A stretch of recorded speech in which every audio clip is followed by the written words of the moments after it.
Hello, dear friends, and welcome to Sacred Slumber. Before we begin our journey together into this timeless story of faith and courage, I want to take a moment to connect with you. Wherever you are in the world tonight, how has your day been? Perhaps you're settling in as the evening draws near, or maybe you're starting your morning with this gentle retelling. Whether it's midnight where you are, or the sun is just beginning to rise, know that you're exactly where you need to be. I'm curious about where this story is finding you tonight. Are you listening from a cozy bedroom in North America? Perhaps watching the stars appear through your window? Or maybe you're in Europe, beginning a peaceful morning with this tale. Perhaps you're in Asia, Africa, Australia, or anywhere else across our beautiful world.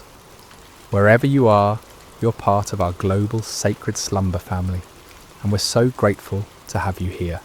If this is your first time joining us, or if you've been with us before, we invite you to subscribe to Sacred Slumber, where we bring you gentle Bible stories and peaceful reflections designed to encourage your heart and strengthen your faith. Now let's settle in together as we journey to ancient Israel, to a valley where faith would triumph over fear, and where a young shepherd boy would show the world that with God all things are possible. The golden sun rises slowly over the valley of Elah, casting long shadows across the rocky terrain.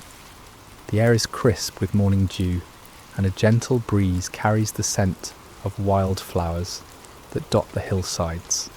This valley, nestled between rolling hills covered with olive trees and scattered stones, would soon become the stage for one of history's most remarkable displays of faith. On the eastern ridge, the armies of Israel have made their camp. Hundreds of tents stretch across the hillside, their fabric fluttering softly in the morning breeze. Smoke rises from cooking fires where soldiers prepare their simple breakfast of bread and olives. The men move quietly, their faces etched with concern, their eyes constantly drawn to the valley below and the opposite hill. For across the valley, on the western ridge, stands another camp. The Philistines have pitched their tents there, their bronze weapons glinting in the early light. These are seasoned warriors, confident in their strength, their numbers, and their champion who has struck terror into the hearts of Israel's army for 40 long days. Between these two armies lies the valley itself, a stretch of land that seems to hold its breath in anticipation.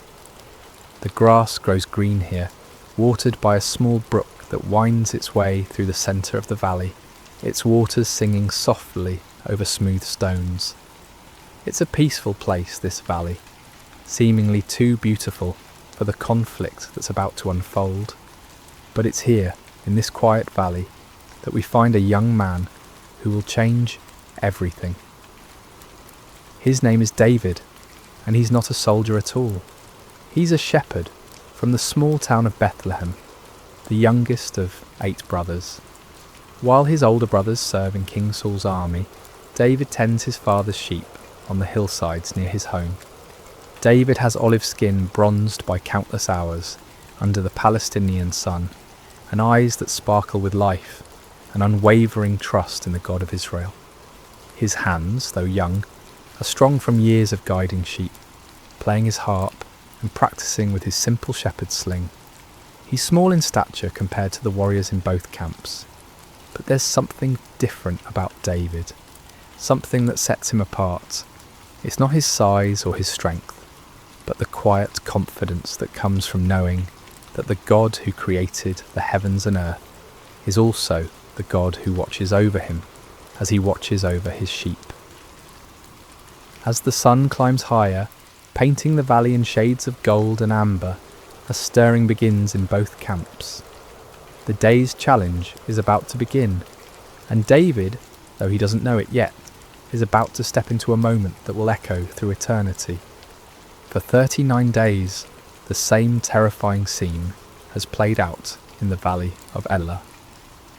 As the morning sun reaches its full strength, a massive figure emerges from the Philistine camp and strides down the hillside toward the valley floor. This is Goliath of Gath, and he is a sight that would make even the bravest heart tremble. Standing nearly 10 feet tall, Goliath is a giant among men. His frame is muscular and imposing, built like a fortress of flesh and bone. His bronze helmet catches the sunlight, and his scale armour gleams like the surface of a deep, dark sea. Each scale of his armour has been carefully crafted, overlapping like fish scales, to create an almost impenetrable defence. The armour alone weighs more than many men could carry, yet Goliath wears it as easily as another man might wear a simple tunic. In his massive hand he carries a spear, whose iron point is as large as a weaver's rod, and whose shaft is thick as a small tree. On his back hangs a bronze sword, and his legs are protected by bronze greaves that shine like mirrors. Walking before him is his armour-bearer, a man who would be considered large in any other company, but appears almost childlike next to his champion. As Goliath reaches the centre of the valley, near the gently flowing brook, he stops and turns to face the Israelite camp on the eastern hill. Then, in a voice that booms across the valley like thunder, he issues his daily challenge. "Why do you come out and line up for battle?" His voice echoes off the hillsides, causing birds to take flight from the olive trees. "Am I not a Philistine, and are you not the servants of Saul? Choose a man and have him come down to me. If he is able to fight and kill me, we will become your subjects. But if I overcome him and kill him, you will become our subjects and serve us." He pauses, letting his words sink in, and then continues with a sneer that the Israelite soldiers can hear even from their distant positions. "This day I defy the armies of Israel.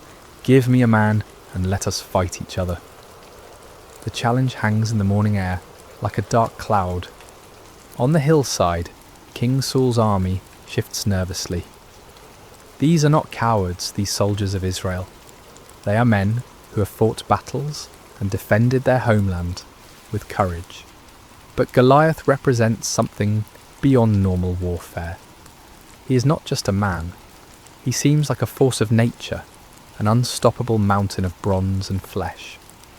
Among the Israelite ranks are 3 brothers, Eliab, Abinadab, and Shammah, sons of Jesse from Bethlehem. They stand with their fellow soldiers, feeling the same chill of fear that grips every man present. They've heard stories of giants in the land, descendants of the Anakim, who struck terror in the hearts of their forefathers. But seeing Goliath is different from hearing stories. His very presence seems to drain the courage from their hearts. King Saul himself, who stands head and shoulders above most men, feels small in comparison to this Philistine champion.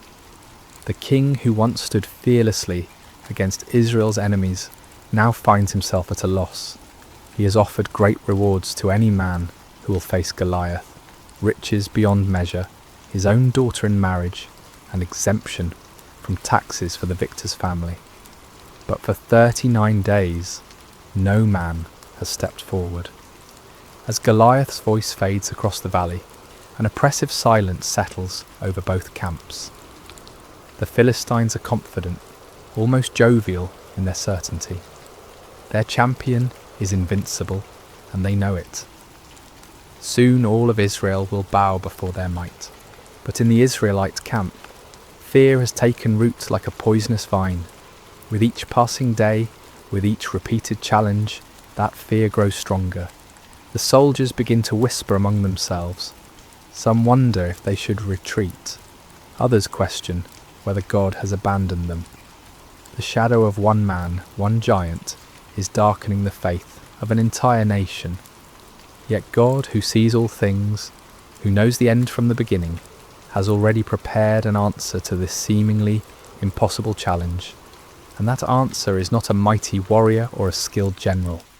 It's a young shepherd boy who at this very moment is walking the dusty roads that lead to the valley of Elah, carrying nothing more threatening than food for his brothers and cheese for their commander.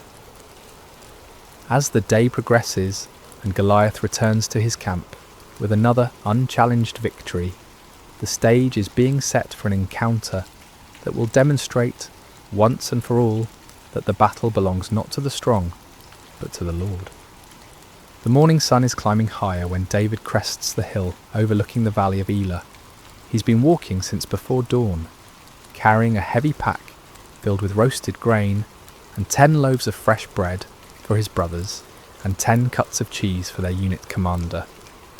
His father Jesse, concerned about his son serving in King Saul's army, has sent David to check on them and bring them provisions. As David approaches the Israelite camp, he can hear the familiar sounds of an army preparing for battle. The clank of bronze armour, the scraping of swords being sharpened, and the low murmur of soldiers' voices. But there's something else in the air, something David can sense even before he understands it. There's a tension here, a fear that seems to hang over the camp like morning fog. David makes his way through the camp, asking for directions to find his brothers. The soldiers he passes look weary, their faces drawn with anxiety. Some pace nervously, others sit quietly, staring toward the valley. This is not what David expected to find. Where is the courage of Israel's army? Where is the confidence that should come from serving the God who delivered them from Egypt and gave them this promised land? Finally, David spots his brothers among their unit, and his face brightens with joy. He hurries toward them, his pack bouncing on his shoulders, but as he greets Eliab, Abinadab, and Shammah, he notices that they too carry the same haunted expression as the other soldiers. "Father sent provisions," David says warmly, beginning to unpack the food. "He's been worried about you and wanted to make sure you have enough to eat." But before his brothers can respond fully to his greeting, a sound begins to build from across the valley. It starts as a low rumble and grows into the unmistakable boom of Goliath's voice. David stops unpacking and turns toward the valley, his eyes widening as he sees the massive figure striding down the hillside. Who is this uncircumcised Philistine that he should defy the armies of the living God? David asks, his voice filled not with fear, but with indignation. The words come naturally to him, spoken with the simple faith of someone who knows God personally, intimately, like a shepherd knows his flock. The soldiers around David stare at him in amazement. Some even step back, as if his words might bring Goliath's wrath down upon them. But David isn't speaking recklessly. He's speaking from a heart that has experienced God's faithfulness. In the quiet places, in the fields where he tends sheep, under the stars where he plays his harp and sings psalms to the God who made them. What will be done for the man who kills this Philistine and removes this disgrace from Israel? David continues, his voice carrying a confidence that seems foreign in this camp of frightened warriors. The soldiers explain about King Saul's promised rewards, but David barely seems to hear them.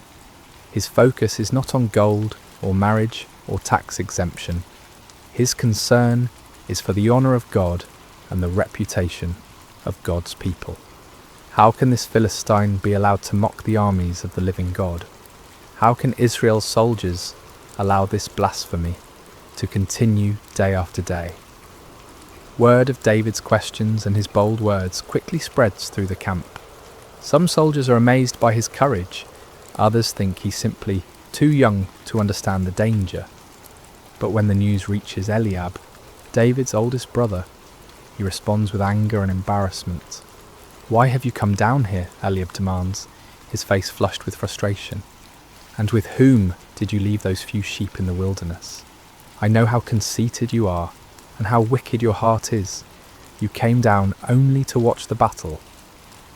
Eliab's harsh words reveal the tension that can exist even in families when faith and fear collide. Perhaps Eliab is embarrassed that his youngest brother shows more courage than he and his fellow soldiers have demonstrated. Perhaps he's genuinely concerned for David's safety. But David responds with gentle humility. "Now what have I done?" David asks calmly. "Can't I even speak?" He doesn't argue with his brother or defend himself harshly. Instead, he simply continues asking his questions, seeking to understand why no one has stepped forward to defend God's honour. Eventually, word of David's bold questions reaches King Saul himself. The king, desperate for any glimmer of hope, sends for this young man who speaks so fearlessly about facing the Philistine giant.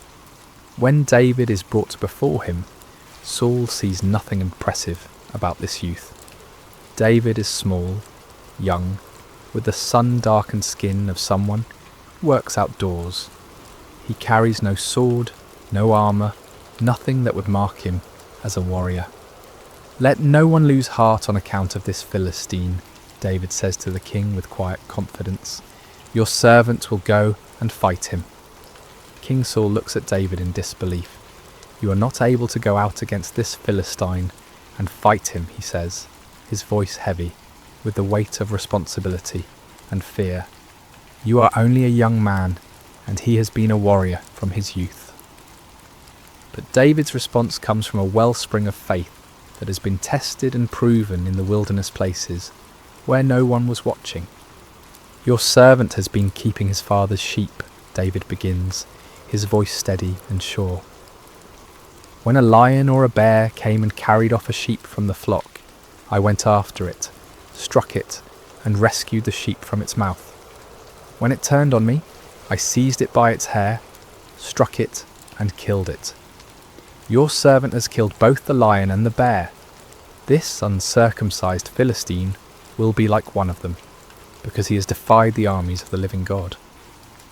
David pauses, and in that pause the tent seems to fill with the presence of something greater than human courage. "The Lord who rescued me from the paw of the lion and the paw of the bear will rescue me from the hand of this Philistine." Here is the key to David's confidence. It's not based on his own strength or skill. It's not rooted in pride or youthful foolishness. David's courage comes from his personal experience of God's faithfulness. In the quiet places when no one was watching except God, David learned to trust. When wild beasts threatened his father's sheep, David didn't run. He stood and fought, not in his own strength, but trusting in the God who had called him to be a shepherd. King Saul, moved by David's faith, and perhaps remembering his own younger days when he trusted God more completely, finally gives his consent. "Go," he says, "and the Lord be with you." Wanting to give David every possible advantage, Saul dresses him in his own tunic and puts a bronze helmet on his head and a coat of armour on his body. He gives David his own sword to carry, but when David tries to walk in all this military gear, he finds he can hardly move. "I cannot go in these," David says to Saul, "because I am not used to them." So he takes off the armour, removes the helmet, and sets aside the sword. He will not try to become something he's not, or fight in a way that's foreign to him. David will face Goliath as himself, a shepherd boy who trusts in the living God. Instead, David picks up his staff, the simple wooden rod that has been his companion through countless days in the fields.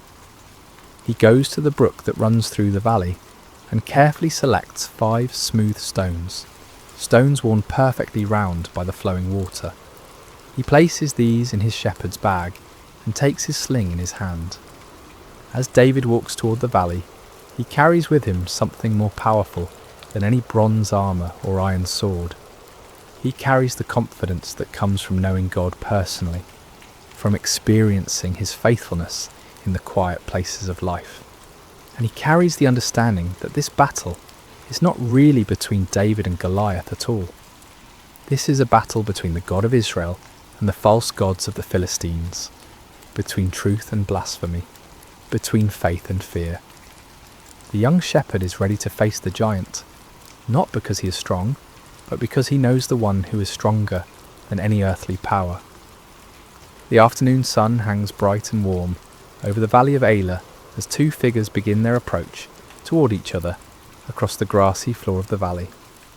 The contrast between them could not be more dramatic, and yet it's precisely in this contrast that God's glory will be revealed. From the western hill, Goliath begins his descent, his bronze armour catching and reflecting the sunlight like a beacon. Each step he takes shakes the ground slightly, and the sound of his armour clanking echoes across the valley.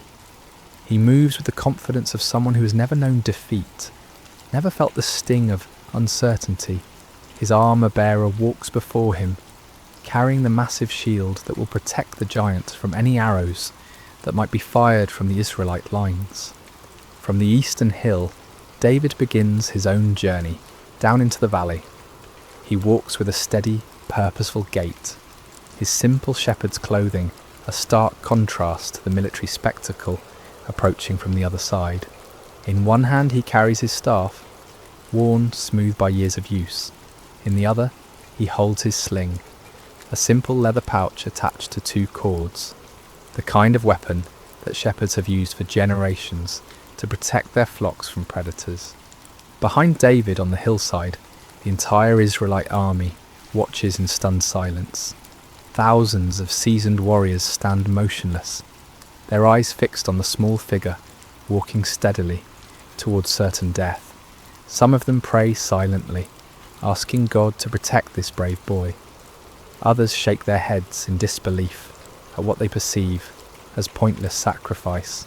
King Saul watches from his position among his officers, his heart heavy with the responsibility for sending a youth to face a giant.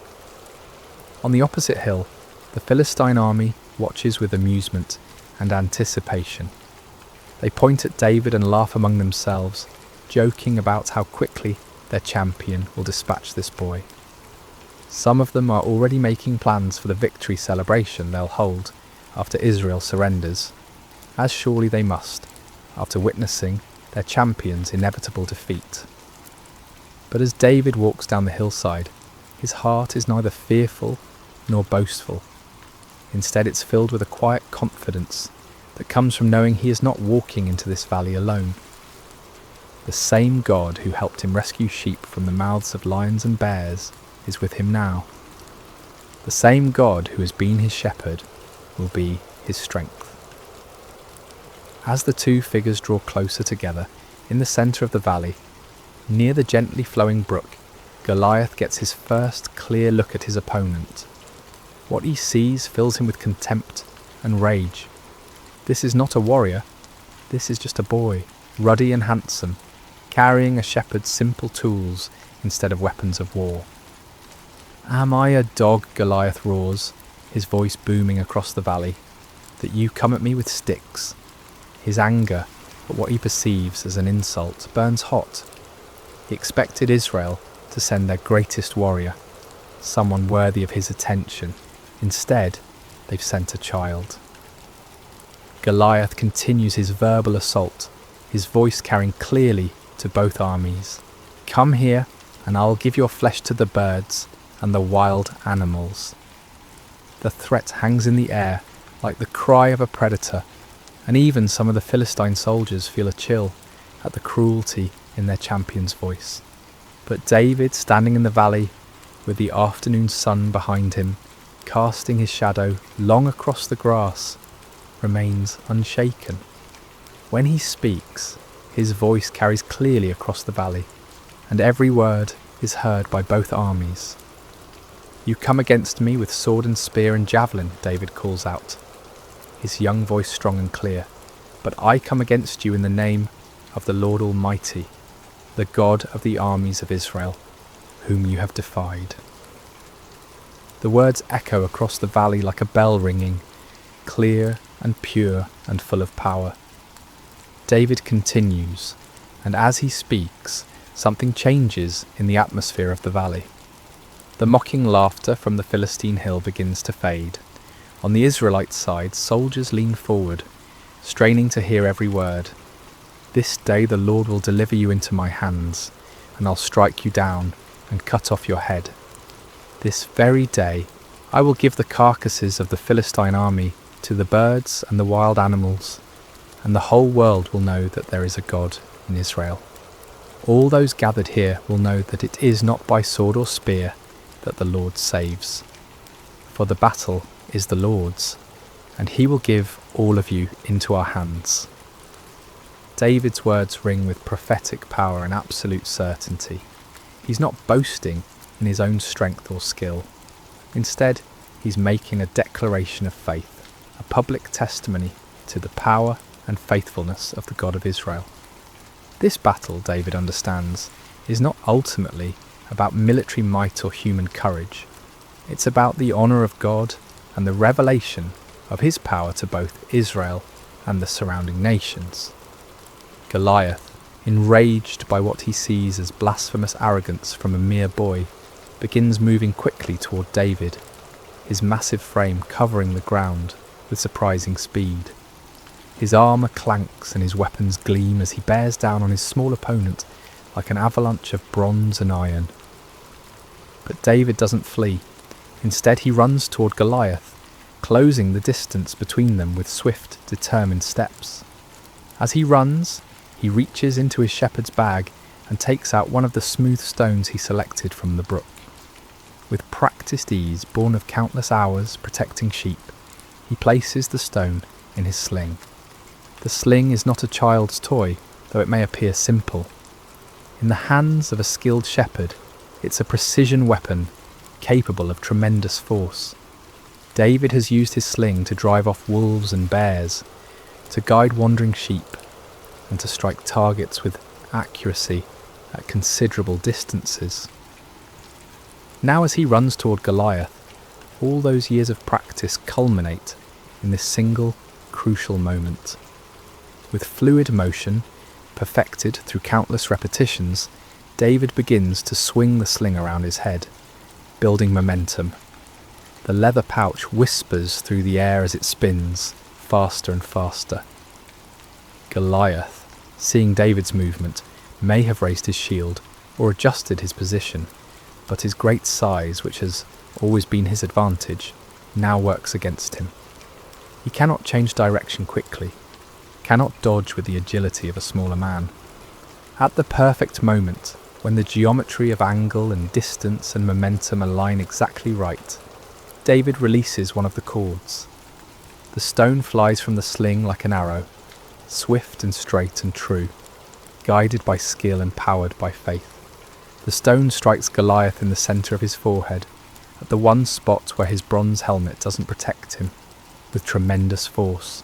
The sound of impact echoes across the valley like the crack of thunder. For a moment time seems suspended. The giant warrior, seemingly invincible in his bronze armour, stands motionless. Then, like a great tree falling in the forest, Goliath topples forward and crashes to the ground. The earth trembles under the impact of his massive frame. His weapons clatter beside him, his armour scrapes against the stones, and then there is silence. David runs to where Goliath lies and stands over the fallen giant. Finding no sword of his own, David draws Goliath's own massive sword from its sheath, and with effort befitting his size, uses it to cut off the giant's head, fulfilling his prophecy exactly as he had spoken it. Then David lifts Goliath's head high above his own, and his voice rings out across the valley one more time, "The battle is the Lord's." The silence that follows is profound and complete, broken only by the gentle sound of the brook flowing peacefully through the valley, washing the smooth stones that remain in David's shepherd's bag. The sight of their fallen champion creates an immediate and dramatic transformation in both armies. On the Philistine hillside, the confident laughter and casual conversation die away instantly, replaced by stunned silence and then growing panic. These seasoned warriors, who moments before were planning their victory celebration, now stare in disbelief at the impossible scene in the valley below. Their champion, their giant, their seemingly invincible Goliath lies motionless in the grass, his own sword in the hands of the shepherd boy, who stands triumphant beside his massive form. The psychological impact is devastating. If Goliath could fall to this young Israelite, what protection did they have? What power could stand against the God of Israel? On the eastern hillside, the transformation is equally dramatic, but runs in the opposite direction. The Israelite soldiers, who have been paralysed by fear for 40 days, suddenly find their voices in a great roar of triumph that echoes off the surrounding hills. The sound builds and builds, a crescendo of relief and joy and renewed confidence that seems to shake the very foundations of the valley. "The Lord has given us victories," they cry. "God has delivered the Philistines into our hands." Swords are drawn from sheaths, not in fear this time, but in confidence. Spears are raised high, and the entire army begins to surge down the hillside like a mighty river breaking through a dam. King Saul, watching from his position among his officers, feels his own heart lift with amazement and gratitude. The burden of fear that has pressed down on him for weeks suddenly lifts, replaced by the returning memory of what it means to serve the living God. He gives the command that his army is already anticipating. Charge! The Philistine army, seeing the Israelites rushing toward them and having lost their champion and their confidence in a single moment, turns and flees. What had been an organised military force becomes a scattered mob running for their lives across the hills and valleys of the countryside. The rout is complete and devastating.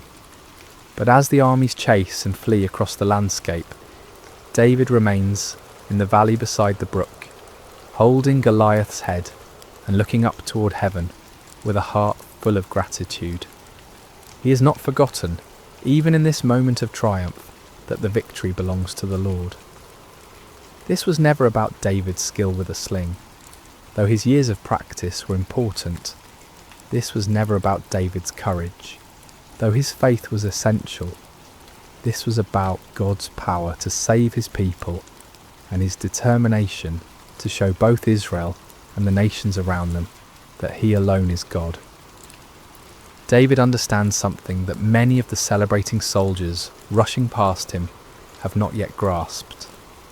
This victory in the valley of Elah is not an end in itself, but a beginning. It's a demonstration of what becomes possible when someone is willing to trust completely in God's power and step forward in faith, even when the circumstances seem impossible. As David picks up his simple staff and adjusts his shepherd's bag, still containing 4 unused stones, he reflects on the events of the day. This morning he was simply bringing food to his brothers. Now he has become the deliverer of Israel, the slayer of giants, the one through whom God chose to demonstrate his power to the nations. But David's heart remains humble. He knows that he was simply the instrument God chose to use. The smooth stones came from God's creation. The skill to use the sling came from God's provision of years in the wilderness. The courage to step forward came from God's faithfulness in past trials. Even the opportunity to be in the valley today came from God's sovereign orchestration of events. As the sun begins to set over the valley of Elah, painting the sky in shades of orange and purple, David begins the journey back up the hillside. Behind him, the brook continues to flow peacefully, its waters singing the same gentle song they sang this morning, as if nothing extraordinary had happened here at all. But everything has changed. Israel has been delivered from their enemies. The name of the Lord has been glorified before the nations.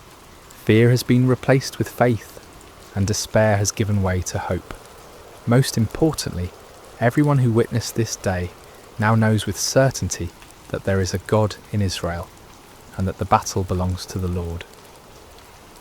The young shepherd boy who walked down into the valley, carrying only his simple faith and his trust in God, walks back up the hillside as a champion. But he carries with him the same faith and the same trust, because he understands that these were the real weapons that won the victory. Size and strength and bronze armour are nothing compared to the power of the living God when it flows through a heart that trusts him completely. As David rejoins the celebrating Israelite army, his brothers look at him with new eyes. Eliab, who scolded him harshly this morning, now embraces him with tears of joy and amazement. The soldiers who barely noticed the young shepherd this morning now gather around him with respect and wonder, eager to hear him tell the story of his victory. But David's first words are not about his own actions or his own courage. Instead, he lifts his eyes toward heaven and says simply, "Blessed be the Lord God of Israel, who has delivered his people this day." The victory belongs to the Lord, and David never forgets it. This understanding, this heart of worship and gratitude, even in the moment of triumph, is what will carry David through all the challenges that lie ahead in his remarkable life. For this is not the end of David's story, but the beginning. This day in the valley of Elah reveals the heart of a shepherd who will one day be king, a man after God's own heart, who will lead Israel with the same faith and trust he showed when facing a giant with nothing but a sling and the name of the Lord. As we reflect on this timeless story of David and Goliath, we discover that it offers us profound truths that speak directly to our own lives and challenges. The Valley of Elah becomes a classroom where God teaches us about faith, courage, preparation, and the source of true victory. Let's explore these lessons together, allowing them to settle into our hearts like seeds planted in good soil. One of the most striking aspects of David's story is how thoroughly unlikely he seems as a champion. When the prophet Samuel came to Jesse's house to anoint the next king of Israel, Jesse didn't even bother to call David in from the fields at first. David was the youngest, the smallest, the one everyone overlooked. Even his own brothers saw him as insignificant, more of an annoyance than a hero. Yet God specifically chose this overlooked shepherd boy to accomplish what none of Israel's mighty warriors dared attempt. This pattern runs throughout Scripture and continues in our world today. God delights in using people the world considers insignificant to accomplish his greatest purposes. He chooses the weak to shame the strong, the foolish to confound the wise, the humble to teach the proud. This truth offers tremendous encouragement to anyone who has ever felt overlooked, undervalued, or insignificant. Perhaps you feel too young, too old, too inexperienced, or too ordinary to make a difference. Perhaps others have dismissed your dreams or minimized your contributions. If so, you're in excellent company. Moses felt too inadequate to speak for God. Gideon felt too weak to lead an army. Esther felt too powerless to influence a king. Mary felt too young to bear the Messiah. But God sees what others miss. He looks at the heart while others focus on outward appearances. He values faithfulness over fame, character over credentials, availability over ability. When you feel small in the eyes of the world, remember that you serve a God who specializes in doing extraordinary things through ordinary people who trust him completely. The key is not to become someone else, but to offer who you already are to God with complete surrender. David didn't try to become a traditional warrior. He remained a shepherd who trusted God. Your background, your personality, your unique experiences and perspective are not accidents. They are part of God's preparation for the work he has planned for you. David's courage in facing Goliath didn't appear suddenly on the day of battle. It was forged over years of faithful service in places where no one was watching except God. While tending his father's sheep in the wilderness, David faced lions and bears that threatened the flock. In those lonely, dangerous moments, with no audience to impress and no recognition to gain, David learned to depend completely on God's strength. These wilderness experiences became David's training ground. Each time he trusted God to help him protect the sheep, his faith grew stronger. Each time he saw God's faithfulness in the small things, his confidence in God's power increased. By the time he faced Goliath, David had a history with God, a track record of divine assistance that gave him unshakable confidence. This principle applies directly to our lives. The character we develop in private, the faithfulness we demonstrate when no one is watching, the trust we build through small challenges prepare us for the larger battles we'll face later. God often prepares us through what seem like insignificant experiences, developing in us the spiritual muscles we'll need for greater tasks. Perhaps you're in a season of quiet preparation right now. Maybe you're in a job that feels unimportant, dealing with challenges that seem mundane, or serving in ways that go unnoticed. Don't despise these experiences. See them as God's training ground, places where you can learn to trust Him completely without the pressure of public attention. Every act of faithfulness in small things builds spiritual strength. Every time you choose to trust God rather than worry, you're developing the faith muscles you'll need for larger challenges. Every moment you spend in prayer, study and worship during the ordinary days creates the spiritual foundation that will hold firm when storms come. David's Psalms reflect a man who knew God intimately through countless hours of communion in the wilderness. His worship wasn't reserved for public occasions. It was the natural overflow of a heart that had learned to recognize God's presence in solitary places. This private relationship with God became the source of his public courage. The contrast between David's response to Goliath and that of Israel's army reveals the transformative power of proper perspective. The Israelite soldiers saw Goliath's size and focused on their own inadequacy. They measured themselves against the giant and found themselves wanting. Fear paralyzed them because they were looking at the problem instead of at God. David saw the same giant but responded completely differently. Instead of focusing on Goliath's size, David focused on God's greatness. Instead of measuring himself against the Philistine champion, he remembered God's faithfulness in past challenges. Most importantly, David saw this confrontation not as David versus Goliath, but as the God of Israel versus the false gods of the Philistines. This shift in perspective made all the difference. When we focus on our problems, they appear insurmountable. When we focus on God, our problems find their proper proportion. The same challenge that paralyzes us with fear can become an opportunity to witness God's power when we view it through the lens of faith. Your Goliath may not be a 9-foot giant in bronze armour, but it's probably just as real and just as intimidating. It might be a health diagnosis that fills you with dread, a financial crisis that keeps you awake at night, a broken relationship that seems beyond repair, or a dream that feels impossible to achieve.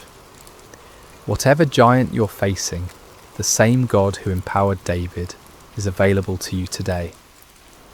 The key is learning to see your challenges through God's eyes rather than your own. When you focus on how big your problems are, they grow larger in your mind, and your faith shrinks. But when you focus on how big your God is, your problems find their proper place, and your faith grows stronger. Faith doesn't mean pretending problems don't exist or minimizing real challenges. David didn't pretend Goliath was small. He acknowledged the giant's formidable appearance and weapons. But faith means recognizing that God is greater than any challenge we face, and that His power is available to those who trust Him completely. Perhaps the most important lesson from David's story is his understanding that victory belongs to God alone. David never claimed credit for defeating Goliath. He never boasted about his skill with a sling or his courage in facing the giant. Instead, he consistently pointed to God as the source of his victory. This humility wasn't false modesty, it was accurate theology. David understood that without God's strength, he would have been just another casualty in the valley. With God's power, he became an instrument of divine deliverance. The difference was not in David himself, but in David's relationship with God and his willingness to trust completely in divine strength. This principle protects us from both despair and pride. When we face challenges that seem impossible, we can take courage from knowing that we don't have to rely on our own strength. The same God who empowered David is available to empower us. When we experience victory and success, we can maintain humility by remembering that every good gift comes from above. Recognizing that victory belongs to the Lord also frees us from the crushing pressure of trying to achieve success through our own efforts alone.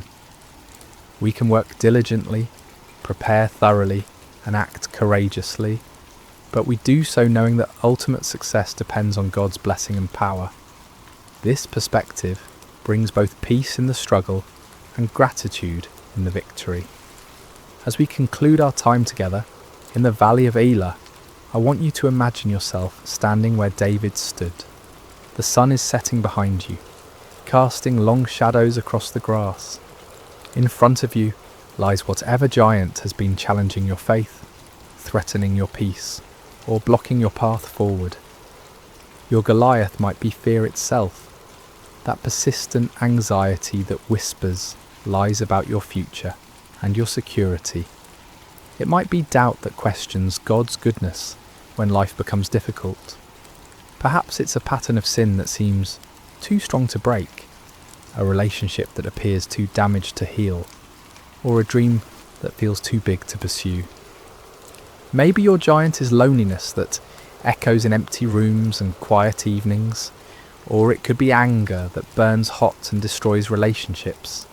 Perhaps it's despair that covers your days like a dark cloud, making it hard to see hope or purpose.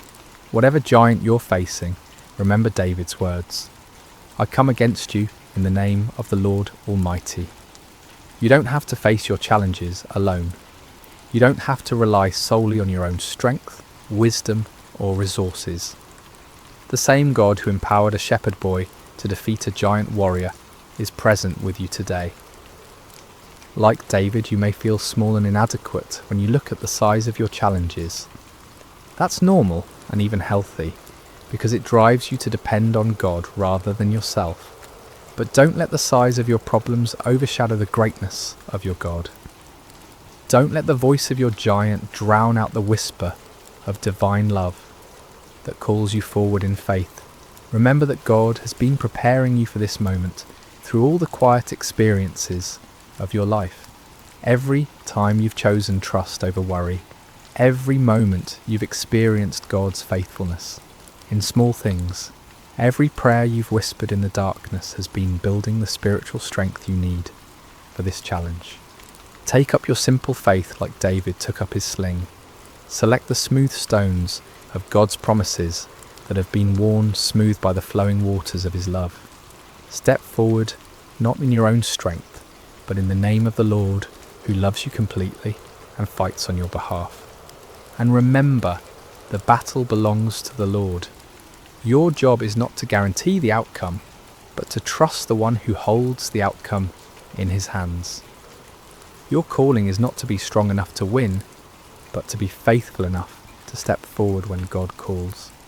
As you face your giants, may you have David's courage to step forward, his faith to trust completely, and his wisdom to give God all the glory for whatever victories he grants.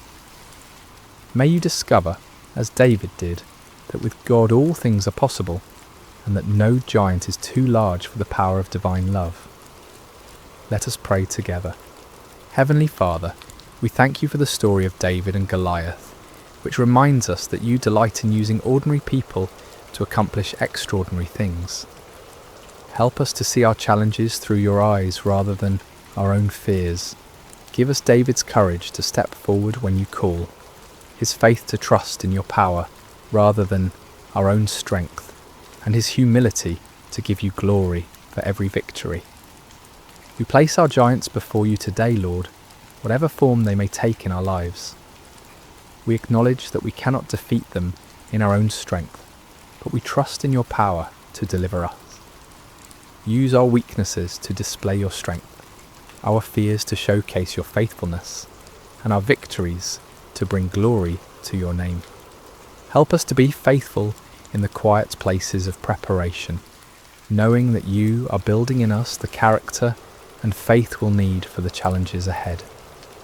May we never forget that the battle belongs to you, and may we always be quick to give you praise for your goodness and mercy in our lives. In the name of Jesus, our Good Shepherd and mighty champion, we pray. Amen. Sleep well, dear friends, knowing that the same God who was with David in the valley is with you wherever your journey leads. May his peace guard your hearts and minds, and may you wake tomorrow with renewed faith to face whatever giants await. Until we meet again in another story, may God's love surround you like a shepherd's care, and may his strength be your portion in every season. Thank you for joining us at Sacred Slumber, where every story reminds us that we are deeply loved and never alone. Hello dear friends, and welcome to Sacred Slumber. Before we begin tonight's story, I'd love to know, how has your day been? Whether it's evening where you are, or perhaps the middle of the night, or even early morning on the other side of the world, you are so welcome here. What time is it in your corner of the world right now? And where are you listening from tonight? Whether you're in a bustling city or a quiet countryside, in the mountains or by the ocean, you belong in this peaceful space we're creating together. If this is your first time with us, welcome to our community of seekers finding rest in ancient wisdom. And if you're returning, thank you for being part of this journey. Don't forget to subscribe to Sacred Slumber so you never miss these moments of peace and reflection that we share together. Now let's settle in as we travel back to ancient Israel, to a time of prophets and miracles, to discover a story about trust, provision, and the surprising ways that hope can multiply in our darkest hours. The morning sun cast long shadows across the dusty village streets, but Miriam barely noticed its warmth. She stood in the doorway of her small stone house, watching her 2 young sons sleep on their woven mats, their faces peaceful in the golden light. For a moment she allowed herself to pretend that everything was as it had been before the illness took her husband, before the debts mounted like stones upon her chest, before the collectors began their visits with increasingly stern voices and hardening faces. But pretending was a luxury she could no longer afford. The sound of approaching footsteps made her stomach clench with familiar dread. She knew that measured pace, those heavy sandals against the packed earth. The debt collectors had returned, and this time she knew they would not leave empty-handed. Miriam's husband, Obadiah, had been a good man, a servant in the school of prophets, devoted to following Elisha and learning the ways of the Lord. But goodness, she had learned, did not always translate to prosperity. When the drought had stretched on for months, when the harvest had failed, Obadiah had borrowed money to keep food on their table and oil in their lamps. He had been certain that better times were coming, that the Lord would provide as he always had. Then the fever came, swift and merciless, taking Obadiah before the rains returned, before the debts could be repaid, before he could see his sons grow into men. Now 3 men stood at her threshold, their faces grim with business. The lead collector, a man named Josiah with calculating eyes and soft hands that had never known hard labour, stepped forward. Miriam, widow of Obadiah, he announced formally, though they all knew each other's names in this small village. The time for payment has come and gone. Your husband's debts must be settled. Miriam's throat felt as dry as sand. Please, I have explained our situation. I am a widow with nothing. Give me more time, and I will find a way. Time is a luxury that costs money, Josiah interrupted, his voice neither cruel nor kind, simply matter-of-fact. We have been patient, but patience does not feed our families, or pay our own obligations. The law is clear about what must be done when debts cannot be paid. Behind him, the other 2 men shifted uncomfortably. They knew what came next, and while they might not relish it, they would not hesitate to carry out what the law demanded. Your sons, Josiah continued, his eyes flicking toward the doorway where the boys still slept. They will come with us. 7 years of service will settle your husband's debt. It is more merciful than we are required to be." The words hit Miriam like a physical blow. She gripped the door frame to keep from falling, her knuckles white against the worn wood. 7 years. Her sons were only 8 and 10 years old.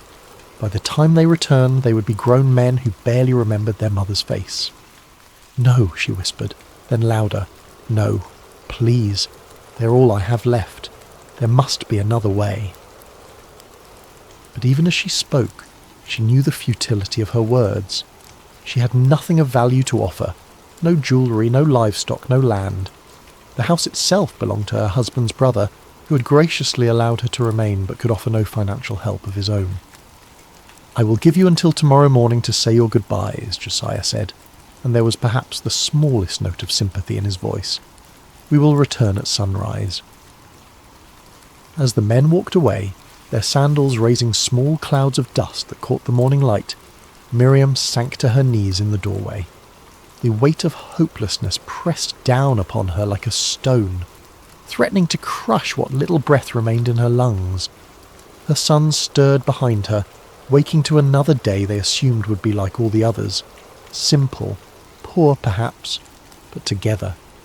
How could she tell them that their childhood was about to end? How could she explain that the law that was meant to protect would now tear their family apart? But as the sun climbed higher and the reality of her situation settled like dust around her, Miriam remembered something her husband used to say when times were difficult. When we have nowhere else to turn, we can always turn upward. Obadiah had learned this truth in his years following the prophet Elisha, and even in death, his faith whispered to her across the veil of grief. Elisha. The prophet was still in the region, still teaching and performing the wonders that had made him famous throughout Israel and beyond. If anyone could help her, if anyone might know a way where there seemed to be no way, it would be the man of God who had been her husband's teacher and guide. Miriam rose to her feet, dust falling from her simple brown robe. She looked back at her sons, now awake and eating the last of their bread, with the unconscious contentment of children who trust that tomorrow will somehow provide for itself. "Aaron, Micah," she called softly, "I must go into the village. Stay close to home and watch out for each other." The boys nodded, accustomed to their mother's brief errands, unaware that she was about to embark on a journey that would either save their family or confirm their worst fears. As Miriam walked through the village streets, her heart hammered against her ribs like a caged bird. The prophet Elisha was known to be staying with a family on the far side of the village, and with each step she rehearsed what she would say, how she would explain their desperate situation without sounding like she was demanding a miracle. But by the time she reached the modest house where Elisha was lodging, all her carefully planned words had evaporated like morning dew. She stood at the gate, paralysed by the enormity of what she was about to ask and the crushing possibility that even a prophet might not be able to help her. The courtyard was quiet except for the gentle murmur of voices from within the house. Miriam could see Elisha through the open doorway, seated on a low cushion with several young men gathered around him, students perhaps, or local villagers seeking wisdom. His presence was immediately recognisable, not because of any physical grandeur, but because of a quality of stillness that seemed to radiate from him like heat from a hearth. Miriam had seen the prophet before, of course. In a village this small, everyone knew when such a significant figure was present. She had watched from a distance as people brought their sick children for healing, their troubled hearts for counsel, their impossible situations for divine intervention. But she had never imagined herself among their number, never thought her own need would drive her to such a desperate act. A woman emerged from the house, evidently the hostess, and noticed Miriam standing uncertainly at the gate. "Can I help you, sister?" the woman asked kindly, but there was a protective quality in her voice. She had probably dealt with many people seeking the prophet's attention. Before Miriam could answer, Elisha's voice came from within. "Let her come. The Lord has brought her here for a reason." The woman's expression immediately softened, and she gestured for Miriam to enter. "Come, the prophet will see you." Miriam's legs felt unsteady as she crossed the threshold. The young men who had been listening to Elisha's teaching respectfully moved aside, creating a space for her to approach. The prophet's eyes, kind but penetrating, met hers, and she felt as though he could see not just her present desperation, but the entire story of her life written in her face. "You are Obadiah's widow," Elisha said gently. It was not a question. Miriam nodded, surprised that he knew her by sight. "Yes, my lord. I am Miriam. Your husband was a faithful servant, both to the Lord and to this community. His loss has been felt by many." Elisha's words were spoken with genuine warmth. Miriam felt tears prick at her eyes, partly from grief that was still fresh, partly from gratitude that someone remembered her husband's worth. "Thank you, my lord," she managed, "but I have come because—" The words stuck in her throat like thorns. How did one ask a holy man to solve what seemed unsolvable? "Speak freely, daughter. What troubles you?" The kindness in his voice broke through her restraint like water through a cracked dam. The whole story poured out. The debts, the collectors, the threat to take her sons, the sunrise deadline that loomed like an executioner's blade. She spoke of her husband's faithful service, of their family's long devotion to the Lord, of her complete bewilderment at how faithfulness could lead to such devastating circumstances.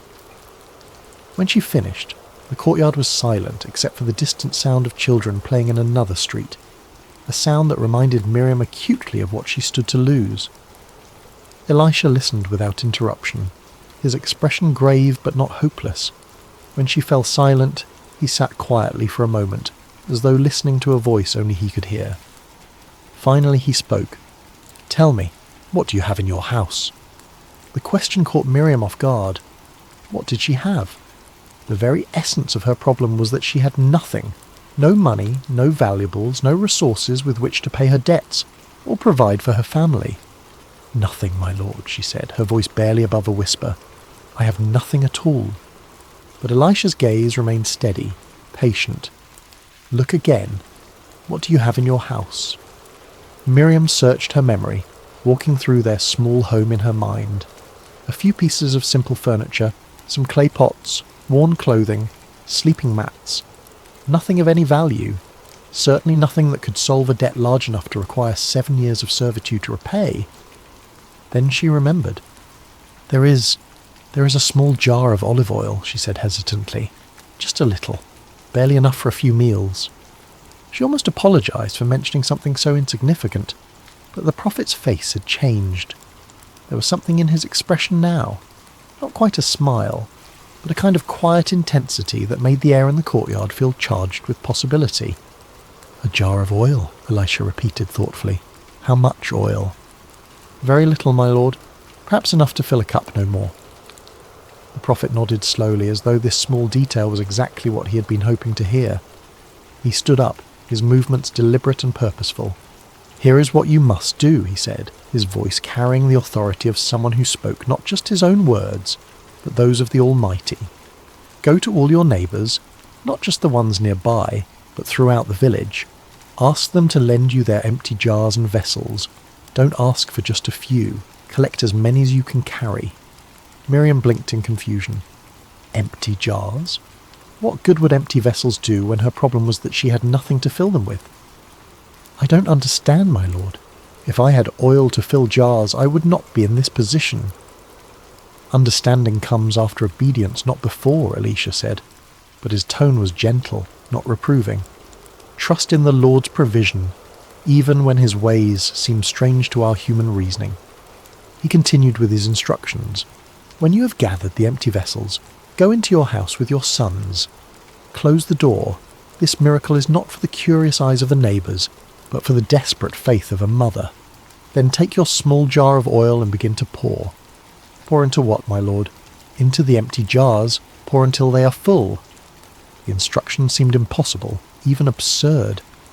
How could she pour from a nearly empty jar into multiple vessels?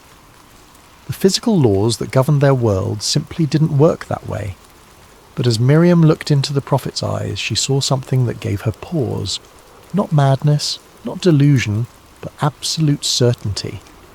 This was a man who had seen the impossible become routine, who had learned to expect miracles the way others expected sunrise. "Do you trust me?" Elisha asked simply. Miriam thought of her sons sleeping peacefully this morning while she faced the possibility of never tucking them in again. She thought of her husband's faith, unwavering even in illness, even in poverty, even at the end. She thought of the alternative, doing nothing, accepting defeat, watching her children be led away at sunrise. Yes, my Lord, I trust you. Then go. The Lord will not fail you. As Miriam prepared to leave, one of the young men who had been listening spoke up. Master, shouldn't we accompany her? Help her carry the vessels. But Elisha shook his head. This work must be hers alone. Faith cannot be borrowed or carried by another. It must be exercised by the one who needs the miracle. Walking back through the village streets, Miriam felt as though she were in a dream, or perhaps more accurately, as though she had just awakened from the nightmare of the past few months into a reality where impossible things might be possible. The prophet's instructions echoed in her mind: collect empty jars, as many as possible, then pour from her nearly empty vessel into them. It made no earthly sense. But then again, neither did most of the stories she had heard about Elisha and his master Elijah before him. Prophets who had called down fire from heaven, raised the dead, and fed multitudes with meagre supplies. Perhaps the very impossibility of the instruction was itself a sign that she was about to witness something beyond the natural order. Her first stop was at the house of her neighbour Sarah, an elderly woman who had been kind to Miriam since Obadiah's death, often sharing vegetables from her garden when she had none to spare. "Sarah," Miriam called softly at the gate, "may I speak with you?" The older woman emerged, wiping flour from her hands on her apron. "Of course, child. You look different somehow. Is everything well?" Miriam almost laughed at the question. Nothing was well, and yet somehow everything felt different than it had this morning. "I need to ask a favour. Do you have any empty jars or vessels that I might borrow?" Sarah's eyebrows rose in surprise. Empty jars? Whatever for? How could Miriam explain without sounding like she had lost her mind? "The prophet Elisha has given me instructions. I need to gather as many empty containers as I can." To her credit, Sarah didn't ask for further explanation. In a community where prophets occasionally walked among them, people had learned that divine instructions often defied human logic. "I have several clay jars that I use for storing grain, but they're empty now since the harvest was so poor. You're welcome to them. Let me help you carry them." As they loaded the vessels into Miriam's arms, Sarah's expression grew concerned. "Miriam, the whole village knows about your situation with the debt collectors. If there's anything else I can do..." "Pray," Miriam said simply. "Pray that the Lord remembers his promises to care for widows and orphans." Her next stop was at the home of Rebecca, a woman with several children who had always been friendly but not particularly close. Here, Miriam felt more nervous about making her request. "Rebecca, I know this will sound strange, but I need to borrow any empty jars or pots you might have." Rebecca looked puzzled but not unfriendly. "Empty jars? Are you planning to store something? I heard about your troubles.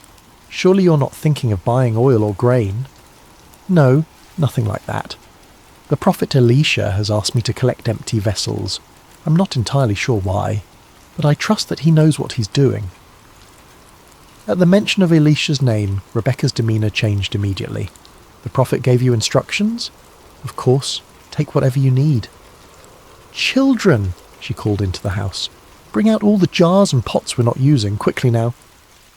Soon Miriam's arms were full again, and Rebecca's children were helping to carry the additional vessels. Word seemed to be spreading through the village. She could see neighbours emerging from their houses, curious about the unusual activity. By the time she reached the house of David the potter, she didn't even need to make her request. He was already waiting with an armload of clay vessels, not his finest work, but good serviceable jars in various sizes. "I heard you were collecting empties on the prophet's instructions," he said with a grin. "I've got plenty of these. Consider it my contribution to whatever miracle is about to happen." "You really think there will be a miracle?" Miriam asked, suddenly feeling the weight of what she was attempting. So many people were now involved, so many witnesses to what would either be a tremendous demonstration of God's power or a devastating display of her own foolishness. David's expression grew serious. "I've lived in this village for 40 years, and I've seen 3 different prophets pass through. Not once have I seen one of them give instructions that didn't lead to something remarkable. The real question isn't whether there will be a miracle, it's whether we'll have enough faith to receive it." As Miriam continued through the village, she was amazed by the response. People she barely knew were offering their vessels, and those who had no jars to spare were spreading the word to others who might. Children ran ahead of her, announcing to each household what was needed.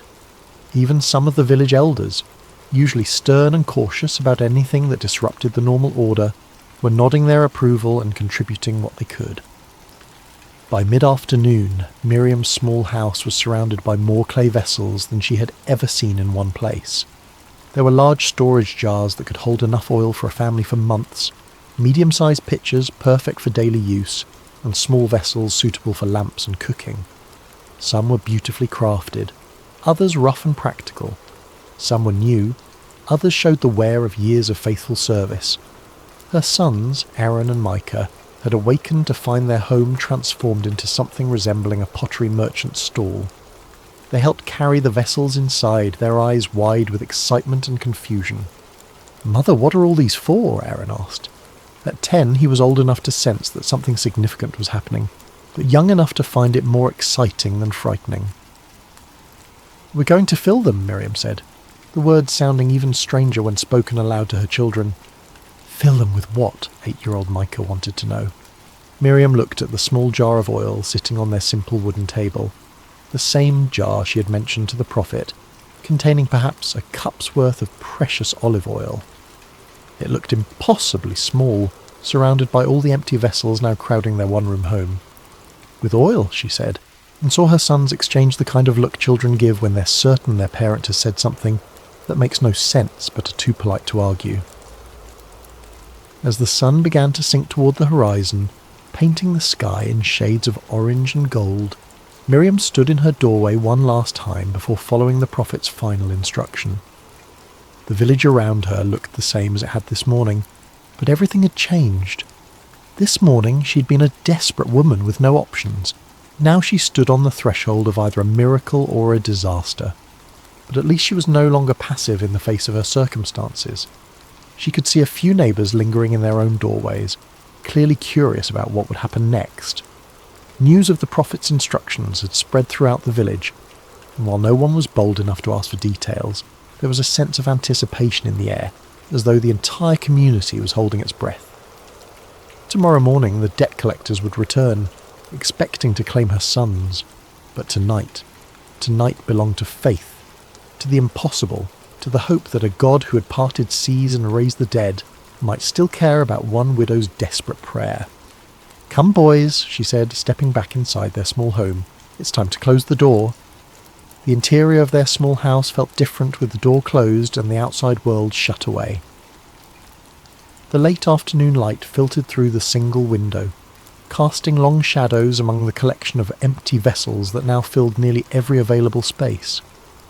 Aaron and Micah stood close to their mother, sensing that they were about to witness something extraordinary, though they couldn't possibly understand what. Miriam picked up the small jar of oil with hands that trembled slightly, not from fear now, but from anticipation. The prophet had been so certain, so confident in his instructions. But looking at the meagre amount of oil in her jar compared to the dozens of empty vessels surrounding them, she felt the weight of impossibility settling over her like a heavy cloak. "Mother," Aaron said quietly, "how can we fill all these jars with so little oil?" It was the question that had been echoing in her own mind, but hearing it from her son's lips made her realise that this moment was about more than just solving their financial crisis. Her children were watching, learning what it meant to trust when trust seemed foolish, to obey when obedience seemed pointless, to hope when hope seemed dead. "I don't know how, my son," she said honestly, "but the prophet told us to pour, so we will pour. Sometimes we must act on faith before we understand the reason."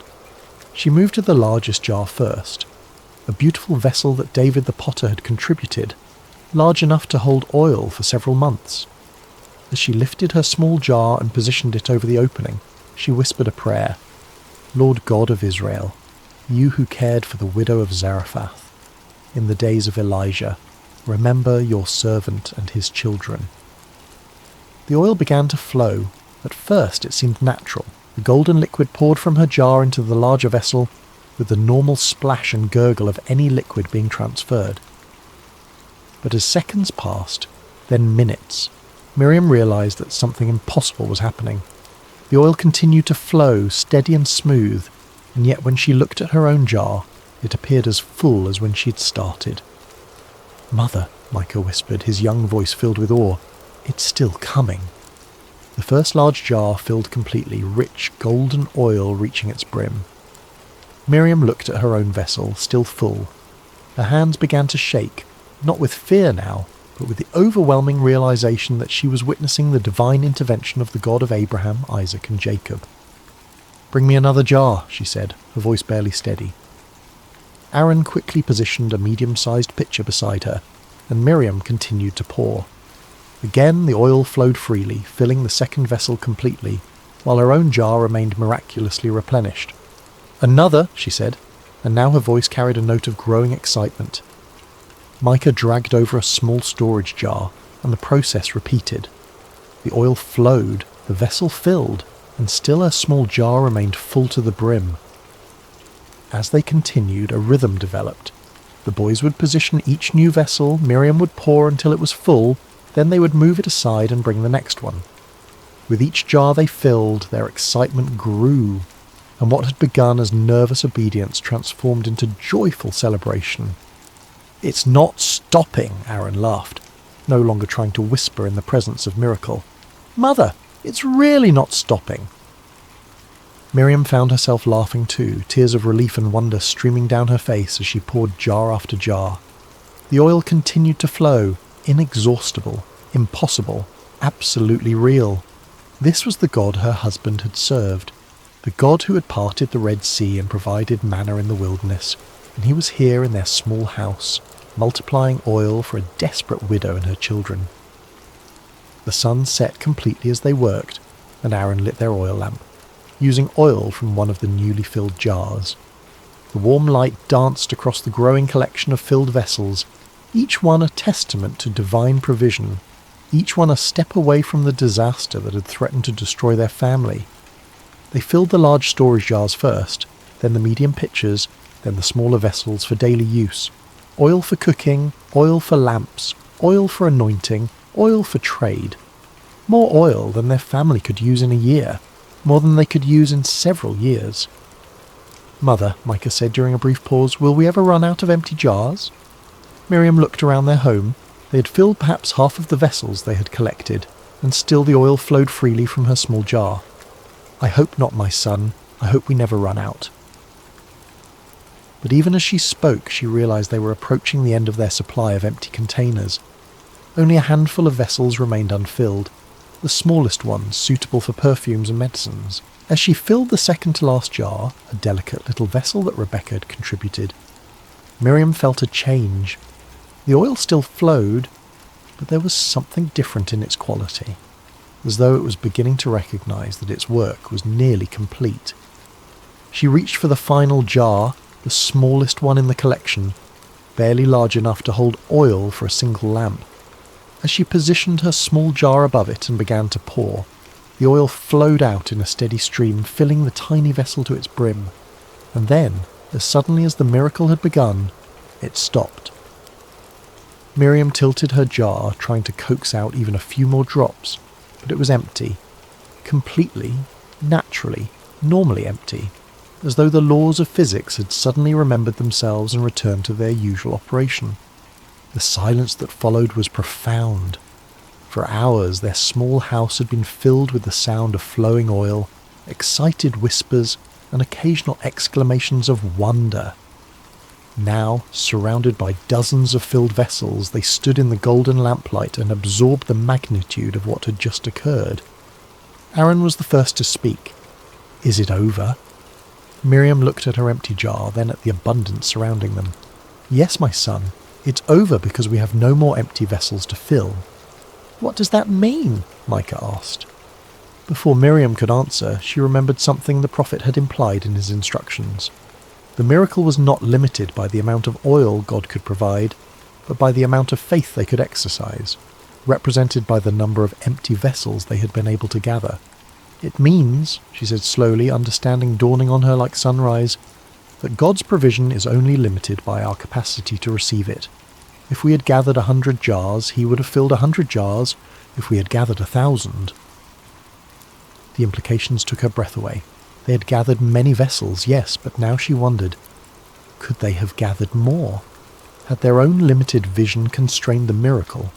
It was a question that would follow her for the rest of her life, a reminder to always ask for more, expect more, prepare for more when seeking God's intervention. But such thoughts were for later reflection. Tonight, surrounded by the tangible evidence of divine love and provision, there was only gratitude and wonder. Tomorrow, she told her sons as they prepared for sleep among the filled vessels, we will go to the prophet and then to the marketplace. We will sell this oil, pay our debts, and secure our future. As her boys settled onto their sleeping mats, their faces glowing with excitement and the security of knowing they would not be taken away, Miriam sat beside the window and looked out at the village where she had lived her entire life. Tomorrow she would no longer be known as the desperate widow who had nothing. She would be the woman whom God had remembered, the mother whose children had been saved, the recipient of a miracle that would be told and retold for generations. But tonight she was simply a woman who had learned that emptiness was not the absence of provision, but the presence of possibility, and that sometimes the most important thing you can bring to God is not what you have, but what you lack. The oil lamps flickered gently in the darkness, fueled by the miracle oil casting dancing shadows on the walls of their transformed home, and in the quiet of the night, Miriam whispered prayers of thanksgiving to the God who multiplies hope in the hands of those who dare to pour out their faith, one empty jar at a time. Morning came with a gentle golden light that seemed especially bright as it streamed through the window of their small house. Miriam awakened to a sight that confirmed the previous evening had not been a dream. Dozens of clay vessels filled with rich golden olive oil crowded every surface and corner of their home. Aaron and Micah were already awake, sitting among the jars with expressions of continued amazement, as though they expected the oil to disappear with the sunrise. "It's still here," Aaron said wonderingly. "All of it." "Did you think it wouldn't be?" Miriam asked, though she understood his disbelief. Miracles had a quality of unreality about them, even to those who experienced them directly. "I dreamed about it," Micah said. "I dreamed that we were pouring oil forever and ever, and there were jars as tall as trees, and the oil turned into rivers that flowed through the whole village." Miriam smiled at her younger son's imagination, but then paused to consider his words. In a way, wasn't that exactly what had happened? The oil had flowed beyond their immediate need, beyond their ability to contain it all, beyond what seemed possible in their small, constrained world. A knock at their door interrupted her thoughts. Through the window she could see the familiar figure of Elisha standing in their courtyard, his presence as calm and assured as it had been the day before. "The prophet," Aaron whispered excitedly. Miriam quickly adjusted her headscarf and opened the door, her heart racing with anticipation and gratitude. "My lord," she said, bowing respectfully, "please, come in and see what the Lord has done." Elisha entered their transformed home, his eyes taking in the abundance with what appeared to be satisfaction, but not surprise. This was clearly not the first time he had witnessed the Lord's provision in response to desperate faith. "It is well," he said simply, then looked directly at Miriam. "Tell me what happened." Though he had given the instructions and surely knew what to expect, Miriam realized he wanted to hear her testimony, to let her put into words the miracle she had experienced. So she told him everything: the gathering of vessels, the closing of the door, the first hesitant pour, the growing amazement as jar after jar filled with oil that seemed to come from an inexhaustible source.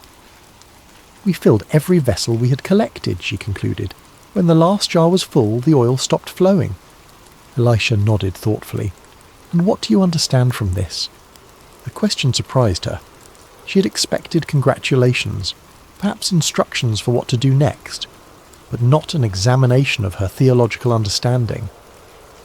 I understand that the Lord remembers his promises to care for widows and orphans, she said slowly, and that his provision is beyond what we can imagine or contain.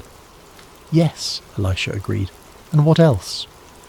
Miriam thought about the experience, about the rhythm of pouring and filling, about the moment when the oil finally stopped. The miracle was limited only by our preparation, she said, with growing insight. If we had gathered more vessels... The oil would have continued to flow, Elisha confirmed. God's provision is not constrained by scarcity, but by our capacity to receive abundance. Remember this lesson and teach it to your sons. He moved toward the door, then turned back with final instructions. Now go. Sell the oil and pay your debts. You and your sons will live on what remains. How much should I sell? Miriam asked, suddenly practical concerns rushing back as she realized she had no experience as a merchant. Take the oil to the marketplace in portions. Don't flood the market all at once, or you'll drive down the price. Sell slowly, over time, and you'll receive full value. The Lord has given you not just provision for today, but wisdom for managing tomorrow. After the prophet left, Miriam stood in her doorway watching his retreating figure until he disappeared around a corner. Then she turned back to face her transformed reality. The first practical task was obvious. She needed to begin transporting oil to the market. But first there was another matter to address. The sound of approaching footsteps made her look up. 3 familiar figures were walking down her street, the debt collectors, returning as promised at sunrise to claim her sons. But this time Miriam felt no fear, no desperate helplessness. She stood calmly in her doorway, watching their approach with something approaching pity for men who lived in a world too small to contain miracles. "Miriam," Josiah called as they drew near, "are you prepared to surrender the boys?" "I am prepared to pay the debt," she replied evenly. The 3 men stopped walking, clearly taken aback by her confident tone. "Pay the debt?" Josiah repeated skeptically. "Yesterday you claimed to have nothing. What has changed overnight?" "The Lord has provided," Miriam said simply. "I now have the means to settle my husband's obligations in full." She gestured toward her house, where several of the oil jars were visible through the open doorway. Olive oil of the finest quality, more than enough to cover what is owed, with plenty remaining for my family's future needs. The debt collectors exchanged glances, clearly struggling to process this unexpected development. "Where did you get oil?" one of them asked suspiciously. "You cannot simply produce valuable goods from nothing." "With the Lord, nothing is impossible," Miriam replied. "But if you doubt the quality or value, you are welcome to examine it for yourself."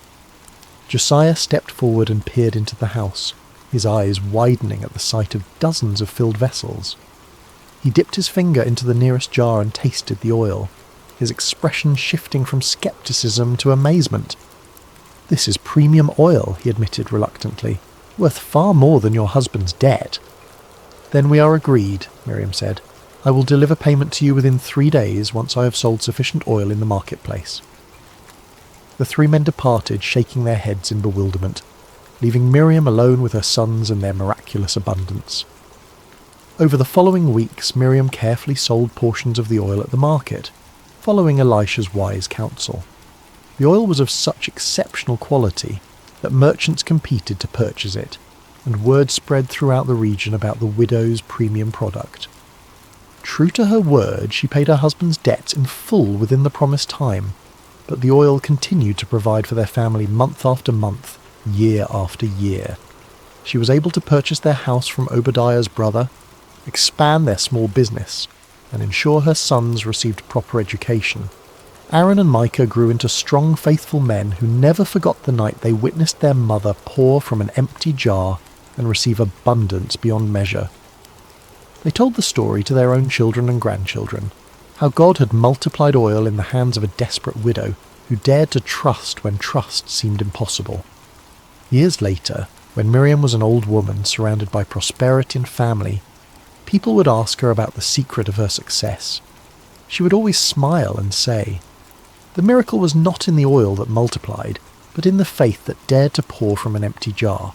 God is not limited by what we lack. He's only limited by our willingness to bring him our emptiness and trust him to fill it." And in the evenings, when the oil lamps flickered in homes throughout the village, many still burning oil that traced its origins back to that miraculous night, the people would remember that sometimes the greatest abundance comes not when our jars are full, but when we have the courage to pour from what little we have, trusting that the God who created the universe from nothing can certainly create provision from our emptiness. The widow's oil became more than a solution to debt. It became a testament to the truth that faith, like oil, multiplies when poured out in trust, and that the God who notices empty jars is the same God who delights in filling them beyond our wildest dreams. For in the end, Miriam learned the most important lesson of all. We bring our emptiness to God not as a sign of our failure, but as an invitation for his abundance. And when we dare to pour out our faith, even from the smallest jar, we discover that his provision knows no limits except those we place on our own capacity to receive.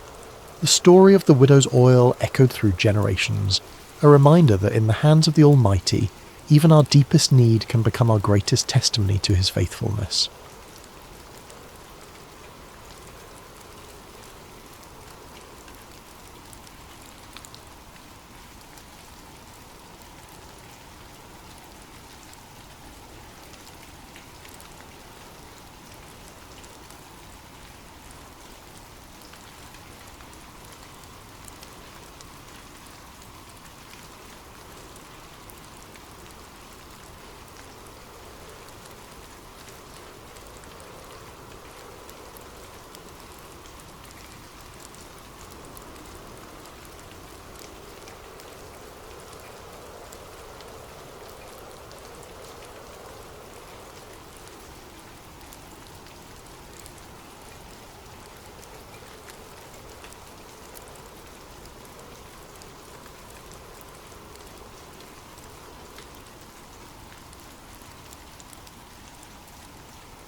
Hello dear friends, and welcome back to Sacred Slumber. Before we begin tonight's story, I hope your day has been filled with blessings and peace. Whether it's morning where you are, the quiet of afternoon, or the gentle embrace of evening, know that you are exactly where God wants you to be in this moment. I'm curious about where in this beautiful world you're listening from tonight. Are you nestled in your bed in a bustling city, or perhaps finding solace in the countryside under a canopy of stars? Wherever you are, whatever time it is for you, you are welcomed here with open arms. If this story touches your heart tonight, I encourage you to subscribe to Sacred Slumber. We gather here regularly to explore the profound truths and timeless wisdom found in God's Word, bringing comfort to weary souls and strength to troubled hearts. Your subscription helps us continue sharing these sacred stories that remind us of God's unfailing love and faithfulness. Now let us journey together to ancient Israel, to a time when kingdoms stood at crossroads, when truth was a dangerous commodity, and when one man's courage would echo through the ages. This is the story of Micaiah, the forgotten prophet who dared to stand alone. The sun blazed mercilessly over the ancient city of Samaria, its golden rays dancing across the limestone walls of King Ahab's palace. Within those walls, power brooked no opposition, and truth was often the first casualty of political ambition. It had been 3 years since the last war between Israel and Syria. 3 years of uneasy peace that sat heavy on King Ahab's shoulders like an ill-fitting crown. Ahab paced the marble floors of his throne room, his royal robes rustling with each agitated step. The king of Israel was a man consumed by his desires, a ruler who had long ago traded his soul to the altar of self-interest. His marriage to the foreign princess Jezebel had brought prosperity to his kingdom, but at a cost that would echo through generations. The worship of Baal had infiltrated the very heart of Israel, and the prophets of the Lord had been hunted, killed, or driven into hiding. Yet today something stirred within Ahab's ambitious heart. News had arrived that morning of Syrian movements near Ramoth-Gilead, a strategic city that had once belonged to Israel, but now languished under enemy control. The city's location made it a prize worth fighting for, a gateway that could secure trade routes and strengthen his kingdom's eastern border. As Ahab contemplated this opportunity, word came that King Jehoshaphat of Judah was approaching Samaria with a considerable entourage. Jehoshaphat was everything Ahab was not. A king who sought the Lord's face, who had torn down the high places of idol worship, and who ruled with righteousness as his compass. The irony was not lost on Ahab that he would need the help of such a man to achieve his ambitions. The great doors of the throne room swung open with a resonant boom, and Jehoshaphat entered with the dignity befitting a king of David's lineage. He was a man of medium stature but commanding presence, his beard meticulously groomed, and his eyes holding the wisdom of one who had walked closely with the Almighty. Behind him came his advisers and military commanders, their expressions respectful but cautious, as they entered the domain of Israel's controversial king. "Jehoshaphat, my brother," Ahab called out, his voice echoing through the vast chamber as he descended from his throne. "Welcome to Samaria. Your presence brings honour to my house." The two kings embraced in the customary greeting, though those who knew them well could sense the underlying tension. Jehoshaphat had come seeking alliance, but his heart was troubled by what such an alliance might require of him. "Ahab," Jehoshaphat replied warmly, though his eyes remained watchful. "It has been too long since we have spoken face to face. The Lord has blessed both our kingdoms with peace these past years." "Indeed," Ahab agreed, gesturing toward the laden tables his servants had prepared. "Come, let us feast together and speak of matters that concern us both." The banquet that followed was a spectacle of royal excess. Tables groaned under the weight of roasted meats, exotic fruits, and wine from the finest vineyards. Musicians played softly in the background, while servants moved like shadows, attending to every need. Yet beneath the veneer of celebration, both kings harboured their own purposes. As the evening wore on and the wine loosened tongues, Ahab finally revealed his true intention. Leaning toward Jehoshaphat with the conspiratorial air of old friends, he spoke in measured tones. "My brother, there is a matter that weighs heavily upon my heart," Ahab began, his eyes glinting in the torchlight. "You know that Ramoth-Gilead belongs to us, yet it remains in the hands of the king of Syria. Should we not take back what is rightfully ours?" Jehoshaphat set down his goblet carefully, his expression growing thoughtful. He had anticipated this moment, knowing that Ahab rarely extended hospitality without purpose. The question hung in the air between them like incense, heavy with implication. "Ramoth-Gilead has indeed been a source of contention," Jehoshaphat replied diplomatically. "What do you propose?" Ahab's smile was that of a merchant who senses a favourable negotiation. "I propose that we go up together against Ramoth-Gilead. Your army combined with mine would be formidable. We could restore the city to Israel and share in the glory of victory." The words were carefully chosen, appealing to both practical strategy and Jehoshaphat's sense of brotherhood among the tribes of Israel. Yet Jehoshaphat had not survived as king by making hasty decisions. His reign had been marked by careful consultation with the Lord, and he would not abandon that practice now. "I am as you are," Jehoshaphat responded slowly. "My people as your people, my horses as your horses. If the Lord wills it, we shall stand together in battle." He paused, his next words carrying the weight of true conviction. "But first let us inquire of the Lord." Ahab's smile faltered slightly. In his eagerness for military glory, he had hoped to avoid the complications that divine consultation might bring. yet he could hardly refuse such a reasonable request from a potential ally, especially one whose righteousness was renowned throughout the region. "Of course," Ahab agreed, though his tone lacked enthusiasm. "Let us seek the word of the Lord." What followed was a demonstration of the spiritual corruption that had infected Ahab's court. The king summoned his prophets, all 400 of them, men who wore the garments of holiness, but whose hearts served earthly masters. They came in a great procession, their robes flowing and their voices raised in what appeared to be spiritual fervour. These were not true prophets of the Lord, though they claimed his name. They were court prophets, men who understood that their continued prosperity depended upon telling the king what he wished to hear. Their prophecies were crafted not in the secret place of prayer, but in the calculating chambers of political expediency. As the prophets assembled in the courtyard before the two kings, their spokesman stepped forward.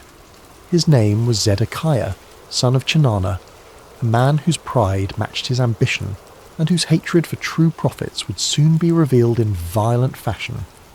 "Hear the word of the Lord," Zedekiah proclaimed, his voice carrying across the courtyard with theatrical intensity. "Go up to Ramoth-Gilead and prosper, for the Lord will deliver it into the hand of the king." The 400 prophets took up the cry with orchestrated precision, their voices creating a chorus of false assurance. "Go up to Ramoth-Gilead and prosper. The Lord will deliver it into the hand of the king."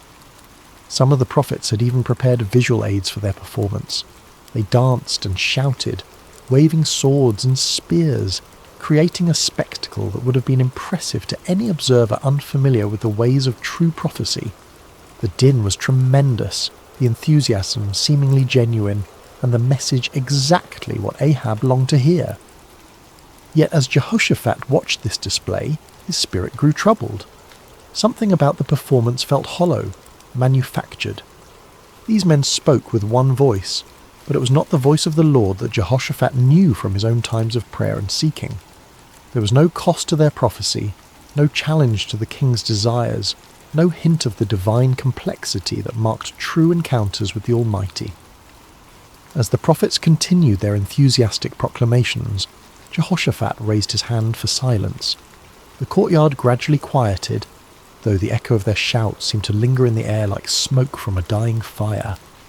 "Is there not here a prophet of the Lord besides these?" Jehoshaphat asked carefully, "that we might inquire of him?" The question fell like a stone into still water, sending ripples of discomfort through the assembly. Ahab's face darkened, and several of the court prophets exchanged meaningful glances. They all knew there was indeed another prophet, one whose very existence was a thorn in the flesh of everyone present. Ahab's response came through gritted teeth, his voice barely concealing his irritation. "There is still one man, Micaiah the son of Imlah, by whom we may inquire of the Lord. But I hate him, for he does not prophesy good concerning me, but evil." The honesty of Ahab's admission was startling in its nakedness. Here was a king openly declaring his hatred for a prophet based not on any moral failing or false prophecy, but simply because the man refused to tell him what he wanted to hear. It was a moment that revealed the true spiritual state of Israel's leadership. Jehoshaphat, ever the diplomat, sought to smooth over the awkward moment. "Let not the king say such things," he replied gently, though his words carried a subtle rebuke. Ahab realized he had revealed too much of his heart. With visible effort he composed himself and called for one of his officers. "Bring Micaiah the son of Imlah quickly," he commanded, though his tone suggested he would rather summon a plague upon his house. As the officer hurried away on his grim errand, the two kings settled in to wait. The 400 prophets remained in the courtyard, their earlier enthusiasm now tempered by the knowledge that their unanimous voice was about to be challenged by a single man they both feared and despised. The sun continued its relentless journey across the sky, and in the distance the sound of the officer's horse could be heard galloping toward the place where truth dwelt in isolation, where a forgotten prophet waited in the shadows of his integrity. The horse's hooves struck the dusty road with rhythmic precision as the king's officer rode toward the humble dwelling where Micaiah made his home. The prophet lived simply, far from the luxury of the royal court, in a stone house that spoke of function rather than ostentation. Here, away from the corrupting influence of political power, dwelt a man who had chosen faithfulness over favour, truth over comfort. Micaiah, son of Imlah, was not an imposing figure by earthly standards. Of average height and lean build, he bore the weathered appearance of one who had walked through many storms. His beard was streaked with silver, and his eyes held the deep weariness of a man who had spoken unpopular truths for too many years. Yet there was something unbreakable in his demeanour, a quality that suggested he had found his anchor in something far stronger than human approval. When the king's messenger arrived, Micaiah was in his garden, tending to the vegetables that provided much of his sustenance. The prophet lived modestly, supported by the occasional gifts of those few souls who still valued truth above comfort. He had long ago learned to find contentment in simple things, the satisfaction of honest work, the peace of prayer, and the quiet joy of communion with the Almighty. "Micaiah," the officer called out as he dismounted, "the king commands your presence immediately." The prophet looked up from his work, unsurprised. He had sensed in recent days that the Lord was preparing him for something significant.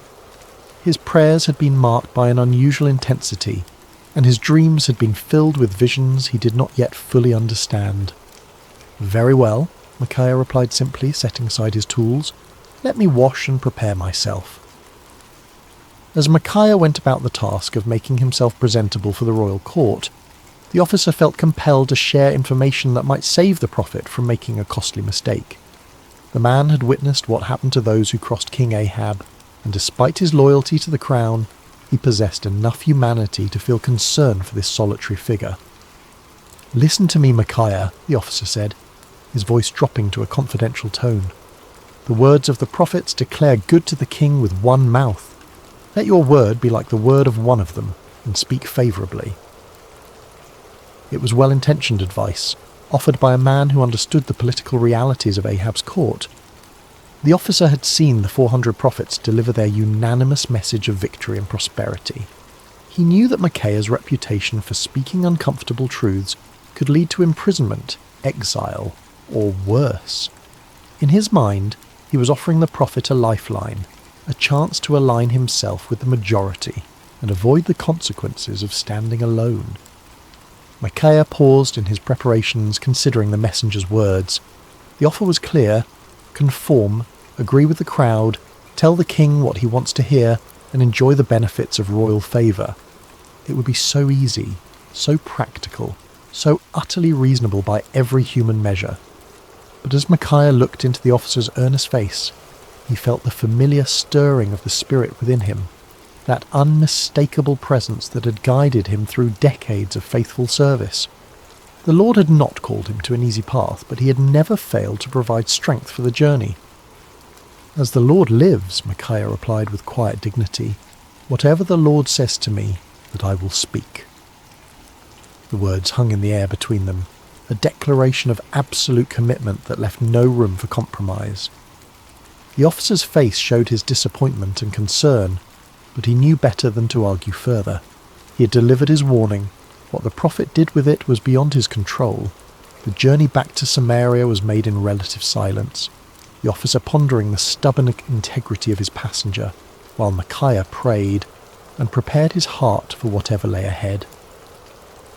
As they approached the city, the prophet could see the banners of both Israel and Judah flying from the palace walls, confirming his suspicion that this summons involved more than a routine consultation. The palace courtyard was a scene of controlled chaos when they arrived. Servants scurried about preparing for what appeared to be an important gathering, while guards stood at attention in their finest armour. The 400 prophets were still present, clustered in small groups and speaking in hushed tones. Their earlier enthusiasm had given way to a more subdued attitude, though their confidence in their message remained unshaken.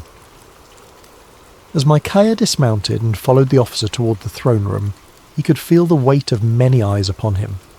Some looks were curious, others hostile, and a few held the barely concealed contempt of those who viewed his independence as a personal affront.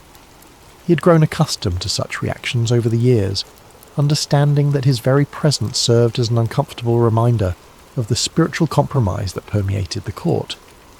The great doors opened before them, revealing the opulent throne room where Kings Ahab and Jehoshaphat waited. The contrast between the two rulers was immediately apparent even to a casual observer. Ahab sat upon his throne with the restless energy of a man driven by ambition, his fingers drumming impatiently on the armrest. Jehoshaphat, seated in a chair of equal honour nearby, maintained the composed dignity of one accustomed to seeking divine guidance before making important decisions. "Ah, Micaiah," Ahab said as the prophet entered, his tone carrying forced joviality that fooled no one. "At last, our final consultant arrives." Micaiah approached the throne with measured steps, neither hurrying to show deference nor dawdling to display defiance. He had learned long ago that in the presence of earthly power, his allegiance belonged to a higher authority. When he reached the appropriate distance, he bowed respectfully but not obsequiously, acknowledging the king's position without compromising his own integrity. "You summoned me, your majesty," Micaiah said simply, his voice carrying clearly through the chamber. King Jehoshaphat studied the prophet with interest. He had heard reports of Micaiah's reputation for uncompromising honesty, and after witnessing the theatrical performance of the 400 prophets, he was eager to hear from someone who might offer a different perspective. Ahab leaned forward on his throne, his eyes fixed on the solitary figure before him. "Micaiah, shall we go to war against Ramoth-Gilead, or shall we refrain?"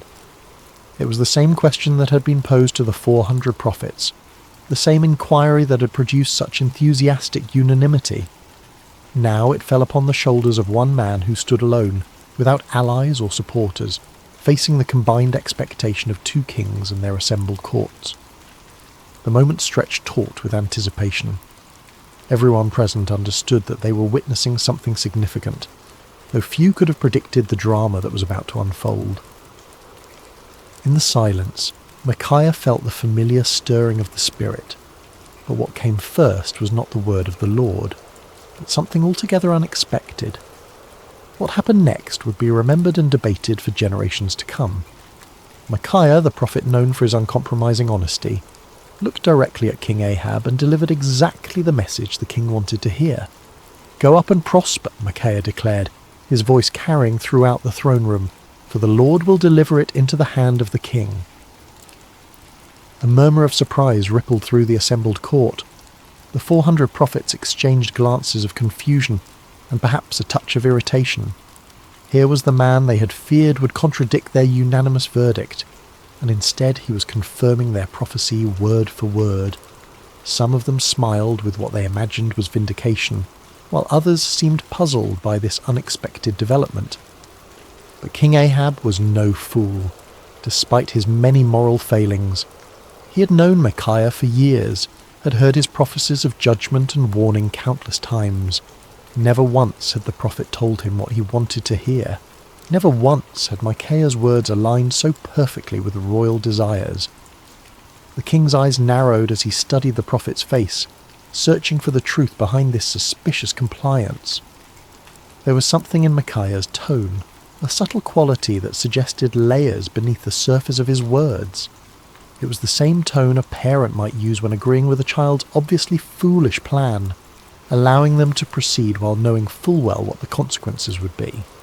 King Jehoshaphat, too, sensed that something was amiss, though he remained silent, observing the interaction with keen interest. "How many times shall I make you swear," Ahab said slowly, his voice carrying a warning, "that you tell me nothing but the truth in the name of the Lord?" It was a remarkable moment. Here was a king who had just received exactly the prophecy he desired, yet his own conscience convicted him that it could not be genuine. Ahab understood Micaiah well enough to know that such easy agreement was completely out of character. In demanding the truth, the king was inadvertently acknowledging that he recognized the difference between authentic prophecy and the comfortable lies he typically preferred. Micaiah stood silent for a moment, and those watching could see a visible change come over him.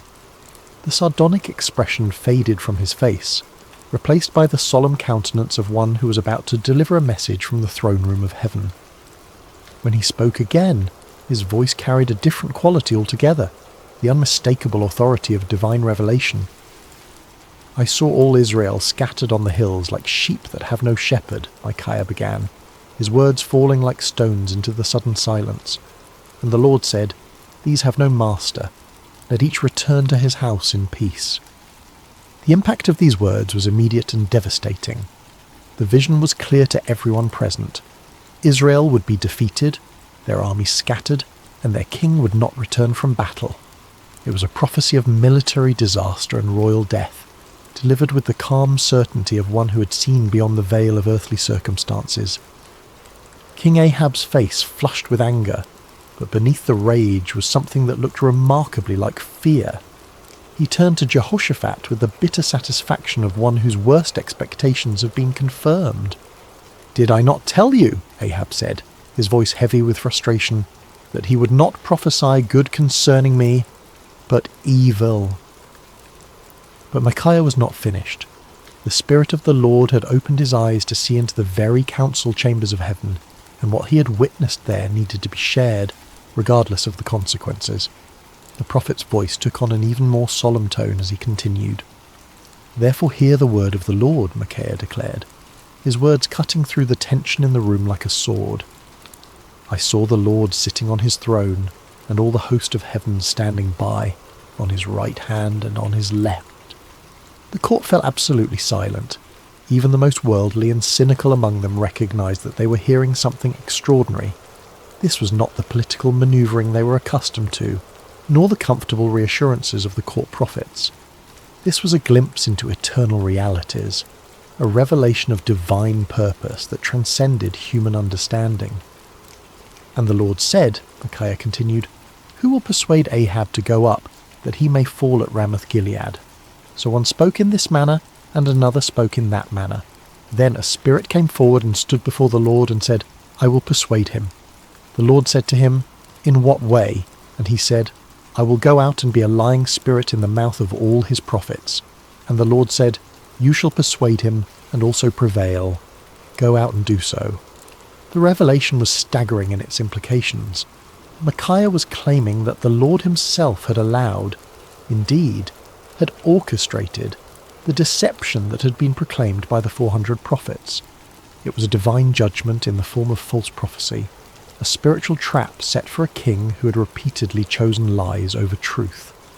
"Therefore," Micaiah concluded with inexorable logic, "look, the Lord has put a lying spirit in the mouth of all these prophets of yours, and the Lord has declared disaster concerning you."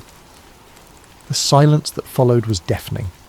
Every person present was forced to grapple with the implications of what they had heard. The 400 prophets found themselves accused not merely of error, but of being unwitting instruments of divine deception. The kings faced the terrifying possibility that their carefully planned military campaign was actually a trap set by the Almighty himself. But the silence was short-lived. Zedekiah, the spokesman for the 400 prophets, was a man of considerable pride and ambition. He had built his reputation on his supposed connection to the divine, and Micaiah's words threatened not only his credibility but his entire worldview.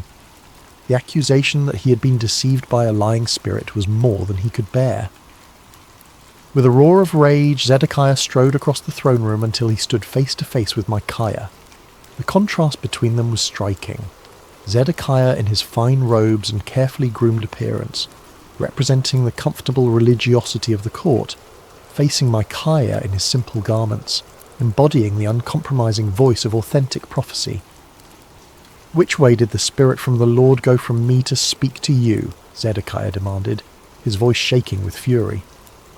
It was a desperate attempt to challenge Micaiah's authority, to suggest that if anyone possessed a connection to the divine, it was surely the spokesman for 400 prophets rather than this isolated troublemaker. But before Micaiah could respond, Zedekiah's anger overwhelmed his judgment entirely. The sound of the slap echoed through the throne room like a thunderclap. Zedekiah had struck Micaiah across the face with sufficient force to stagger the prophet, leaving a red mark on his cheek that would serve as a visible reminder of what it cost to speak truth in the face of comfortable lies. The act of violence hung in the air like a poisonous cloud. No one moved or spoke, shocked by the sudden transition from theological debate to physical assault. Micaiah slowly straightened, touching his cheek where Zedekiah's hand had left its mark. When he looked up, there was no anger in his eyes, no desire for retaliation. Instead, there was a sadness that seemed to encompass not only his immediate situation, but the entire spiritual state of the nation. "Indeed," Micaiah said quietly, his voice carrying despite its gentle tone, "you shall see on that day when you go into an inner chamber to hide." It was both prophecy and promise.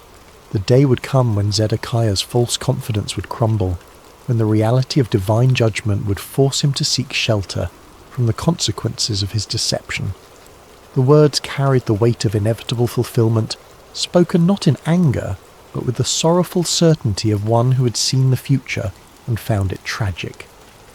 King Ahab had heard enough.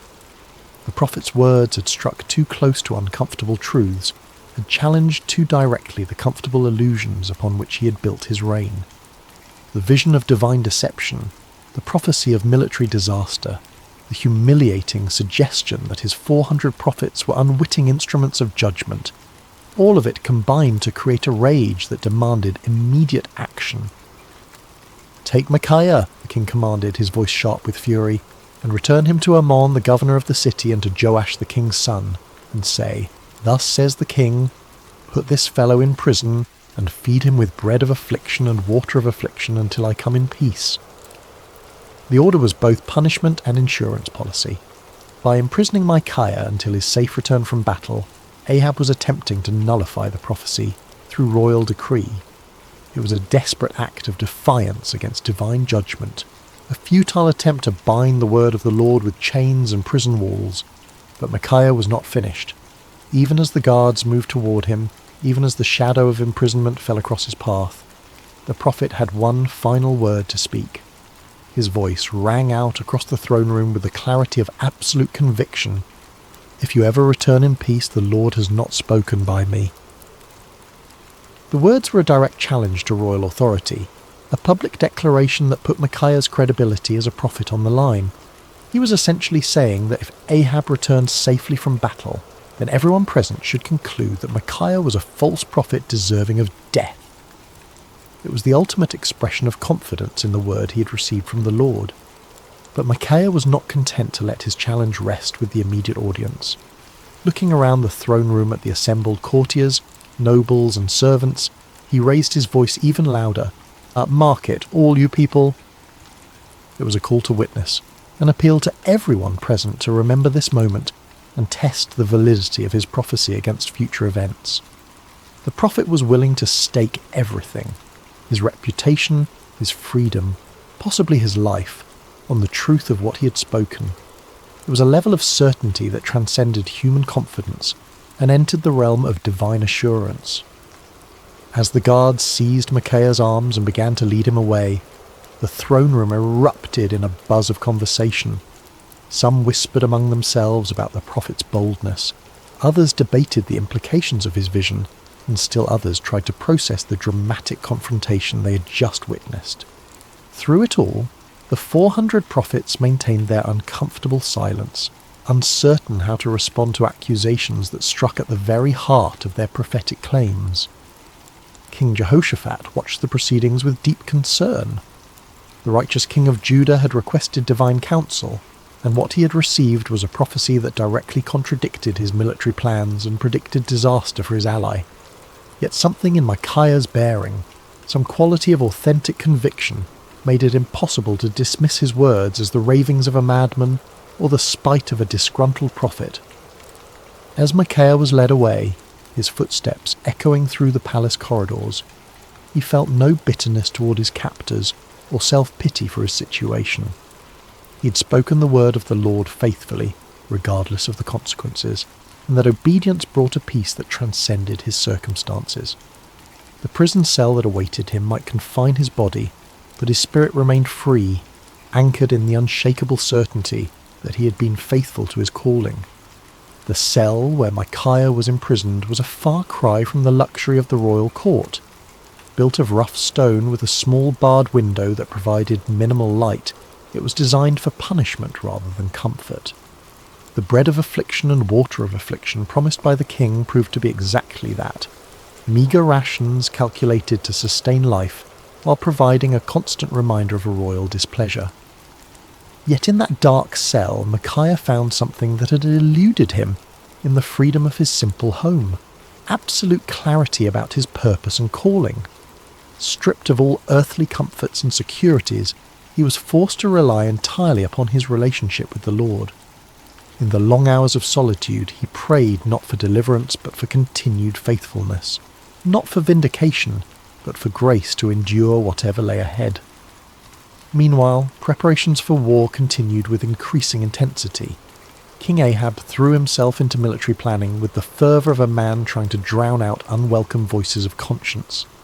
He consulted with his generals, inspected his troops, and made elaborate arrangements for what he was determined would be a glorious victory.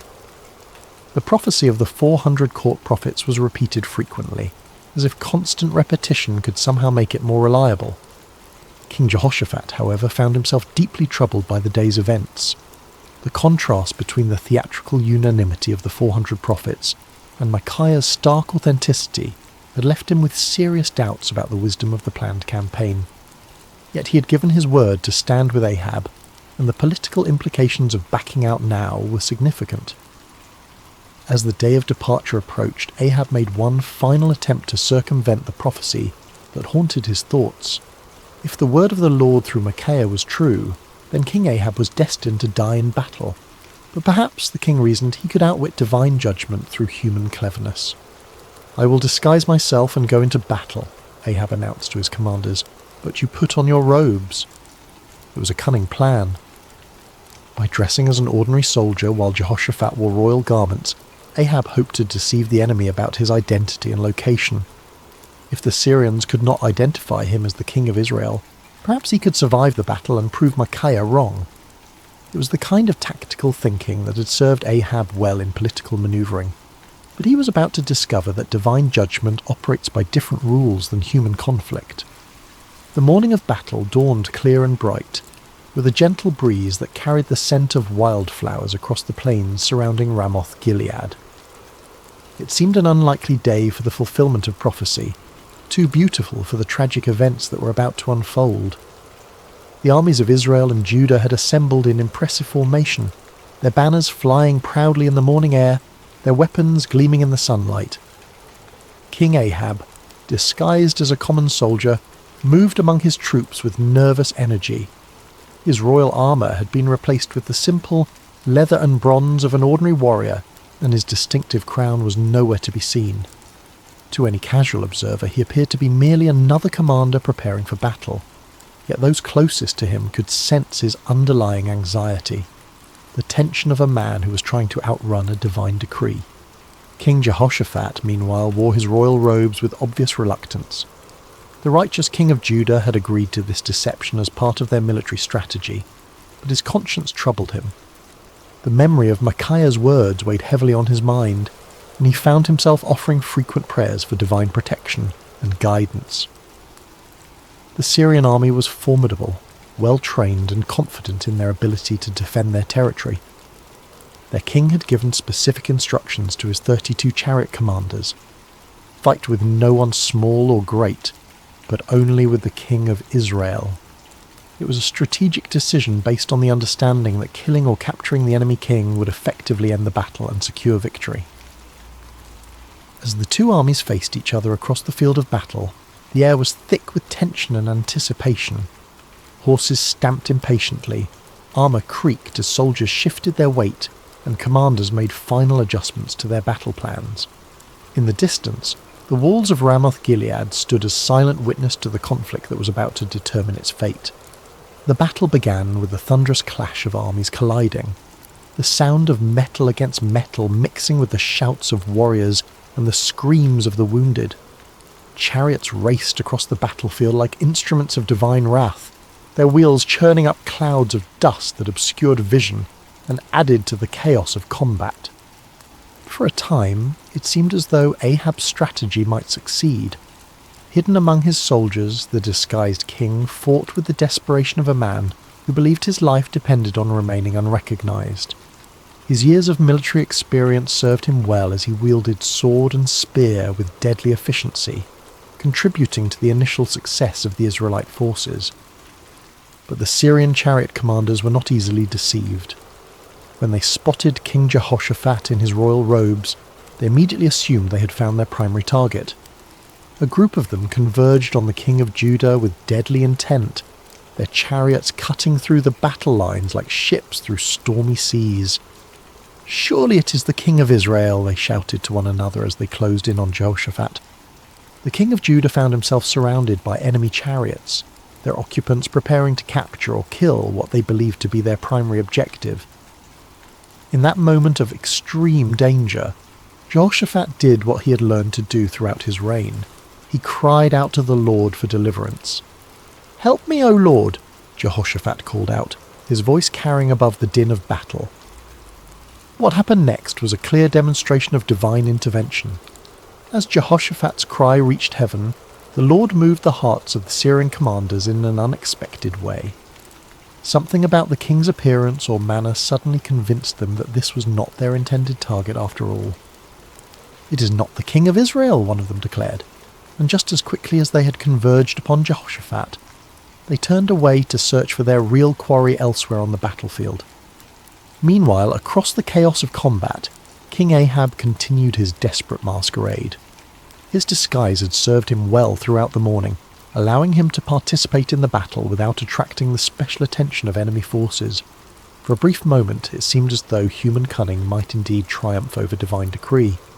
But the Lord's purposes are not thwarted by earthly schemes, no matter how cleverly conceived.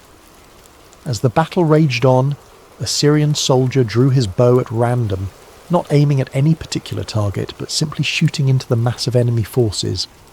It was the kind of arrow that soldiers loose when they cannot see clearly, through the dust and confusion of battle, hoping to strike something useful, but with no specific intent. The arrow flew through the air with the invisible guidance of divine providence. It passed over the heads of common soldiers, sailed between the wheels of racing chariots, and found its mark with the precision of perfect justice. The bronze point struck King Ahab between the joints of his armour, penetrating the one gap in his defences that his disguise could not protect.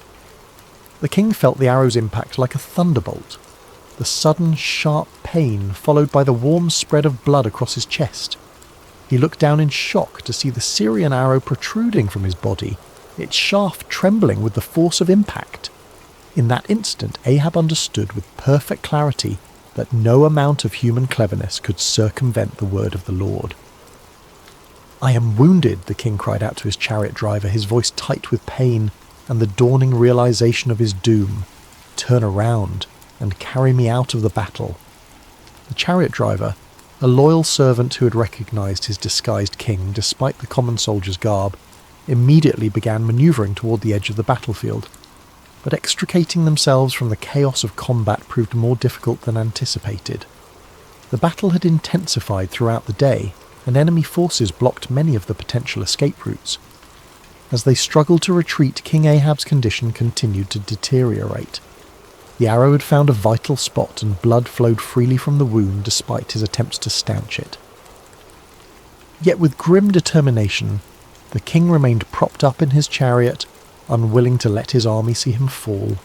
His presence, even in his wounded state, served to encourage the Israelite forces and maintain their fighting spirit. The battle raged from morning until evening, the outcome hanging in the balance as both sides fought with desperate intensity. But as the sun began to set, painting the sky in shades of red that seemed to mirror the blood spilled on the battlefield below, King Ahab's strength finally gave out. The disguised king, who had tried to outwit divine judgment, slumped forward in his chariot, his life ebbing away with each laboured breath. As word of the king's condition spread through the ranks, the cry went up that would fulfill Micaiah's prophecy with devastating accuracy. Every man to his city, and every man to his own country. The army of Israel, leaderless and demoralized, began to scatter across the hills just as the prophet had foreseen. Like sheep without a shepherd, they abandoned their positions and fled toward home, their dreams of victory dissolving into the nightmare of defeat. King Ahab died as the sun set over Ramoth-Gilead, his blood pooling in the bottom of his chariot. The man who had spent his reign choosing comfortable lies over uncomfortable truths had finally encountered a reality that no amount of deception could alter. The word of the Lord, spoken through his faithful prophet, had been fulfilled to the letter. News of King Ahab's death spread quickly through the land, carried by the scattered remnants of his army and the merchants who followed military campaigns. In the palace at Samaria, the reaction was one of stunned disbelief. The 400 prophets who had proclaimed certain victory found themselves facing a crisis of credibility that would haunt them for the rest of their lives. In his prison cell, Micaiah heard the news with a mixture of sadness and vindication. He had taken no pleasure in prophesying disaster, had felt no joy in predicting the death of his king. Yet the fulfillment of his prophecy served as a powerful reminder that the word of the Lord does not return void, regardless of how unwelcome it might be to human ears. When the guards came to release him from prison, Micaiah emerged into the daylight a changed man. His body bore the marks of his confinement. He was thinner, paler, and bore the lines of one who had endured hardship. But his spirit was unbroken, perhaps even strengthened by his ordeal. He had spoken truth in the face of overwhelming opposition, had maintained his integrity under pressure, and had been vindicated by the very events that had brought tragedy to the kingdom. The political ramifications of Ahab's death were immediate and far-reaching. His son Ahaziah ascended to the throne, inheriting a kingdom shaken by military defeat and spiritual confusion. The influence of Queen Jezebel remained strong, but the dramatic fulfillment of Micaiah's prophecy had dealt a severe blow to the credibility of the Baal-worshipping establishment. Zedekiah, the false prophet who had struck Micaiah in the throne room, found himself in an impossible position. His confident predictions of victory had been thoroughly discredited, and his authority as a spokesman for the divine had been shattered.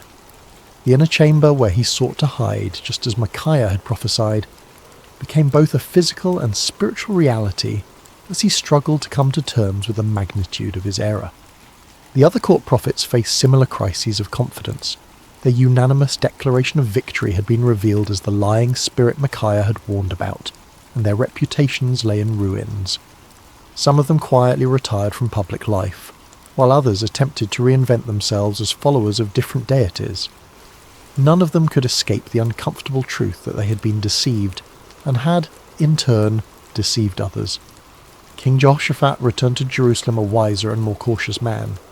His alliance with Ahab had nearly cost him his life, and the experience had taught him valuable lessons about the importance of seeking genuine divine guidance rather than accepting comfortable confirmations of predetermined plans.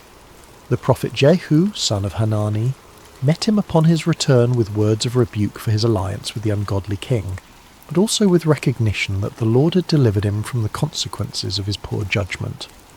Throughout the kingdom, people began to reassess their understanding of prophecy and divine revelation. The dramatic contrast between the false assurances of the 400 prophets and the accurate warnings of the solitary Micaiah had provided a vivid lesson in discernment. Many began to understand that true prophecy was not measured by its popularity or its agreement with human desires, but by its faithfulness to the word and character of the Lord. Years passed, and the story of Micaiah's stand against the 400 false prophets became one of the most remembered episodes in the history of Israel.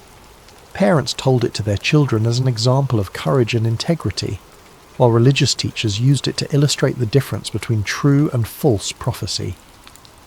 The tale grew in significance with each telling, not because it was embellished, but because its lessons proved to be timeless and universal. The first and most obvious lesson was about the cost of speaking truth.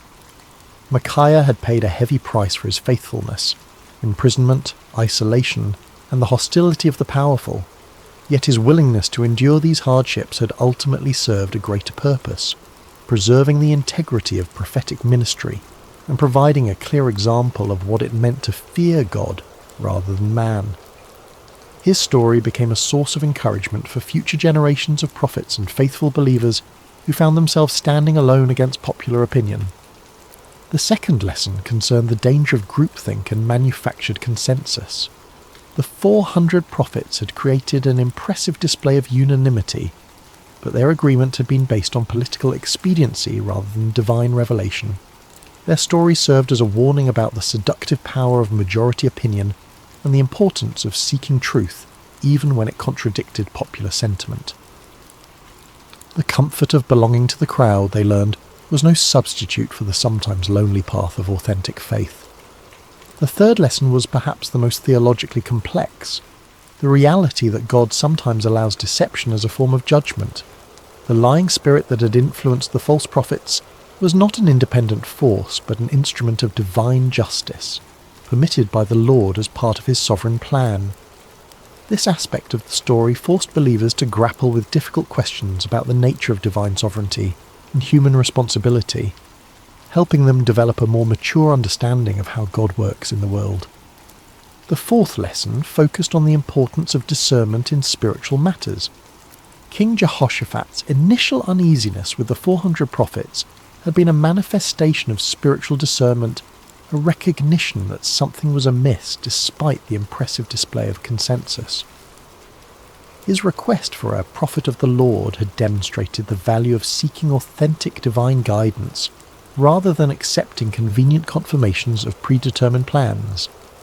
The fifth lesson was about the ultimate futility of human schemes when they oppose divine purposes. King Ahab's elaborate disguise had been a clever attempt to circumvent prophecy through human ingenuity, but it had proven utterly useless against the sovereign will of the Lord. The random arrow that found its mark had served as a powerful reminder that God's purposes will be accomplished regardless of human attempts to thwart them. As the years passed and the kingdom of Israel continued its spiritual decline, the story of Micaiah took on additional significance. It became a benchmark against which other prophets and prophecies were measured, a reminder of what authentic faithfulness looked like in the face of opposition. When Elijah stood alone against the prophets of Baal on Mount Carmel, people remembered Micaiah's solitary stand. When Jeremiah faced persecution for his unpopular messages, the example of Micaiah's courage provided encouragement and precedent. The story also served as a cautionary tale for those in positions of authority.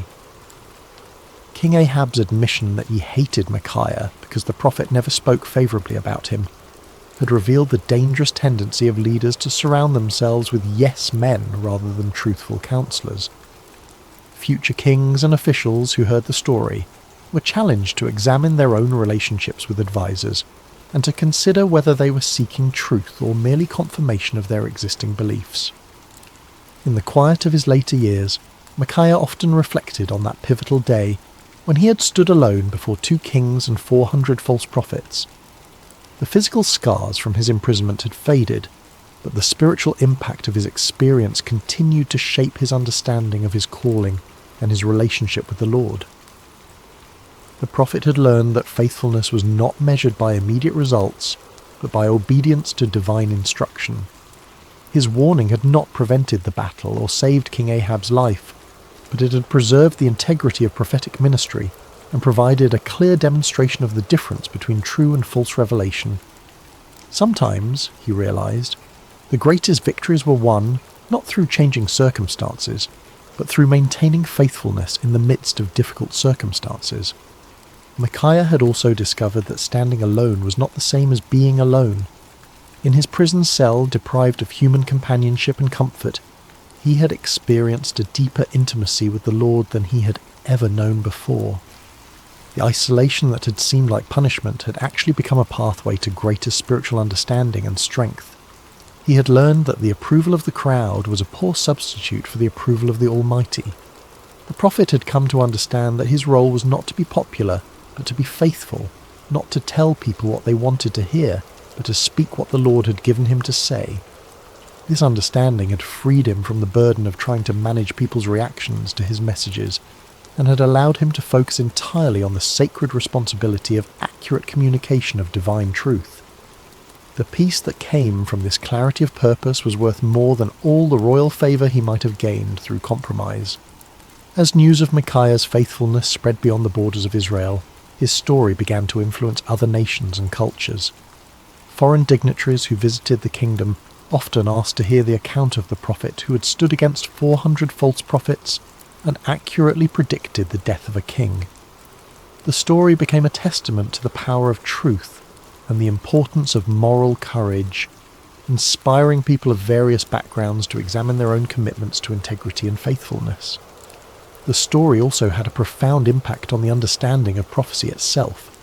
Future generations would use Micaiah's example as a standard for evaluating prophetic claims, recognizing that true prophecy was characterized by faithfulness to the Lord's character and purposes rather than by popular appeal or immediate gratification. The account helped establish criteria for distinguishing between authentic divine revelation and human manipulation disguised as spiritual authority. In the broader context of Israel's history, Micaiah's stand represented a crucial moment in the preservation of true worship and authentic faith.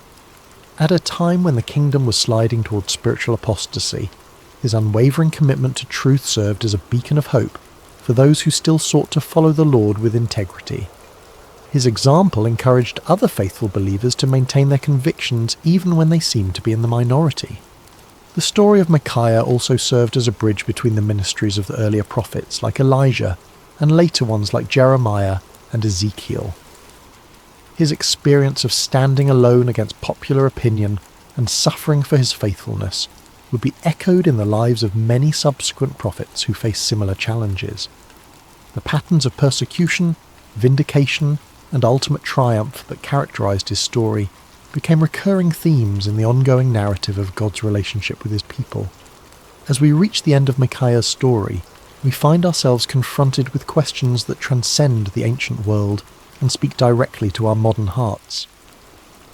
In an age of social media echo chambers and manufactured consensus, the prophet's example challenges us to examine our own commitment to truth and our willingness to stand alone when necessary.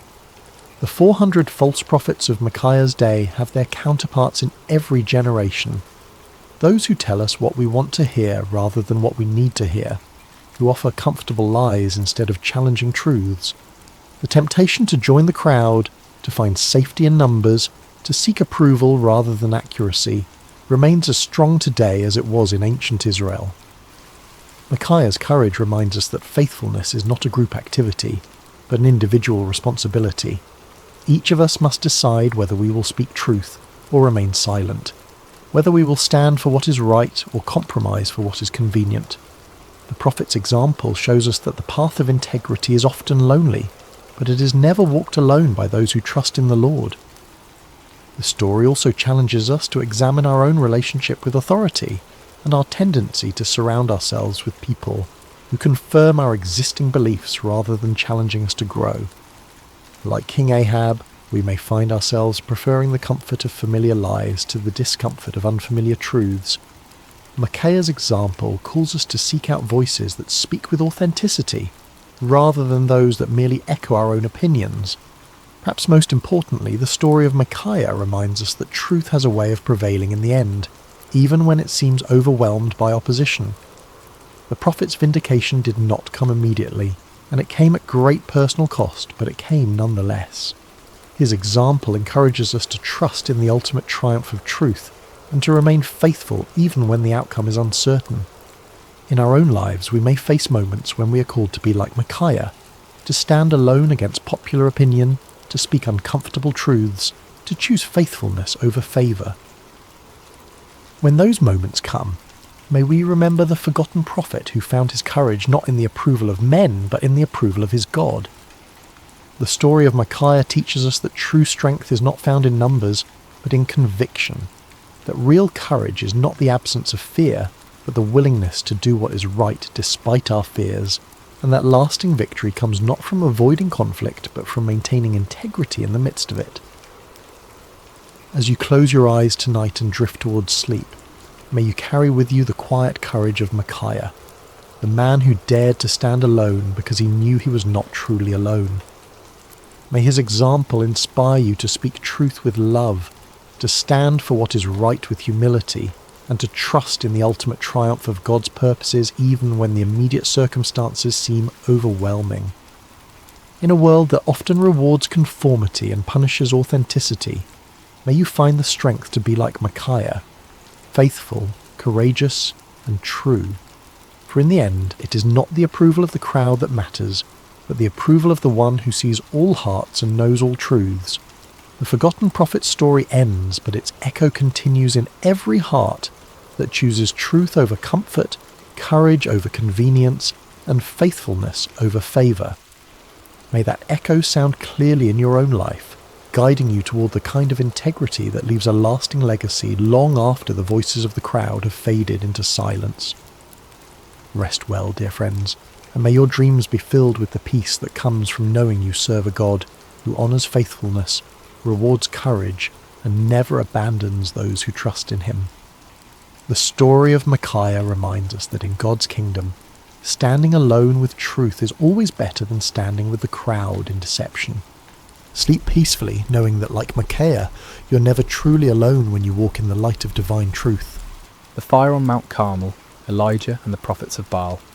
Hello everyone, and welcome to Sacred Slumber. Before we dive into today's powerful message, I want to connect with each of you personally. How has your day been treating you so far? Whether you're watching this in the early morning hours as the sun rises, during your lunch break, in the middle of a busy day, or perhaps late at night when the world has quieted down, I want you to know that this moment we're sharing together is sacred.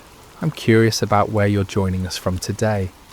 Are you listening from bustling New York City, the peaceful countryside of Iowa, the sunny beaches of California, or maybe you're tuning in from across the globe, in London, Sydney, or somewhere in between? Wherever you are, whatever time it is in your corner of the world, you are exactly where God wants you to be right now. If this is your first time joining us, I want to extend a warm welcome to our Sacred Rest family. We're so grateful you're here. And if you've been walking this journey with us, thank you for your continued faithfulness and support. Before we begin today's incredible story, I encourage you to subscribe to Sacred Slumber if you haven't already. Hit that subscribe button and ring the notification bell so you never miss these life-changing messages that God has in store for us. Now let's prepare our hearts for what I believe will be one of the most dramatic, faith-building stories you'll hear. Today we're travelling back over 2,800 years to witness one of the most spectacular demonstrations of God's power ever recorded in human history. We're going to Mount Carmel in ancient Israel, where one man's faith stood against an entire nation's rebellion, where fire fell from heaven, and where hearts were turned back to the one true God. The fire on Mount Carmel, Elijah and the prophets of Baal. Chapter 1. A nation in spiritual freefall. Picture, if you will, the ancient kingdom of Israel during one of its darkest hours. This wasn't just a time of political upheaval or economic hardship, though both of those existed. This was a time of complete spiritual catastrophe, a moment when an entire nation had turned its back on the God who had delivered them from slavery in Egypt, who had parted the Red Sea, who had given them the Promised Land. King Ahab sat on the throne of Israel, and beside him ruled Queen Jezebel, a woman whose very name has become synonymous with wickedness and manipulation. Jezebel wasn't just content to worship false gods herself. She was determined to drag the entire nation of Israel down with her into the depths of idolatry and spiritual darkness. Under their reign, temples to Baal began sprouting up across the landscape like poisonous mushrooms after a storm. Baal was the Canaanite storm god, supposedly the controller of rain and fertility, the giver of crops and abundance. The people were drawn to him because they believed he could provide what they desperately needed: prosperity, security, and success. Sound familiar? In our modern world, we may not bow down to statues of Baal, but how many of us have made idols out of our careers, our bank accounts, our social media followers, or our pursuit of comfort and pleasure? The heart of humanity hasn't changed much in nearly 3,000 years. But Jezebel wasn't satisfied with just building temples. She launched a systematic persecution campaign against the prophets of the Lord. These faithful men and women of God were hunted down like criminals. Some were executed, Others were forced to hide in caves and secret places, living in constant fear for their lives. The word of God was being silenced, and darkness was spreading across the land like a plague. Can you imagine living in such a time, when speaking the truth about God could cost you your life? When the very foundations of faith that had sustained a nation for generations were being torn down brick by brick? When it seemed like evil had won and righteousness had fled? Yet in the midst of this spiritual holocaust, God had his man. His name was Elijah, and he was about to become the most famous prophet in Israel's history. Chapter 2. The Drought of Divine Judgment. Before we meet Elijah face to face, we need to understand the backdrop against which his ministry unfolded. For 3 long years, not a single drop of rain had fallen on the land of Israel. This wasn't just an inconvenient dry spell or a minor weather pattern. This was divine judgment, God's response to a nation that had forgotten him and chased after false gods. The drought was devastating in ways that are hard for us to fully comprehend in our modern world of grocery stores and water systems. Rivers that had flowed for centuries dried up to cracked mud. Wells that had sustained families for generations ran completely dry. Crops withered in the fields, livestock died, and famine stalked the land like a relentless predator. People were desperate. Children cried from hunger. Farmers watched helplessly as their fields turned to dust. Merchants had nothing to sell, and families had nothing to eat. The very fabric of society was unravelling under the weight of this supernatural judgment. And yet, in their desperation, most of the people didn't turn back to the Lord. Instead, they cried out even more desperately to Baal, pleading with the storm god to send rain. They increased their sacrifices, intensified their rituals, and multiplied their prayers to deaf idols. They were convinced that if they just tried harder, if they just offered more, if they just believed with greater fervour, Baal would answer and the rains would come. But the skies remained as bronze hard and unyielding. Day after day, week after week, month after month, year after year, the sun blazed down mercilessly from a cloudless sky. The drought continued, and Baal remained silent. This is the world into which God sent his prophet Elijah.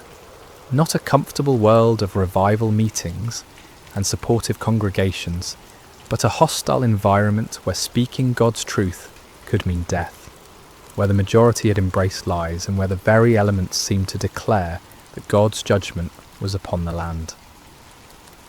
Chapter 3. Enter Elijah, the man of fire. Elijah appears in the biblical narrative like a bolt of lightning splitting the darkness. We don't know much about his background or his early life. He's introduced simply as Elijah the Tishbite from Tishbe in Gilead. No impressive genealogy, no royal connections, no seminary degrees or credentials. Just a man from a small town that most people had probably never heard of. But what Elijah lacked in pedigree, he more than made up for in faith, courage, and an unshakable conviction that the Lord God of Israel was the one true God. While the nation around him bowed to Baal, Elijah stood firm. While others compromised and conformed, Elijah remained faithful. While the majority chose the easy path of popular religion, Elijah chose the narrow way of truth. God had sustained Elijah supernaturally during the 3 years of drought. First, he had sent him to the brook Cherith, where ravens brought him bread and meat every morning and evening, and he drank from the brook.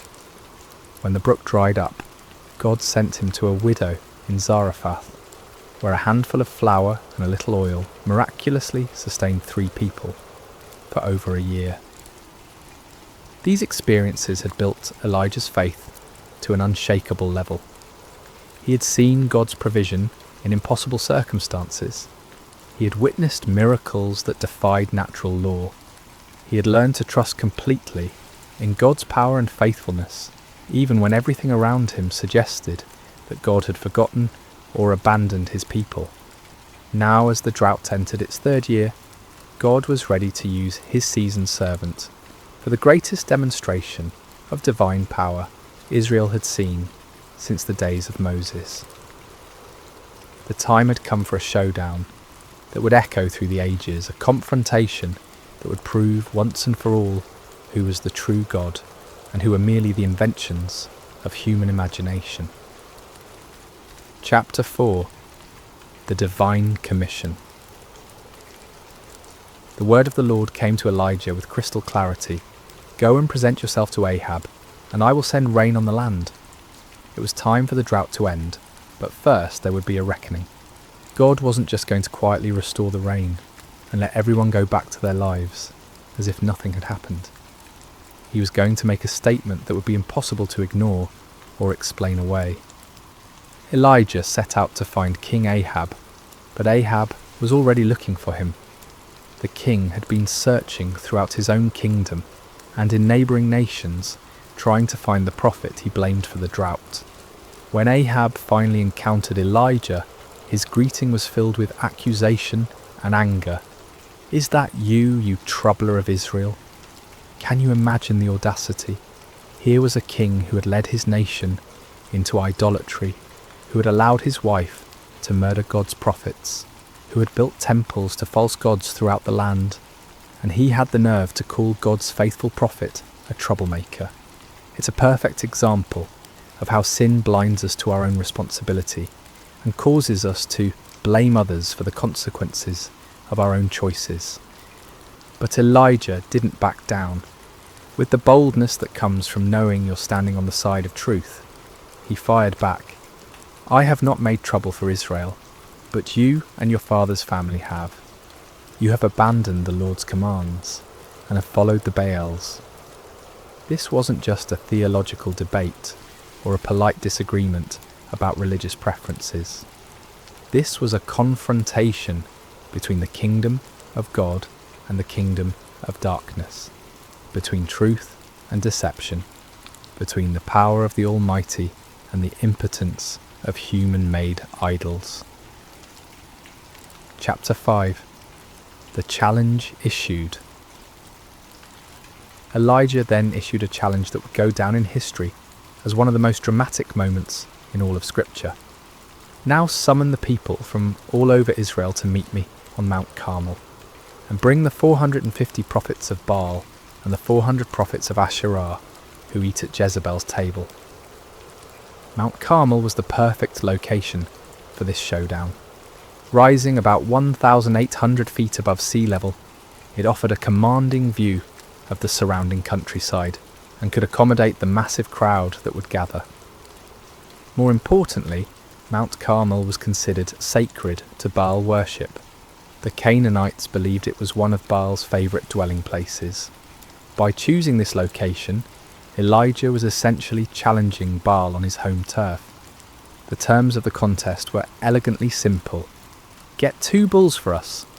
Let Baal's prophets choose one for themselves, and let them cut it into pieces and put it on the wood, but not set fire to it.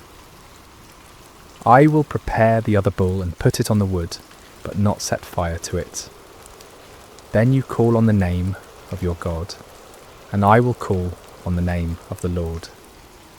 The God who answers by fire, he is God. It was brilliant in its simplicity. No complicated rituals, no ambiguous signs that could be interpreted different ways, no room for trickery or deception. Fire from heaven would be the ultimate proof. The God who could send fire to consume the sacrifice would be proven to be the true God. The people's response revealed both their spiritual confusion and their deep hunger for truth. What you say is good. They were tired of the uncertainty, tired of not knowing which God to trust, tired of the drought and the suffering. They wanted a clear answer, and Elijah's challenge offered exactly that. Chapter 6. The prophets of Baal take the stage. As dawn broke over Mount Carmel, an incredible scene began to unfold. Hundreds of prophets of Baal gathered around their altar, dressed in their ceremonial robes, carrying their ritual instruments, confident in their god's ability to answer their call. After all, they outnumbered Elijah 450 to 1. They had the backing of the royal court. They had been the religious establishment for years. Surely their God would not fail them now, especially not on his sacred mountain. They began their ritual early in the morning with great enthusiasm and confidence. "Baal, answer us," they cried, their voices echoing across the mountainside. They danced around their altar with wild abandon, their movements becoming more and more frenzied as they worked themselves into a religious fervour. This wasn't a quiet, dignified ceremony. This was raw, primal religion at its most intense. They leaped and shouted, they waved their arms and beat their chests. They called upon their God with every fibre of their being. The sound of their voices, the pounding of their feet, the clashing of their instruments created a cacophony that could be heard for miles around. But as the morning wore on and became noon, something became increasingly obvious. Nobody was answering. The sky remained clear and cloudless. No fire fell from heaven. No voice spoke from the heavens. The altar remained cold and lifeless, despite all their passionate pleading. You have to understand, these weren't insincere men going through empty motions. These prophets genuinely believed in Baal. They had devoted their lives to serving him. They had staked their reputations, their careers, and their very identities on the belief that he was real and powerful. The failure of their God to respond wasn't just embarrassing, it was devastating to everything they had built their lives upon. Chapter 7. Elijah's Divine Sarcasm.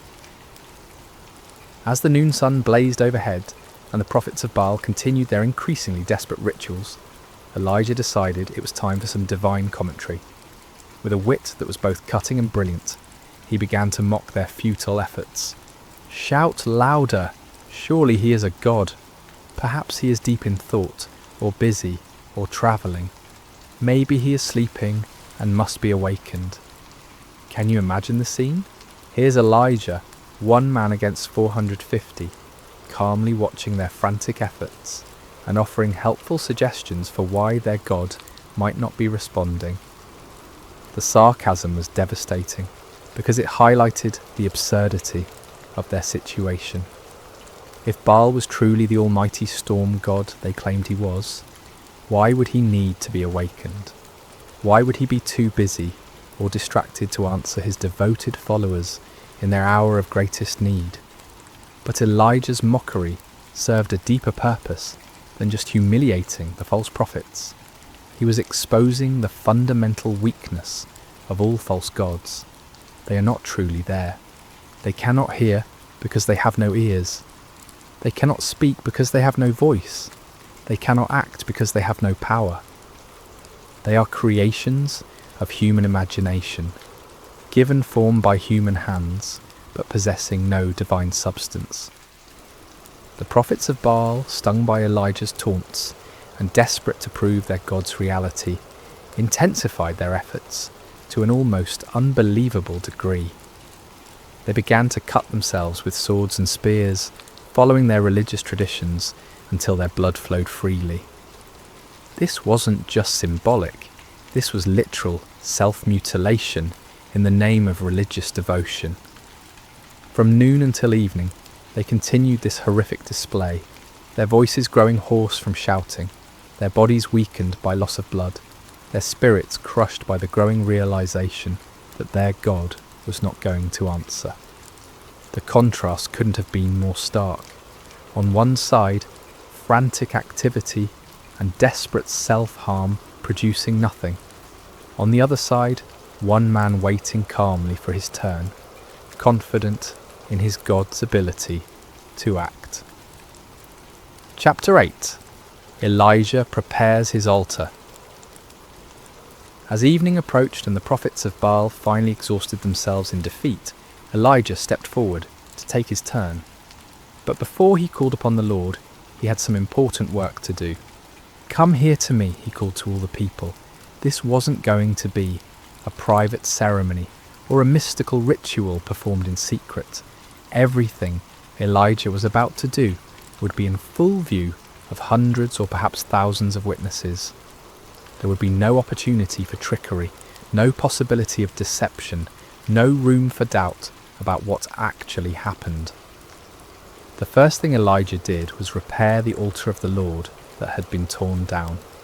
This altar represented the nation's covenant relationship with God, a relationship that had been broken by years of idolatry and rebellion. By repairing it, Elijah was symbolically calling the nation back to their true identity as God's chosen people. He took 12 stones, one for each of the tribes of Israel, even though the kingdom had been divided for generations. In God's eyes, his people were still one nation, still his chosen ones, still the objects of his covenant love, despite their unfaithfulness. Each stone was a reminder of God's promises to Abraham, Isaac and Jacob, promises that remained in effect despite the people's rebellion. With these 12 stones, Elijah built an altar in the name of the Lord. Then he dug a trench around it, large enough to hold about 15 litres of water. This wasn't just for dramatic effect, it was about to serve a very important purpose in demonstrating that what was about to happen could only be attributed to divine intervention. Chapter 9. The Ultimate Act of Faith. What Elijah did next was so audacious, so seemingly foolish, that it takes your breath away. Remember, this was in the 3rd year of a devastating drought. Water was more precious than gold. People were dying of thirst. Every drop was carefully conserved and rationed.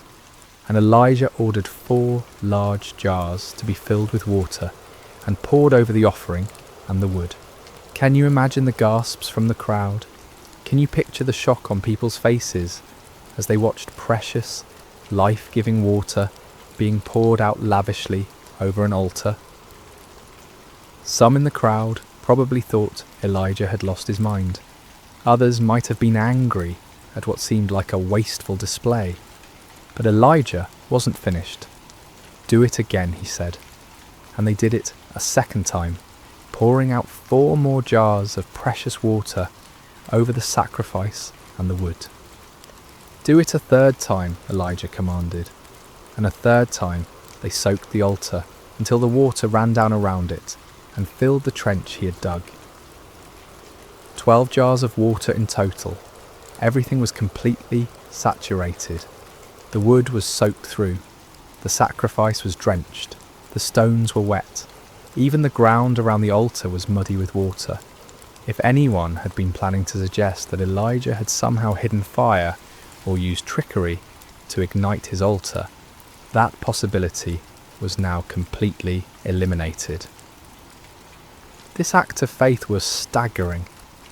Elijah was so confident in God's power that he was willing to make the miracle as difficult as possible. He wasn't just asking God to light dry wood. He was asking him to consume a sacrifice that was literally underwater. He was putting his reputation, his ministry, and his very life on the line, betting everything on God's ability to do the impossible. Chapter 10. The Prayer that Shook Heaven and Earth. As evening approached and the time for the evening sacrifice arrived, Elijah stepped up to the altar he had prepared. The moment had come. Everything led to this point. The drought, the confrontation with Ahab, the challenge to the prophets of Baal, the repair of the altar, the soaking with water, all of it was preparation for this moment when one man would call upon the name of the Lord. But notice what Elijah didn't do. He didn't scream and shout like the prophets of Baal. He didn't dance wildly, or cut himself, or work himself into a frenzy. He didn't perform elaborate rituals, or recite complicated incantations. He simply prayed, and his prayer was a model of faith, simplicity, and complete dependence upon God. "Lord, the God of Abraham, Isaac and Israel," he began, immediately identifying the God he served not as a local deity or a tribal God, but as the God of the covenant, the God who had made promises to the patriarchs and had been faithful to those promises for generations. "Let it be known today that you are God in Israel, and that I am your servant and have done all these things at your command." This wasn't about Elijah's reputation or glory. This wasn't about proving his own power or wisdom. This was about demonstrating to a watching world that the Lord alone is God, and that Elijah was merely his obedient servant. "Answer me, Lord, answer me, so these people will know that you, Lord, are God, and that you are turning their hearts back again." The purpose of the miracle wasn't to show off or to defeat enemies, but to turn hearts back to God. This was an act of divine love, a desperate attempt to rescue a nation from the spiritual destruction they had brought upon themselves. The prayer was short, simple, and powerful.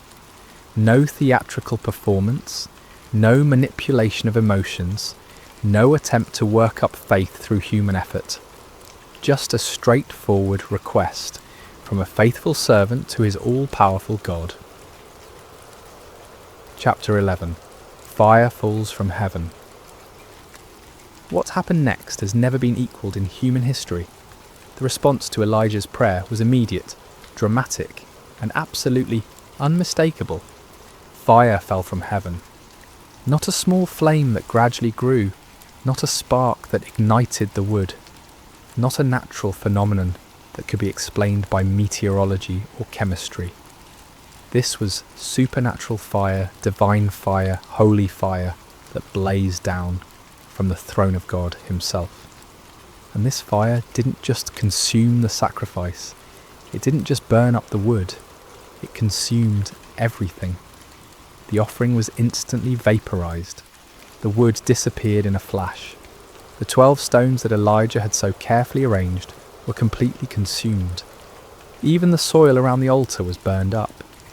The water in the trench, all those precious gallons that had been poured out, was licked up by the divine flames as if it had never been there.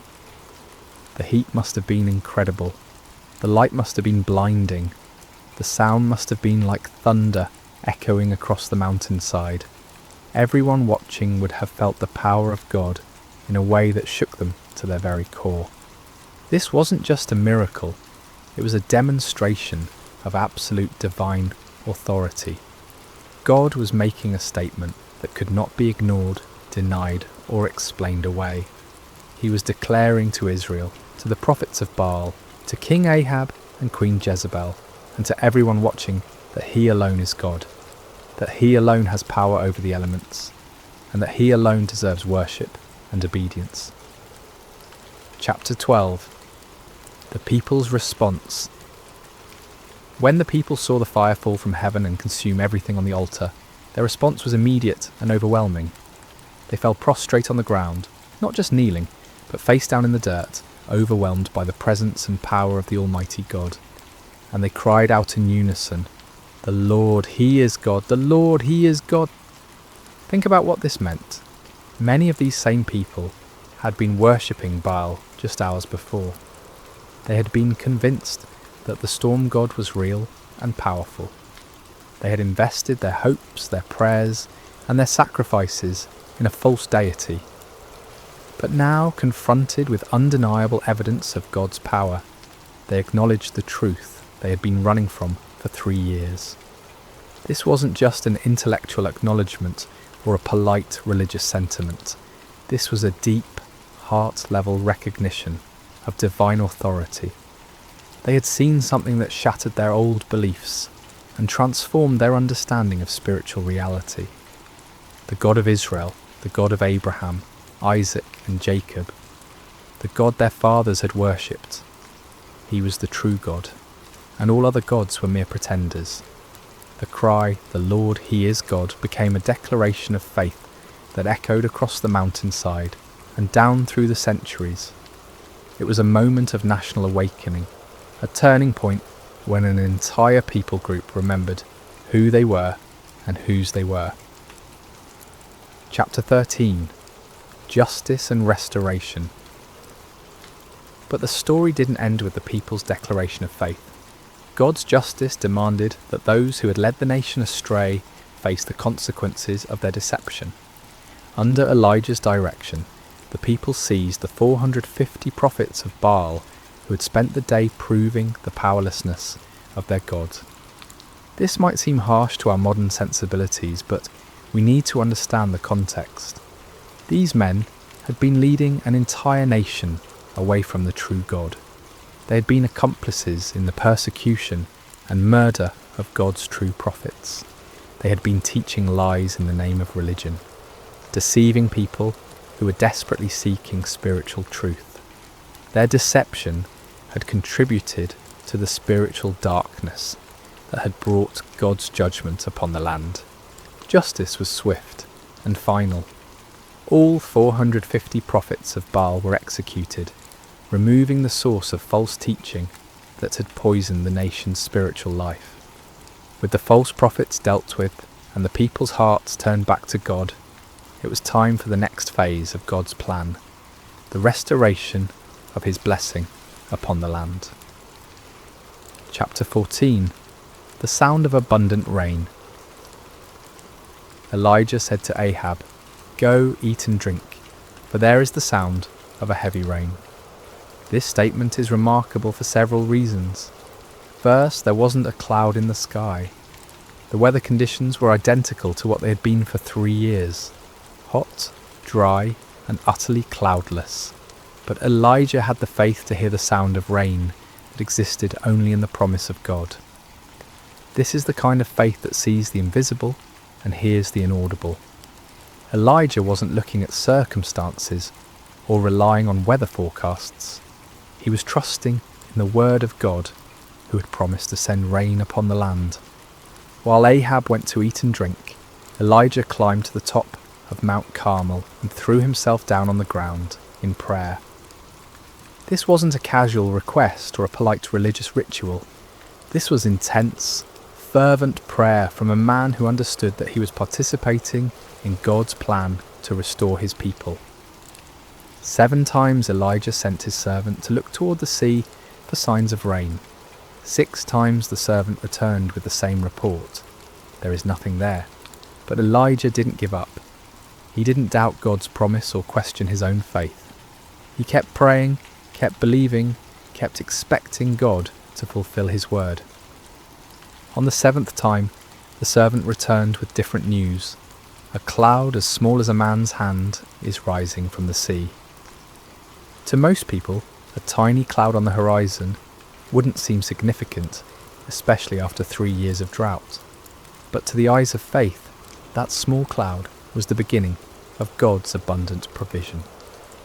Elijah immediately told his servant to run to Ahab with this message: "Hitch up your chariot and go down before the rain stops you."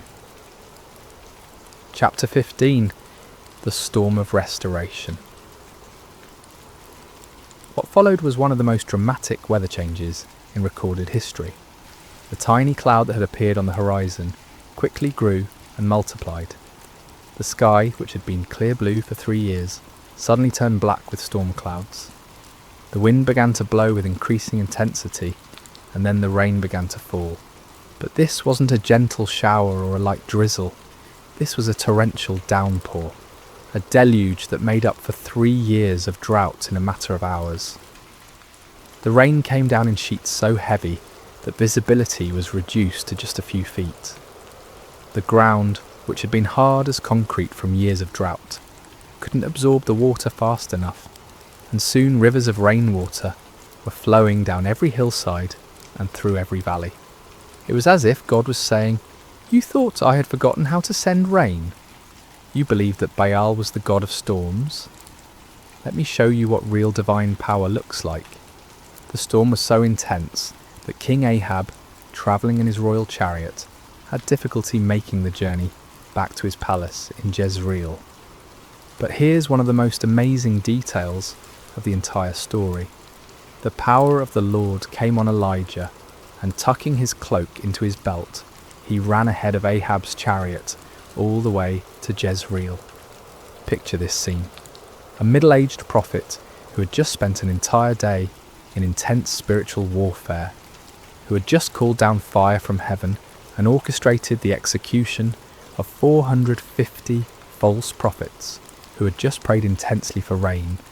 This same man was given supernatural strength to outrun a horse-drawn chariot for about 17 miles through a driving rainstorm. This wasn't natural human endurance.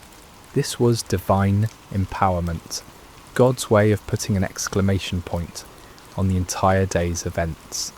Even in the storm, even in the exhaustion that should have followed such an intense spiritual battle, God's power was sufficient to carry his faithful servant. Chapter 16. Lessons for today. The story of Elijah on Mount Carmel is far more than just an exciting historical account. It's a template for understanding how God works in our world today and how he calls each of us to live lives of faith and courage. First, we see the power of standing alone for truth.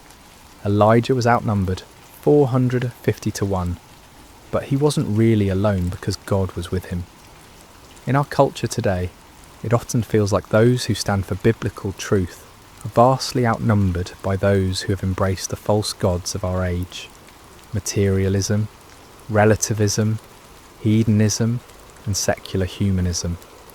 But numbers don't determine truth, and God's power isn't limited by human statistics. Second, we learn that false gods will always disappoint. The prophets of Baal cried out to their God from morning until evening, but he never answered because he wasn't real. Today's false gods, money, success, pleasure, power, technology, entertainment, promise fulfillment, but can never deliver on their promises. Only the true God can satisfy the deepest longings of the human heart. Third, we see that God often chooses to work through ordinary people who have extraordinary faith. Elijah wasn't from a prominent family or an influential background. He was just a man who believed God and was willing to stake everything on that belief. God is still looking for such people today, men and women who will trust him completely and obey him fully, regardless of the circumstances or the opposition. Fourth, we learn the importance of prayer in the life of faith. Elijah's prayer was simple but powerful because it was offered in complete faith and alignment with God's will. He wasn't trying to manipulate God or impress people. He was simply communicating with his heavenly Father and trusting him to act according to his promises. Fifth, we see that God's miracles often come after periods of preparation and testing. The 3 years of drought weren't just punishment for sin, they were preparation for a miracle.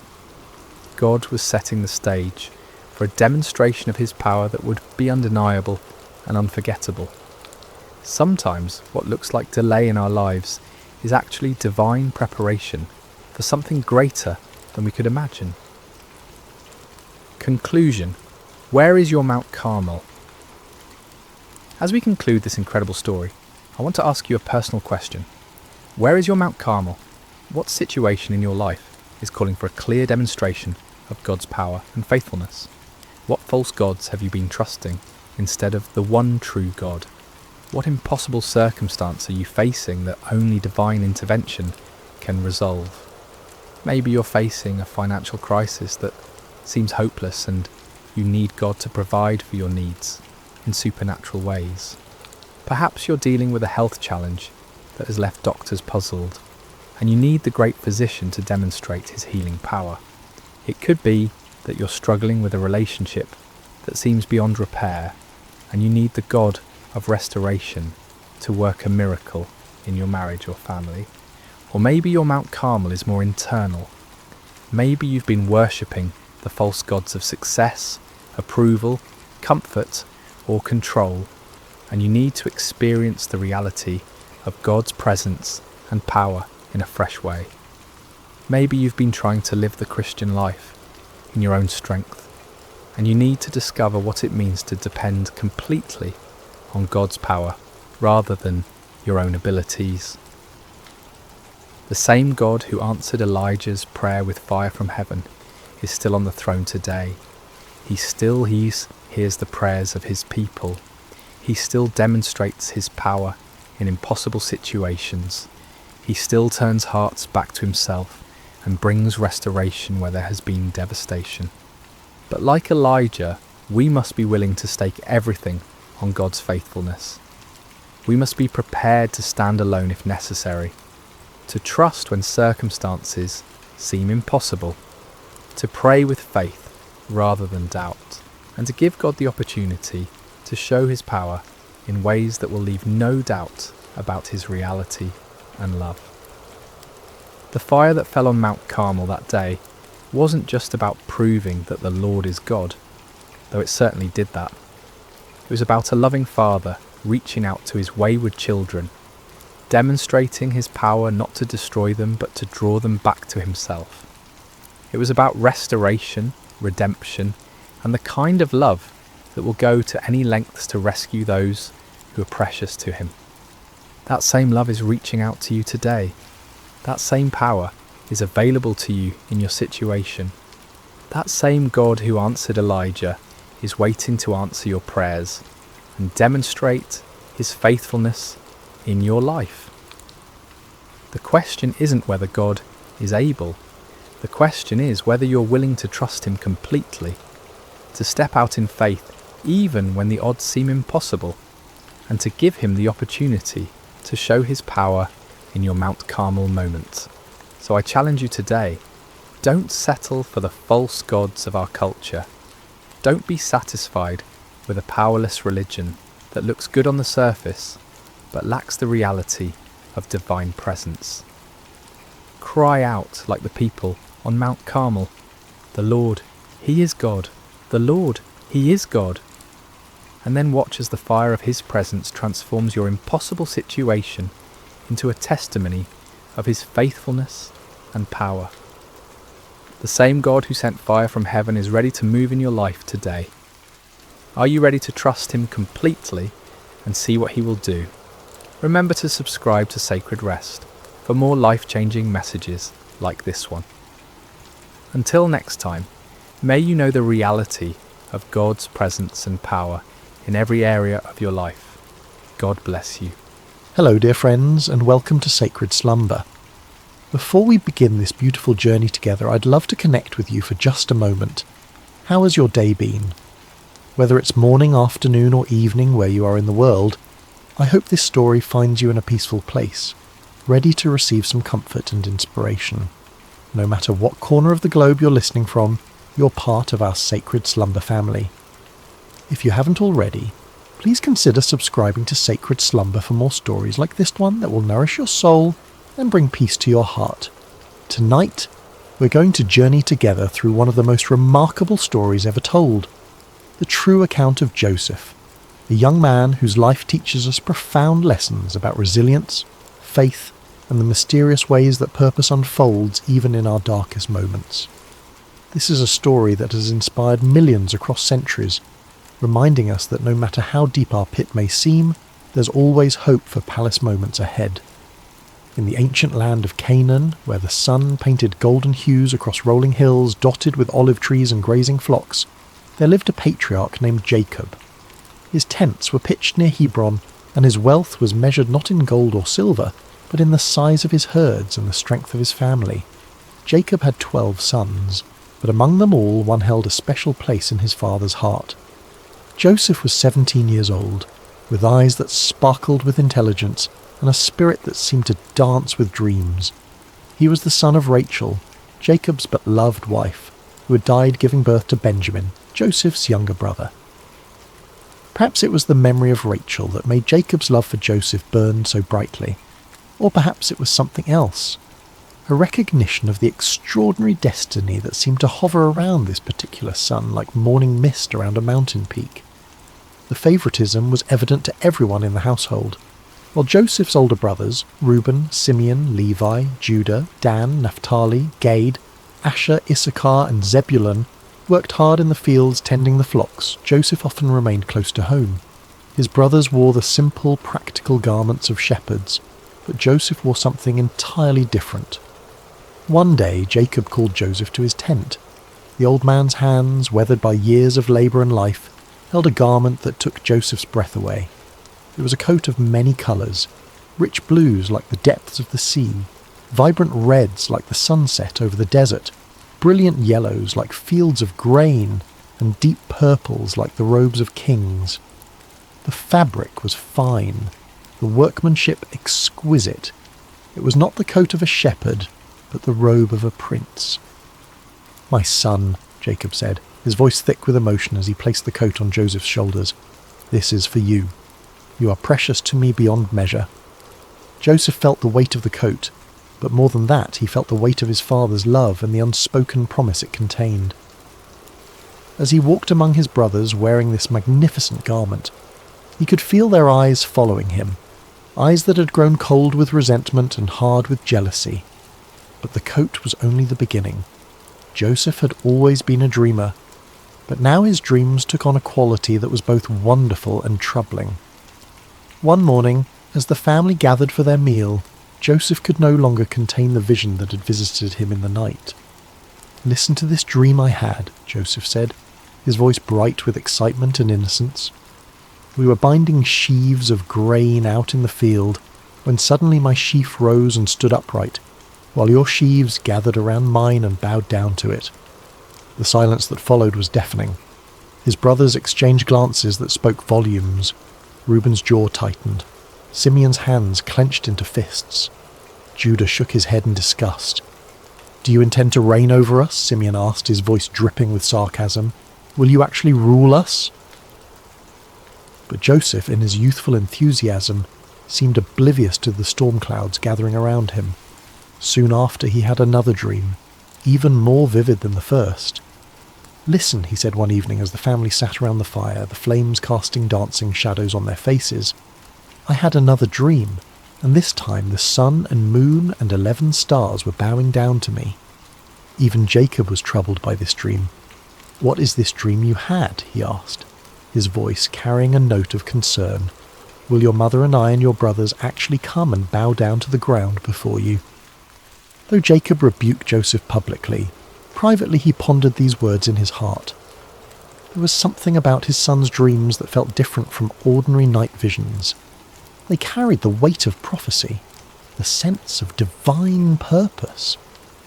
But for Joseph's brothers, these dreams were the final straw. Their hatred for Joseph grew like a cancer, fed by jealousy and watered by resentment.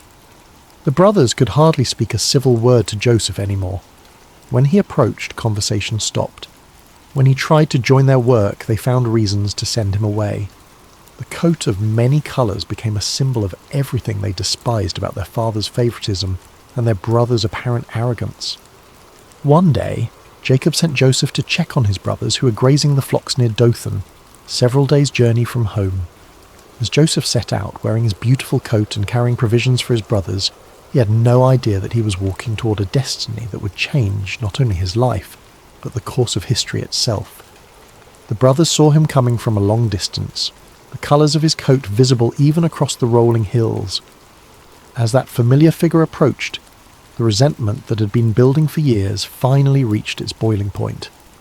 "Here comes that dreamer," one of them said with venom. "Let's kill him," another suggested. "We can throw him into one of these cisterns and say that a ferocious animal devoured him. Then we'll see what comes of his dreams." For a moment, murder hung in the air like a storm cloud ready to burst. But Reuben, the eldest, felt the weight of responsibility on his shoulders. "Let's not take his life," he said quickly. "Throw him into this cistern here in the wilderness, but don't lay a hand on him." Privately, Reuben planned to rescue Joseph later and return him to their father.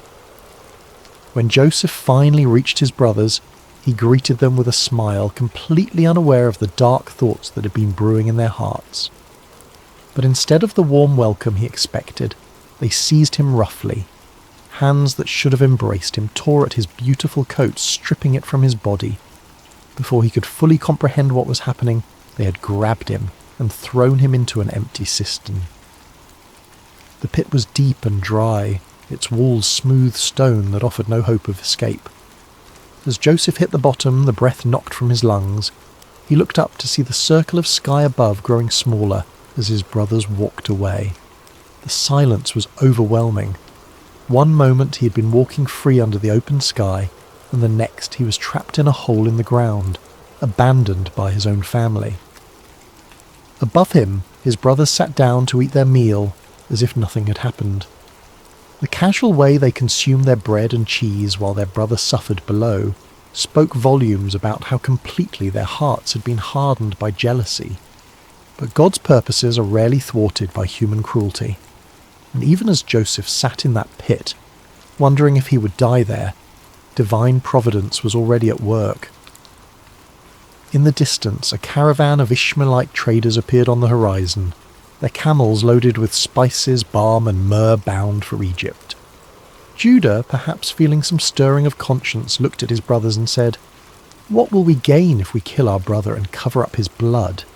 Come, let's sell him to the Ishmaelites and not lay our hands on him. After all, he is our brother, our own flesh and blood."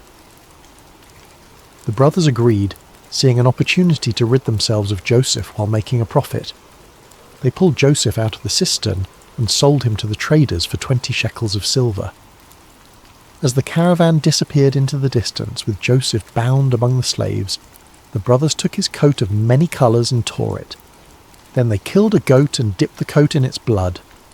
When they returned home, they presented the bloodied coat to their father. "We found this," they said. "Examine it to see whether it is your son's robe." Jacob recognized it immediately. The colours that had once brought him such joy now brought only anguish. "It is my son's robe," he cried. "Some ferocious animal has devoured him. Joseph has surely been torn to pieces." Jacob tore his clothes in grief and put on sackcloth. He mourned for his son many days, and though all his sons and daughters came to comfort him, he refused to be comforted. "No," he said, "I will continue to mourn until I join my son in the grave." Meanwhile, the caravan carrying Joseph continued its journey toward Egypt, each step taking him further from everything he had ever known and loved. As the young man looked back at the fading hills of his homeland, he could not have imagined that this betrayal, this moment that felt like the end of everything, was actually the beginning of a story that would demonstrate the power of God to bring beauty from ashes and purpose from pain. The journey to Egypt was long and grueling. Joseph, who had never known anything but comfort and privilege, now found himself chained among slaves, his feet bloody from walking across rough terrain, his throat parched from the desert sun. The traders were not cruel, but neither were they kind. He was simply merchandise to them, a commodity to be delivered in good condition to fetch the best price.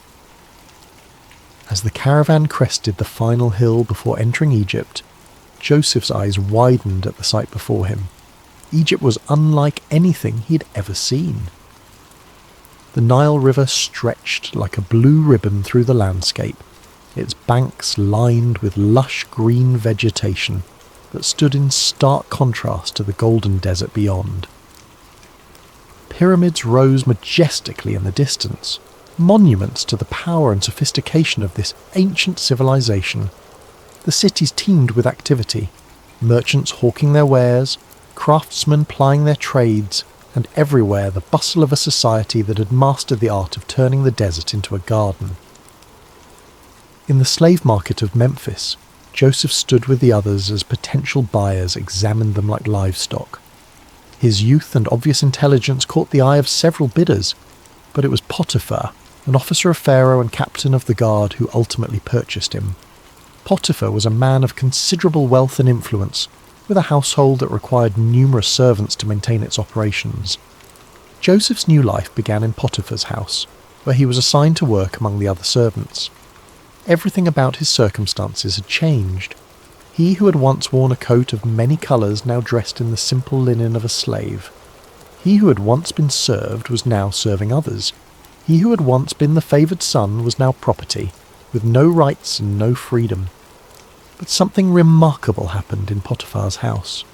Instead of becoming bitter or despondent, Joseph chose to serve with excellence.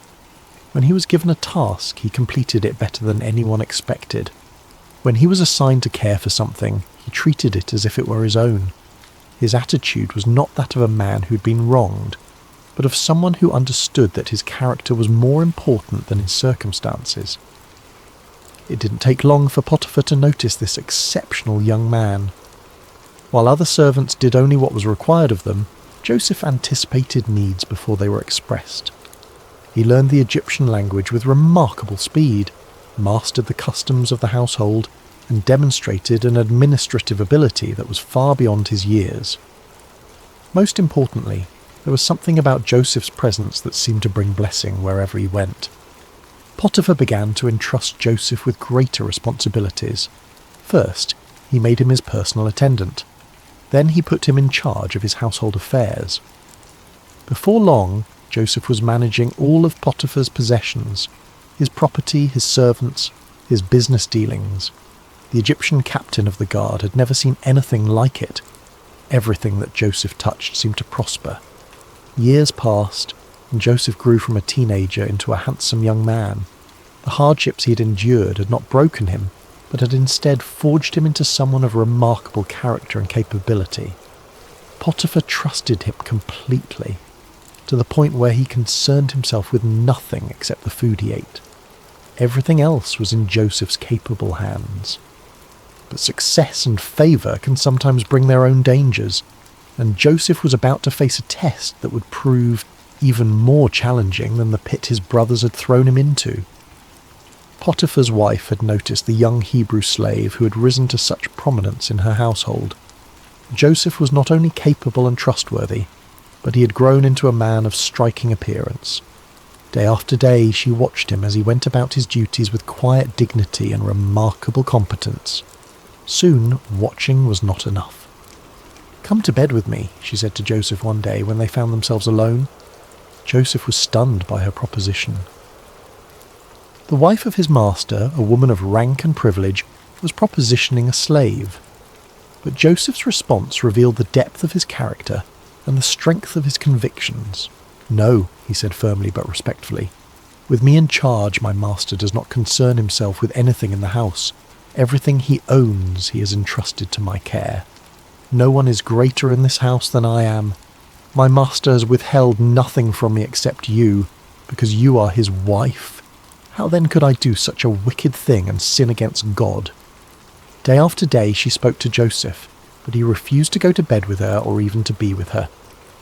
Joseph understood that betraying Potiphar's trust would not only be wrong, but it would also be a sin against the God who had been with him through all his trials. His integrity was not for sale, regardless of the price or the pressure. But a person determined to do wrong will often become vindictive when their advances are rejected. Potiphar's wife's desire turned to anger, and her anger to a determination for revenge. She waited for the right opportunity, and one day when Joseph came into the house to attend to his duties, and none of the household servants were inside, she made her move. She caught him by his cloak and said, "Come to bed with me." But Joseph left his cloak in her hand and ran out of the house.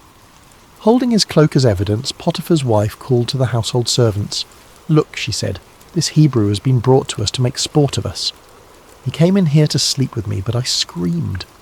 When he heard me scream for help, he left his cloak beside me and ran out of the house. When Potiphar came home, his wife told him the same story. That Hebrew slave you brought us came to me to make sport of me, but as soon as I screamed for help, he left his cloak beside me and ran out of the house." Potiphar burned with anger. The man he had trusted above all others, the servant who had brought such blessing to his household, had apparently betrayed that trust in the worst possible way. Without investigation, without hearing Joseph's side of the story, Potiphar had Joseph seized and thrown into prison, the same prison where the king's prisoners were confined. Once again, Joseph found himself in a pit, though this time it was made of stone and iron rather than earth.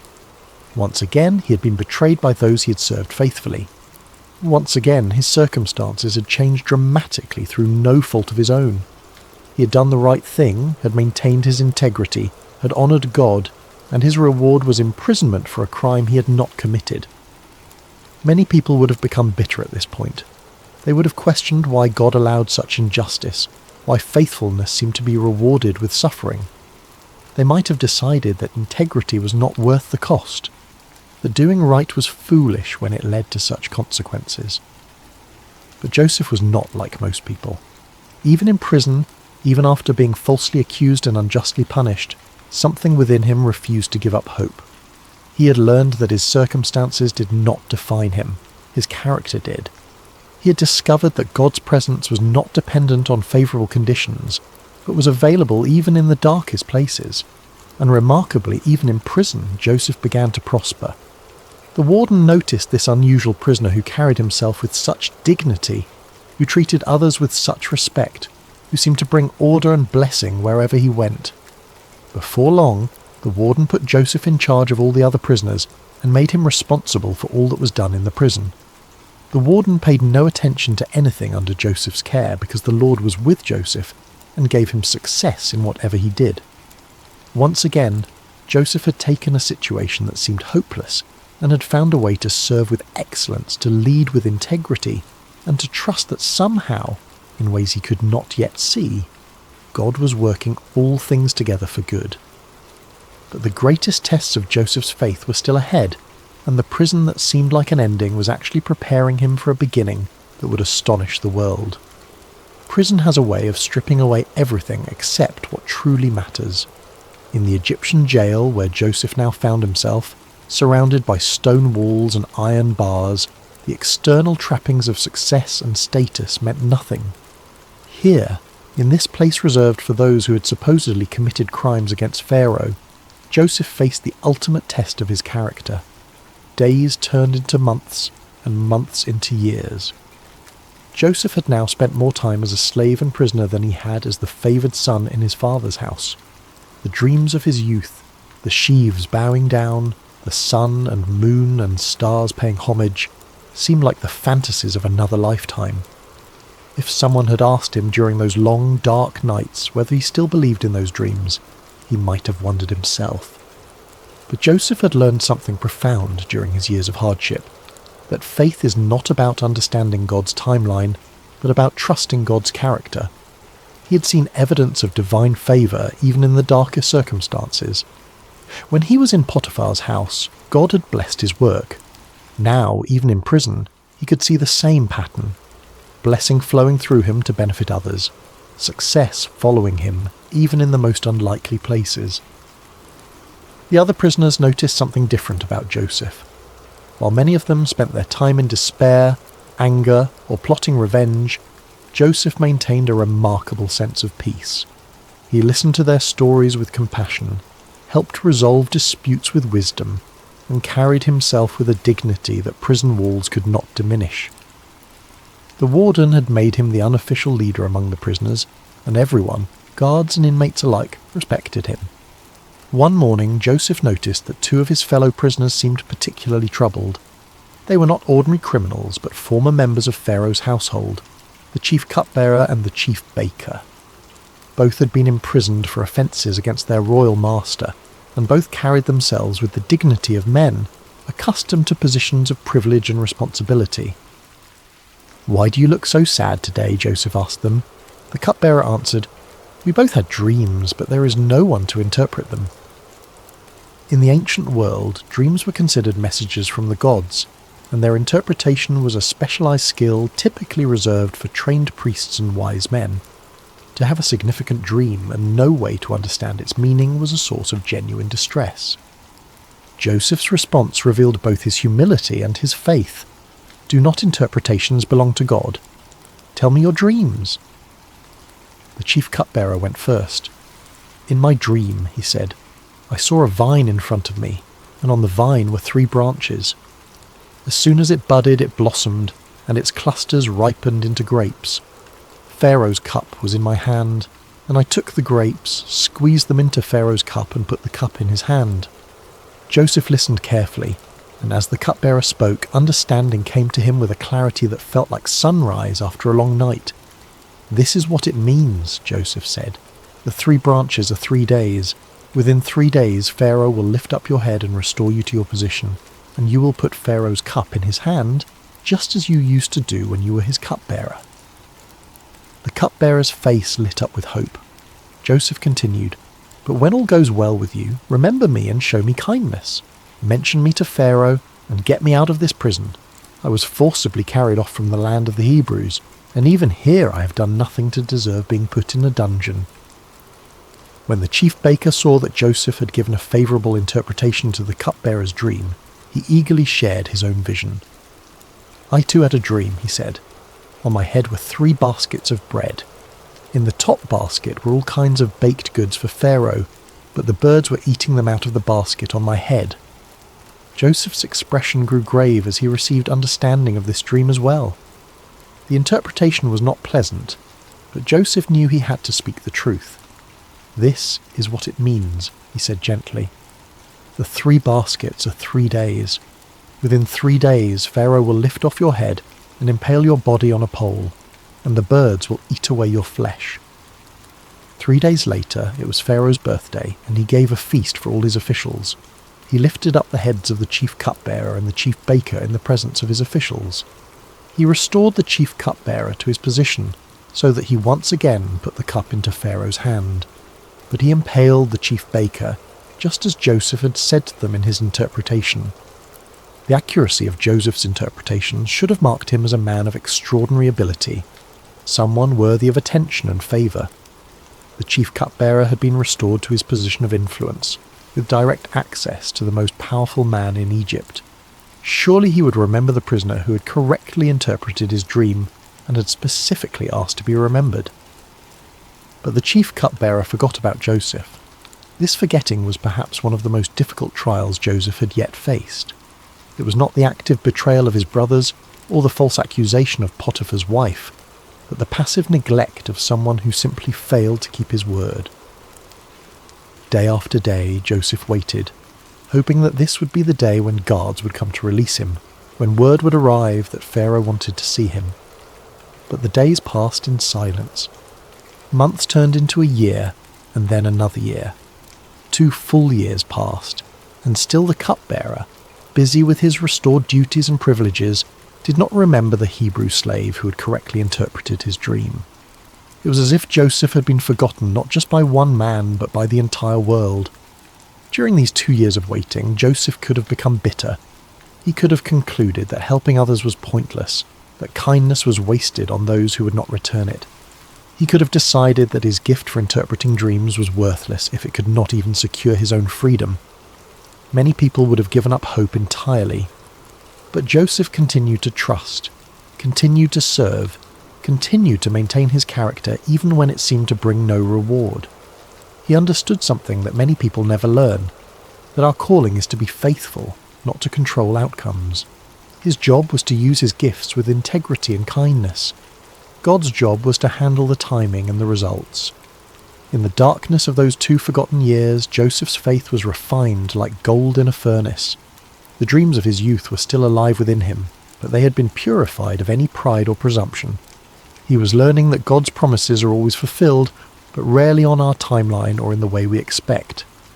And unbeknownst to Joseph, his time of preparation was nearly complete. All the lessons he had learned, about integrity under pressure, about leadership in difficult circumstances, about maintaining faith when it seemed unrewarded, were about to be put to their ultimate test. The pit had prepared him for the palace, but first he would need to prove that he was ready for both the privilege and the responsibility that awaited him. The stage was being set for one of the most dramatic turnarounds in human history, and the forgotten prisoner was about to become the second most powerful man in the greatest empire on earth. Pharaoh stood on the balcony of his palace, looking out over the magnificent kingdom that stretched as far as the eye could see. The Nile flowed majestically past the royal residence, its waters reflecting the first light of dawn.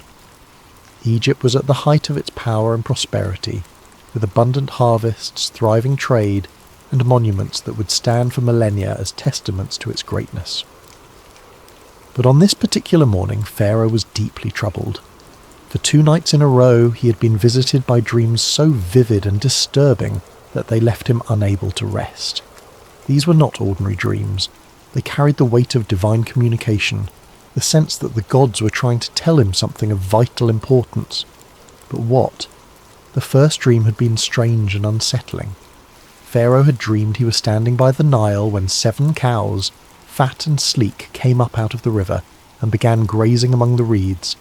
Then 7 other cows came up out of the river after them, but these were ugly and gaunt, more wasted and emaciated than any cattle Pharaoh had ever seen in all of Egypt. The ugly, gaunt cows ate up the 7 fat, sleek cows, but even after eating them, they looked just as ugly and gaunt as before. The second dream was equally mysterious. This time, Pharaoh saw 7 heads of grain growing on a single stalk, healthy and good.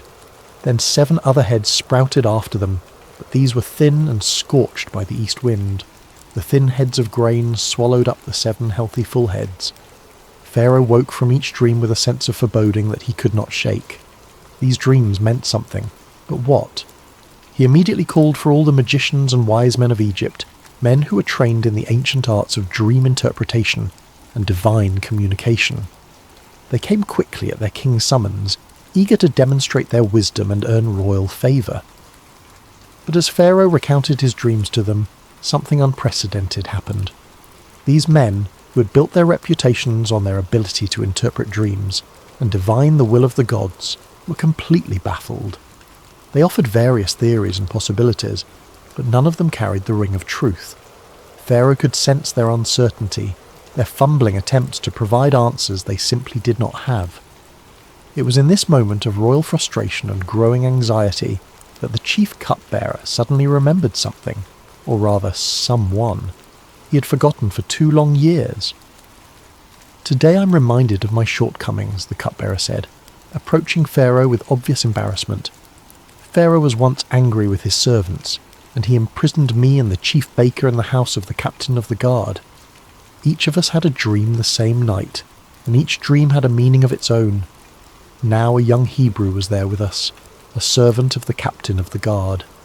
We told him our dreams, and he interpreted them for us, giving each man the interpretation of his dream, and things turned out exactly as he interpreted them to us. I was restored to my position, and the other man was impaled."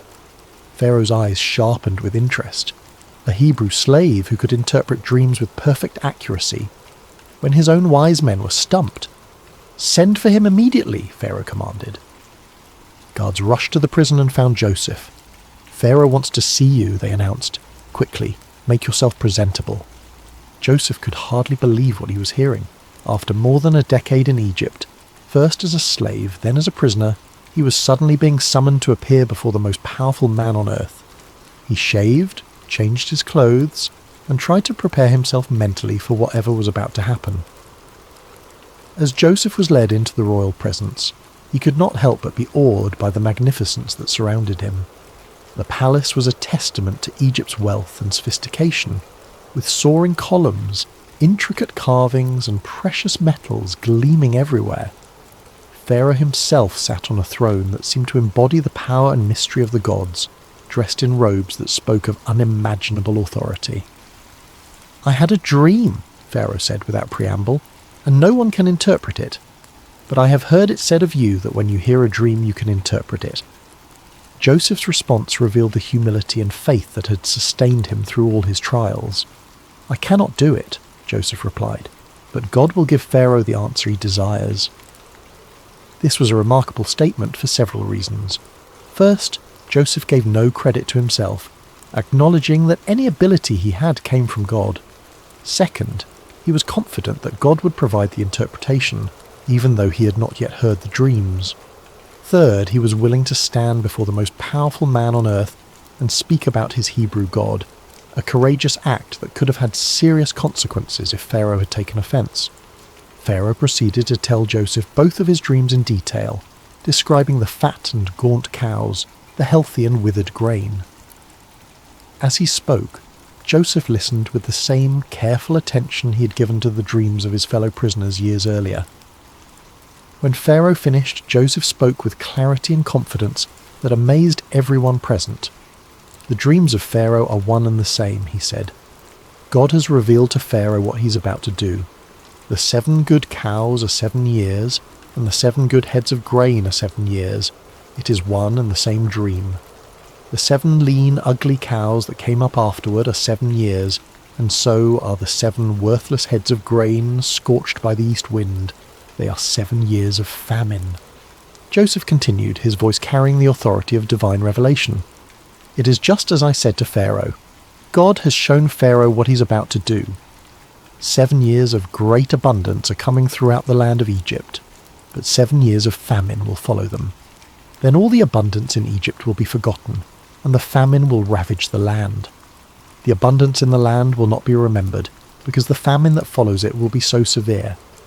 The reason the dream was given to Pharaoh in 2 forms is that the matter has been firmly decided by God, and God will do it soon." But Joseph did not stop with the interpretation.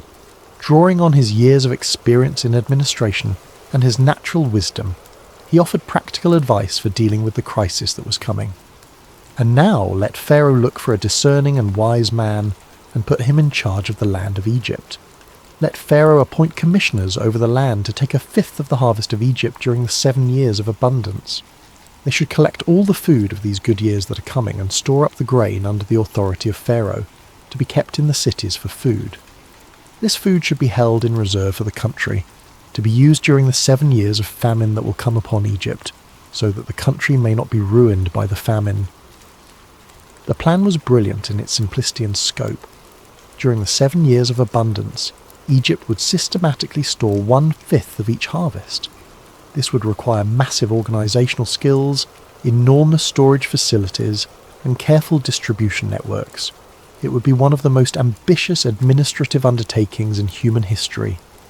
Pharaoh and his officials were amazed not only by the interpretation, which had the unmistakable ring of truth, but also by the comprehensive plan Joseph had outlined. Here was a man who could not only understand divine communication, but could also translate that understanding into practical action. "Can we find anyone like this man?" Pharaoh asked his officials. "One in whom is the Spirit of God?" Then Pharaoh said to Joseph, "Since God has made all this known to you, there is no one so discerning and wise as you. You shall be in charge of my palace, and all my people are to submit to your orders. Only with respect to the throne will I be greater than you." And so, in a single day, Joseph went from being a forgotten prisoner to being the 2nd most powerful man in Egypt. Pharaoh took his signet ring from his finger and put it on Joseph's finger. He dressed him in robes of fine linen and put a gold chain around his neck. He had him ride in a chariot as his second in command, and people shouted before him, "Make way!" Pharaoh also gave Joseph an Egyptian name, Zaphenath-Paneah, and gave him Asenath, the daughter of Potiphera, priest of On, to be his wife. Joseph was 30 years old when he entered the service of Pharaoh, king of Egypt. 13 years had passed since his brothers had thrown him into that pit in Dothan. 13 years of slavery, false accusation, imprisonment, and being forgotten. But now those years of preparation were revealed as exactly that. Preparation for a responsibility that would affect not just Egypt, but the entire known world. As Joseph began his new role, organising the massive project of storing grain for the coming famine, he could not help but remember the dreams of his youth. The sheaves bowing down, the sun and moon and stars paying homage. Those dreams had seemed so impossible during the dark years of his trials. But now he was beginning to see how God had been weaving a story of redemption that was far grander than anything he could have imagined as a 17-year-old boy in his father's house. The 7 years of abundance began exactly as Joseph had predicted, and Egypt's harvests were more bountiful than anyone could remember. Under Joseph's careful supervision, vast storehouses were built in every city, and grain was collected and preserved on an unprecedented scale.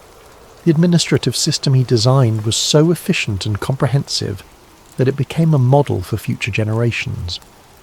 During this time, Joseph and his wife Asenath were blessed with 2 sons. He named the first Manasseh, saying, "It is because God has made me forget all my trouble and all my father's household."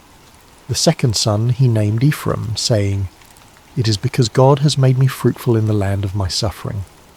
These names revealed Joseph's heart. He was grateful for the blessing of forgetting the pain of his past, but he also recognized that God had made him fruitful precisely in the place where he had suffered most. His trials had not been meaningless. They had been the very soil in which his greatest purpose had grown.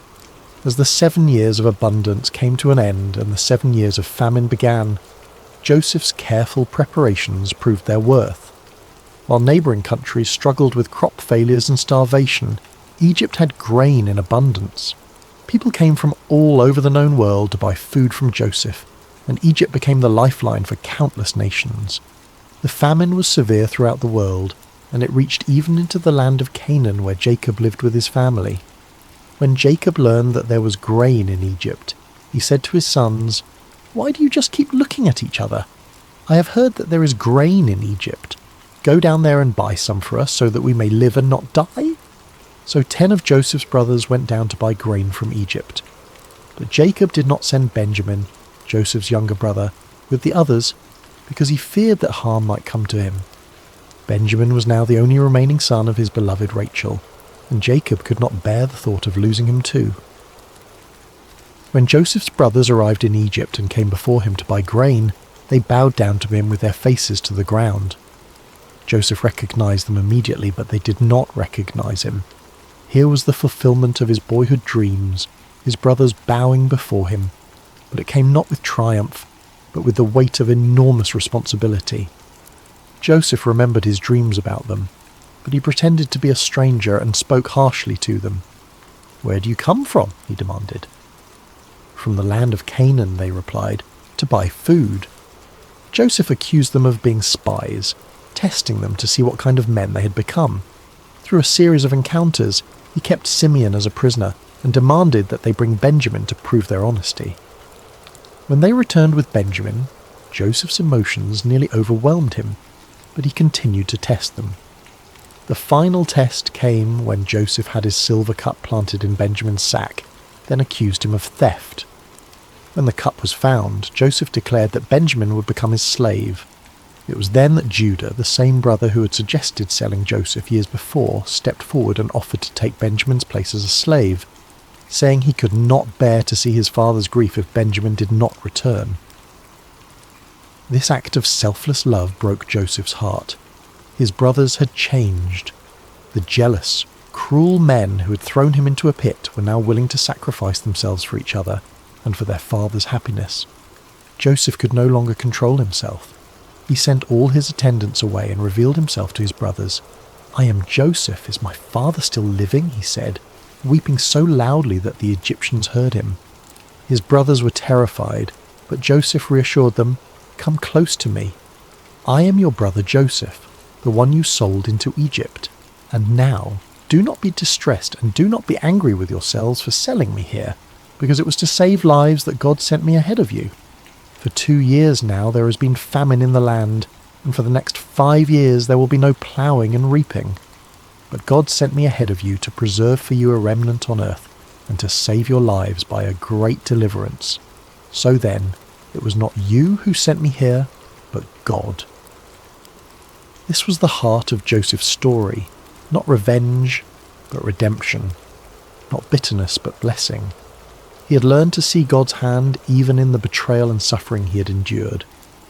"You intended to harm me," he would later tell them, "but God intended it for good to accomplish what is now being done, the saving of many lives."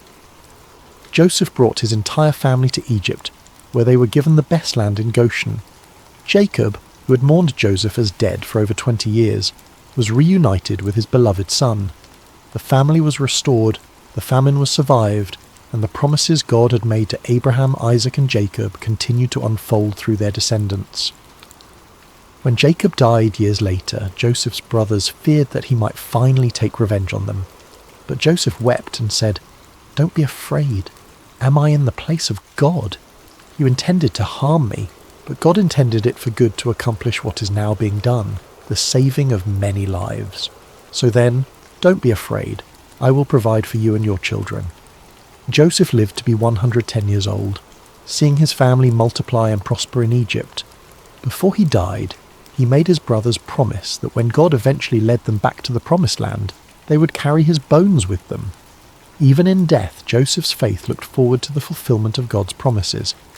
Joseph's story teaches us that God can use even the worst circumstances to accomplish his greatest purposes. The pit prepared Joseph for the palace, but more importantly, it prepared his heart for forgiveness. His sufferings were not meaningless. They were the very experiences that shaped him into a man capable of saving nations and reconciling families. In our own lives, we may face betrayal, false accusations, forgotten promises, and years of waiting that seem endless. But Joseph's story reminds us that God is always working, even when we cannot see his hand. Our calling is not to understand his timeline, but to trust his character and remain faithful in whatever circumstances we find ourselves. The dreams God gives us may take decades to fulfill, and they may come to pass in ways we never expected. But his promises are sure, his purposes are good, and his love never fails. From the pit to the palace, from slavery to salvation, from betrayal to blessing. This is the pattern of redemption that runs through Joseph's story, and through our own lives when we place our trust in the God who makes all things work together for good. Rest well tonight, dear friends of Sacred Slumber, knowing that your story too is being written by a loving God who specialises in turning mourning into dancing, ashes into beauty, and the deepest valleys into the highest mountains of purpose and joy. Sweet dreams, and may you find peace in knowing that no matter what pit you may find yourself in today, God is already preparing your palace for tomorrow. Hello, dear listener, and welcome to Sacred Slumber. Before we begin tonight's story, I'd love to know how your day has been. Whether it was filled with joy or challenges, you're exactly where you need to be right now. What time is it where you are in the world? Are you settling down for the evening, or perhaps finding a quiet moment in the middle of your day? Wherever you are listening from, know that you are part of our global community of souls, seeking peace and spiritual connection. If this is your first time joining us, please consider subscribing to Sacred Slumber. We're here to bring you stories that nourish the spirit and calm the mind.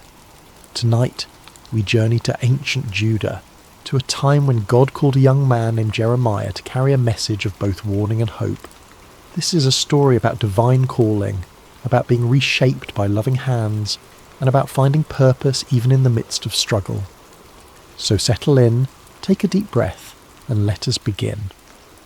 In the 13th year of King Josiah's reign over the kingdom of Judah, when the morning mist still clung to the hills of Anathoth, a young man named Jeremiah sat beneath the shade of an ancient olive tree. The leaves whispered secrets in the gentle breeze, and somewhere in that whisper something stirred within his heart. Something he couldn't yet name, but could feel as surely as the warm earth beneath his feet. Jeremiah was not like the other young men of his village. While they spoke boldly of their plans and dreams, he preferred the quiet company of his thoughts.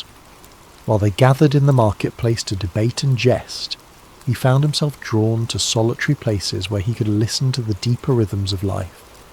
His father, Hilkiah, was a priest, and perhaps that was why Jeremiah felt such a natural pull toward the sacred, toward the spaces where heaven seemed to touch earth. On this particular morning, as the sun climbed higher and cast dancing shadows through the olive branches, Jeremiah felt that familiar stirring grow stronger. It was as if someone were calling his name from a great distance, though he heard no voice with his ears. The sensation was both thrilling and terrifying, like standing at the edge of a vast ocean, knowing you were meant to step in but uncertain of your ability to swim. Then, as clearly as if someone had spoken directly into his ear, came the words that would change everything. Before I formed you in the womb, I knew you. Before you were born, I set you apart. I appointed you as a prophet to the nations. Jeremiah's heart raced. He looked around, half expecting to see someone standing nearby, but he was alone with only the olive tree and the endless blue sky as witnesses. The voice came again, gentle yet unmistakable. Jeremiah, I have called you to be my messenger. The young man's immediate response was one of panic. Sovereign Lord, he whispered, his voice barely audible even to himself. I don't know how to speak. I am too young. Who would listen to me? I am nobody special, just a priest's son from a small village. Surely you have made a mistake. But the presence that surrounded him was filled with such love and certainty that his fears began to quiet. Do not say you are too young, came the gentle correction. You must go to everyone I send you to and say whatever I command you. Do not be afraid of them, for I am with you and will rescue you." In that moment, Jeremiah felt something touch his lips. Not a physical touch, but something deeper, more real than anything he had ever experienced. "I have put my words in your mouth," the voice continued. "See, today I appoint you over nations and kingdoms to uproot and tear down, to destroy and overthrow, to build and to plant." As the presence gradually faded, leaving only the normal sounds of morning, birds singing, leaves rustling, the distant lowing of cattle, Jeremiah remained sitting beneath the olive tree, stunned by what had just occurred. His life had been ordinary just moments before, and now he was being called to something extraordinary. The weight of it should have crushed him, but instead he felt a strange peace settling over his spirit. He didn't yet understand what lay ahead, couldn't foresee the years of rejection and persecution that awaited him, or the deep wells of sorrow he would have to draw from. He only knew that the God of his fathers had spoken to him, had chosen him for a purpose that was both terrible and wonderful. And though he trembled at the thought of it, something deep within him whispered back, "Yes, Lord, I will go." Months passed after Jeremiah's calling, and he found himself struggling with the enormity of his task. The messages that came to him were not easy ones. Words of warning about the spiritual condition of Judah, prophecies of coming judgment if the people didn't turn back to their God. How could he, a young man with no credentials or authority, stand before the elders and priests and kings with such heavy words? One morning, as Jeremiah prayed in the quiet of his chamber, seeking guidance for this impossible mission, he heard the familiar voice of the Lord speaking to him once again. "Go down to the potter's house, and there I will give you my message." Jeremiah had passed by the potter's house countless times in his life, but had never paid it much attention. It was a humble building on the outskirts of the village, marked by the constant sound of the spinning wheel and the earthy smell of wet clay. As he approached that day, however, he felt a sense of anticipation, as if he were about to witness something profound. The potter was an elderly man named Malachi, whose hands bore the calluses and clay stains of decades spent at his craft. His hair was white as wool, and his eyes held the patient wisdom of someone who had spent his life creating beauty from formless earth. When Jeremiah arrived, Malachi looked up from his wheel and smiled, as if he'd been expecting him. "Shalom, young prophet," Malachi said, his voice warm with genuine kindness. "Please sit and watch. I have work to do." Jeremiah settled himself on a wooden stool in the corner of the workshop, fascinated despite himself. He had never really watched a potter at work before, had never paid attention to the intricate process of creation that happened in this simple space. The wheel began to turn, and Malachi placed a lump of clay in the centre, his hands moving with practiced precision. At first the clay seemed to resist, wobbling and threatening to collapse, but Malachi's hands were steady and sure, applying just the right amount of pressure, guiding the clay upward into the beginning of what would become a vessel. Jeremiah watched in wonder as the formless lump slowly took shape, a wide base, curving sides, the promise of something beautiful and functional. But then something went wrong. Perhaps there was a stone in the clay, or a dry patch that wouldn't bend. The emerging vessel began to collapse, its sides caving in despite the potter's careful ministrations. Jeremiah expected to see frustration on Malachi's face, perhaps anger at the ruined work. Instead, the old man simply smiled and pressed the clay back into a lump, ready to begin again. "The clay has its own nature," Malachi explained, his hands already starting to reshape the material. "Sometimes it has hard spots, or air bubbles, or impurities that make it difficult to work with. But clay is forgiving. It can always be reformed, reshaped, made into something new." As Jeremiah watched, the potter began again, this time working the clay more thoroughly, removing the impurities that had caused the first attempt to fail. Slowly, patiently, lovingly, a new vessel began to emerge, different from the first but no less beautiful. In fact, this second creation seemed to have a character all its own, shaped by the very challenges that had destroyed its predecessor. It was then that Jeremiah heard the voice of the Lord speaking to him, as clear as if someone were standing beside him. "Can I not do with you, Israel, as this potter does? Like clay in the hand of the potter, so are you in my hand." The words hit Jeremiah like a revelation. He understood now why he had been sent to this place, why he needed to witness this simple yet profound act of creation. The people of Judah were like clay in God's hands, sometimes stubborn, sometimes marred by the impurities of sin and rebellion. But God was not a harsh taskmaster who would discard them when they failed to take shape properly. He was like Malachi, patient and loving, willing to reshape them again and again until they became the vessels he had always intended them to be. "The message I want you to carry," the Lord continued, "is not just one of judgment, but of hope. Yes, I must sometimes tear down what is corrupt and broken, but I tear down in order to build up again, in order to create something better and more beautiful than before."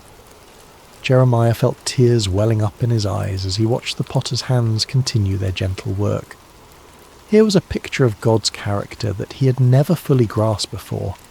Not the angry judge he had sometimes imagined, but the patient artist who sees potential in every lump of clay, who never gives up on his creation, who can bring beauty from the most unlikely materials. "Thank you," he whispered to Malachi as he prepared to leave. The old potter looked up from his work and smiled. "The clay thanks the potter by yielding to his hands," Malachi replied. "Perhaps that is all any of us can do, yield to the hands that know how to shape us into something beautiful." As Jeremiah walked home through the narrow streets of his village, he felt a new understanding of his calling beginning to take root in his heart. He was not just a bearer of bad news, but a messenger of hope. The God who had called him was not a destroyer but a creator, not a tyrant but a loving craftsman who would never abandon his work. The words came to him then, the message he would carry to the people of Judah. "If at any time I announce that a nation or kingdom is to be uprooted, torn down and destroyed, and if that nation I warned repents of its evil, then I will relent and not inflict on it the disaster I had planned. And if at another time I announce that a nation or kingdom is to be built up and planted, and if it does evil in my sight and does not obey me, then I will reconsider the good I had intended to do for it." It was a message of both warning and promise, of judgment and mercy intertwined. Like the potter's hands, God's discipline was always aimed at restoration, always working toward the creation of something more beautiful than before. Armed with this new understanding, Jeremiah began his prophetic ministry in earnest. But if he had hoped that his message of God's love and patience would be readily received, he was quickly disillusioned. The people of Judah, from the poorest peasant to the most powerful priest, seemed determined to resist the very hands that were trying to reshape them. His first major public appearance came during the reign of King Jehoiakim, Josiah's son, who had turned away from his father's reforms and allowed idolatry to flourish once again throughout the land. Jeremiah stood in the temple courts, his voice carrying across the stone courtyard as he delivered the message God had given him. "This is what the Lord says," he proclaimed, his young voice growing stronger with each word. "Reform your ways and your actions, and I will let you live in this place. Do not trust in deceptive words and say, 'This is the temple of the Lord, the temple of the Lord, the temple of the Lord.'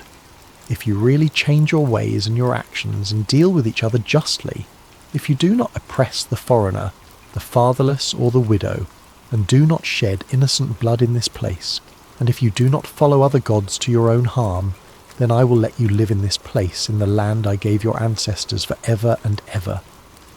The reaction was immediate and hostile. The priests, who had grown comfortable with their compromises and political alliances, saw Jeremiah's words as a direct threat to their authority. The wealthy merchants and nobles who had prospered by exploiting the poor and forming partnerships with pagan nations heard his call for justice as an attack on their way of life. "Who does this young man think he is?" they muttered among themselves. "He speaks of judgment and destruction like some kind of doomsday prophet. Where is his authority? Where are his credentials?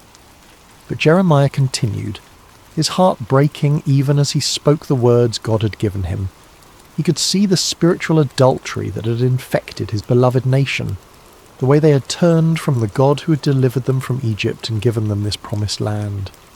They had made alliances with foreign powers, adopted their gods, and forgotten the covenant that had made them a people set apart. My people have committed 2 sins, he declared, his voice now thick with emotion. They have forsaken me, the spring of living water, and have dug their own cisterns, broken cisterns that cannot hold water. The imagery was powerful and heartbreaking. Jeremiah could see it so clearly. A nation that had access to the purest, most life-giving water imaginable, yet had chosen instead to dig broken wells that left them thirsty and desperate. They had exchanged their glory for worthless idols, their security for political alliances that would ultimately fail them. As the weeks and months passed, Jeremiah's message remained consistent, but the opposition grew fiercer. He was mocked in the streets, his words dismissed as the ravings of a madman. Children threw stones at him, and adults crossed to the other side of the road to avoid his presence. The loneliness was crushing, but what hurt most was seeing the people he loved rushing toward destruction, their ears closed to the voice of the one who wanted to save them. One particularly dark day, after being physically threatened by a group of priests who wanted to silence him permanently, Jeremiah found himself wondering if he had misunderstood his calling. Perhaps God hadn't really spoken to him at all. Perhaps he was just a deluded young man with an overactive imagination and a tendency toward melancholy. But then he remembered the potter's house, the gentle hands shaping and reshaping the clay, and he understood something profound about the nature of love. True love doesn't just tell people what they want to hear, it tells them what they need to hear, even when that truth is painful. The potter sometimes had to apply pressure to the clay, had to work out the impurities and air bubbles, and this process wasn't always comfortable for the clay, but it was necessary for the clay to become what it was meant to be. "I am not their enemy," Jeremiah whispered to himself as he walked through the quiet streets late one evening. "I am their friend. I am speaking these hard words because I love them, because God loves them, because we can't bear to see them destroy themselves." The revelation gave him strength to continue, even as the opposition intensified. He began to write down his prophecies, creating a record of God's words that could be preserved even if his voice was silenced. He wrote of the coming judgment, but also of the hope that lay beyond it, the promise of a new covenant, a time when God would write his law on their hearts rather than on tablets of stone. "The days are coming," he wrote, his hand moving quickly across the parchment, "when I will make a new covenant with the people of Israel and with the people of Judah. It will not be like the covenant I made with their ancestors when I took them by the hand to lead them out of Egypt, because they broke my covenant, though I was a husband to them. This is the covenant I will make with the people of Israel after that time. I will put my law in their minds and write it on their hearts. I will be their God, and they will be my people." Even in the midst of his loneliness and rejection, Jeremiah held on to this vision of hope. The potter was still at work, still shaping, still creating something beautiful from the clay of human hearts. The process might be painful, but the end result would be worth it all. There came a time when the weight of his calling became almost too much for Jeremiah to bear. The constant rejection, the threats, the loneliness of being God's messenger to a people who didn't want to hear from God. It all pressed down on him like a physical burden. He had been faithful to his calling for years now, and what did he have to show for it? A nation that seemed more rebellious than ever, leaders who actively opposed him, and a heart that felt like it might break from the strain. The breaking point came when Pashur, the priest who was chief officer in the temple, had Jeremiah beaten and put in stocks overnight for prophesying that Jerusalem would be destroyed. The humiliation was complete, displayed like a common criminal in front of the very people he was trying to save. When he was released the next morning, bruised and aching, Jeremiah's first instinct was to flee. He made his way to his favourite spot of solitude, a small grove of trees outside the city where he often went to pray. There, surrounded by the peaceful sounds of nature, he poured out his heart to God in words that were both complaint and lament. "You deceived me, Lord, and I was deceived," he cried out, his voice raw with emotion. "You overpowered me and prevailed. I am ridiculed all day long. Everyone mocks me. Whenever I speak, I cry out proclaiming violence and destruction. So the word of the Lord has brought me insult and reproach all day long." The words felt almost blasphemous as they left his lips, but they were honest words, torn from the depths of his soul. He had given everything to this calling.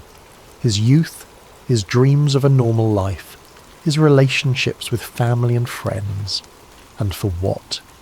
To be treated as a pariah, a madman, a troublemaker. In that moment of deepest despair, Jeremiah made a decision that felt like the only sane choice left to him. He would be silent. No more prophecies, no more warnings, no more attempts to turn the hearts of a stubborn people back to their God. He would find a quiet corner of the world and live out his days in peace, letting others worry about the spiritual condition of the nation. The resolve felt good at first, like setting down a burden that had been crushing him. For several days, he said nothing about the visions that continued to come to him, ignored the urgings in his spirit to speak out against the injustices he witnessed. He tried to live like a normal person, to find satisfaction in simple pleasures and everyday concerns. But something strange began to happen. The more he tried to suppress the words God had given him, the more they seemed to burn within him. It was as if a fire had been kindled in his bones, a flame that grew hotter the more he tried to smother it. The visions wouldn't stop coming. The burden for his people wouldn't lift, and the words of God seemed to be blazing inside him like a furnace. "But if I say, I will not mention his word or speak any more in his name," he found himself whispering, "his word is in my heart like a fire shut up in my bones. I am weary of holding it in. Indeed, I cannot." The realization came to him gradually, like dawn breaking over the mountains. He couldn't stop being a prophet any more than he could stop being human. This wasn't just something he did. It was who he was. God had formed him in the womb for this purpose, had written this calling into the very fabric of his being. To deny it would be to deny himself, to attempt to live as someone he was never meant to be. But more than that, he began to understand that his struggles and sufferings were not signs that he had failed in his calling, but evidence that he was fulfilling it exactly as God intended. The potter sometimes had to apply intense heat to the clay to make it strong and durable. The fire in his bones wasn't a punishment. It was the very thing that qualified him to speak for God. "The Lord is with me like a mighty warrior," he declared, his voice growing stronger with each word. "So my persecutors will stumble and not prevail. They will fail and be thoroughly disgraced. Their dishonour will never be forgotten." The change in perspective was revolutionary. Instead of seeing his sufferings as evidence of God's abandonment, Jeremiah began to understand them as proof of God's presence. The fire in his bones wasn't consuming him. It was refining him, purifying him, making him into the kind of vessel that could carry God's words to a broken world. He thought again of the potter's house, of the way Malachi had worked the clay with such patience and skill. Sometimes the potter had to put the vessel into the fire to make it strong, to burn away the impurities and set the shape permanently. The heat wasn't cruelty, it was love, the kind of love that was willing to do whatever it took to create something beautiful and lasting. "I will speak," Jeremiah said aloud, his voice carrying across the quiet grove. "I will speak because I must, because the words are like fire in my bones, because God has made me a prophet to the nations. I will speak not because it's easy, but because it's necessary. I will speak not because people want to hear, but because they need to hear. I will speak because the potter is still at work and I am his instrument." The fire in his bones had become not a burden, but a gift, not a curse, but a blessing. It was the very thing that enabled him to continue when everything else told him to quit, the divine energy that sustained him through rejection and persecution. He was not just a messenger, he was a burning message, a living embodiment of God's passionate love for his people. The years passed, and Jeremiah's prophecies began to unfold with heartbreaking accuracy. The Babylonian army, led by King Nebuchadnezzar, laid siege to Jerusalem just as God had warned through his prophet. The city that had been called the joy of the whole earth was now surrounded by enemy forces, its people trapped within walls that had once seemed impregnable. During the siege, Jeremiah found himself in an impossible position. His prophecies of judgment were being fulfilled before everyone's eyes, but instead of vindicating him, this only increased the hostility toward him. The leaders of Jerusalem accused him of being a traitor, of collaborating with the enemy by undermining morale with his gloomy predictions. "You're deserting to the Babylonians," they shouted when he tried to leave the city on a simple errand. They arrested him, beat him, and threw him into a dungeon where he remained for many days, forgotten and alone. But even in that dark place, the word of the Lord continued to come to him, and strangely, it was not a word of judgment, but of hope. "Call to me and I will answer you," came the familiar voice in the darkness. "I will tell you great and unsearchable things you do not know." The message that came to him there in the dungeon was one of the most beautiful and hopeful prophecies he had ever received. It spoke of a time when the city would be rebuilt, when the people would return from exile, when joy and celebration would once again fill the streets of Jerusalem. It was a promise of restoration so complete and wonderful that it seemed almost too good to be true. "I will bring health and healing to it," God promised. "I will heal my people and will let them enjoy abundant peace and security. I will bring Judah and Israel back from captivity, and will rebuild them as they were before. I will cleanse them from all the sin they have committed against me, and will forgive all their sins of rebellion against me. Then this city will bring me renown, joy, praise and honour before all nations on earth that hear of all the good things I do for it." Even as the sounds of warfare grew louder outside his prison walls, Jeremiah held on to these words of hope. The potter was still at work, still shaping, still creating something beautiful from the broken clay of human hearts and human history. When the city finally fell, it was as devastating as Jeremiah had predicted. The temple was destroyed, the walls torn down, the leaders killed or carried away into exile. The sight of Jerusalem in ruins was almost more than the prophet could bear. This was the city where God had chosen to dwell, the place where his people had worshipped for centuries. Now it lay in smoking rubble, its streets filled with the debris of a civilization that had forgotten its God. In the aftermath of the destruction, Jeremiah sat among the ruins and wept. The tears came not from a heart that said, "I told you so," but from one that was genuinely broken for the suffering of his people. He had warned them, yes, but he had never wanted to see them destroyed. He had hoped until the very end that they would turn back to God and avoid this terrible fate. It was then that he began to write what would become known as the Book of Lamentations, a collection of funeral songs for a dead city, poems of grief and mourning that captured the full depth of the tragedy that had befallen Jerusalem. But even in the midst of this profound sorrow, hope refused to be extinguished. "Because of the Lord's great love we are not consumed," he wrote, his hand trembling as he formed the words. "For his compassions never fail. They are new every morning. Great is your faithfulness." The words seemed to come from somewhere deeper than his own understanding, as if the Spirit of God was using his human grief to express a divine truth that transcended the immediate circumstances. Yes, Jerusalem had fallen. Yes, the people were scattered and the temple destroyed. But God's love had not failed. His faithfulness had not ended. His compassions were indeed new every morning, even in the darkest of times. "The Lord is good to those whose hope is in him," he continued, "to the one who seeks him.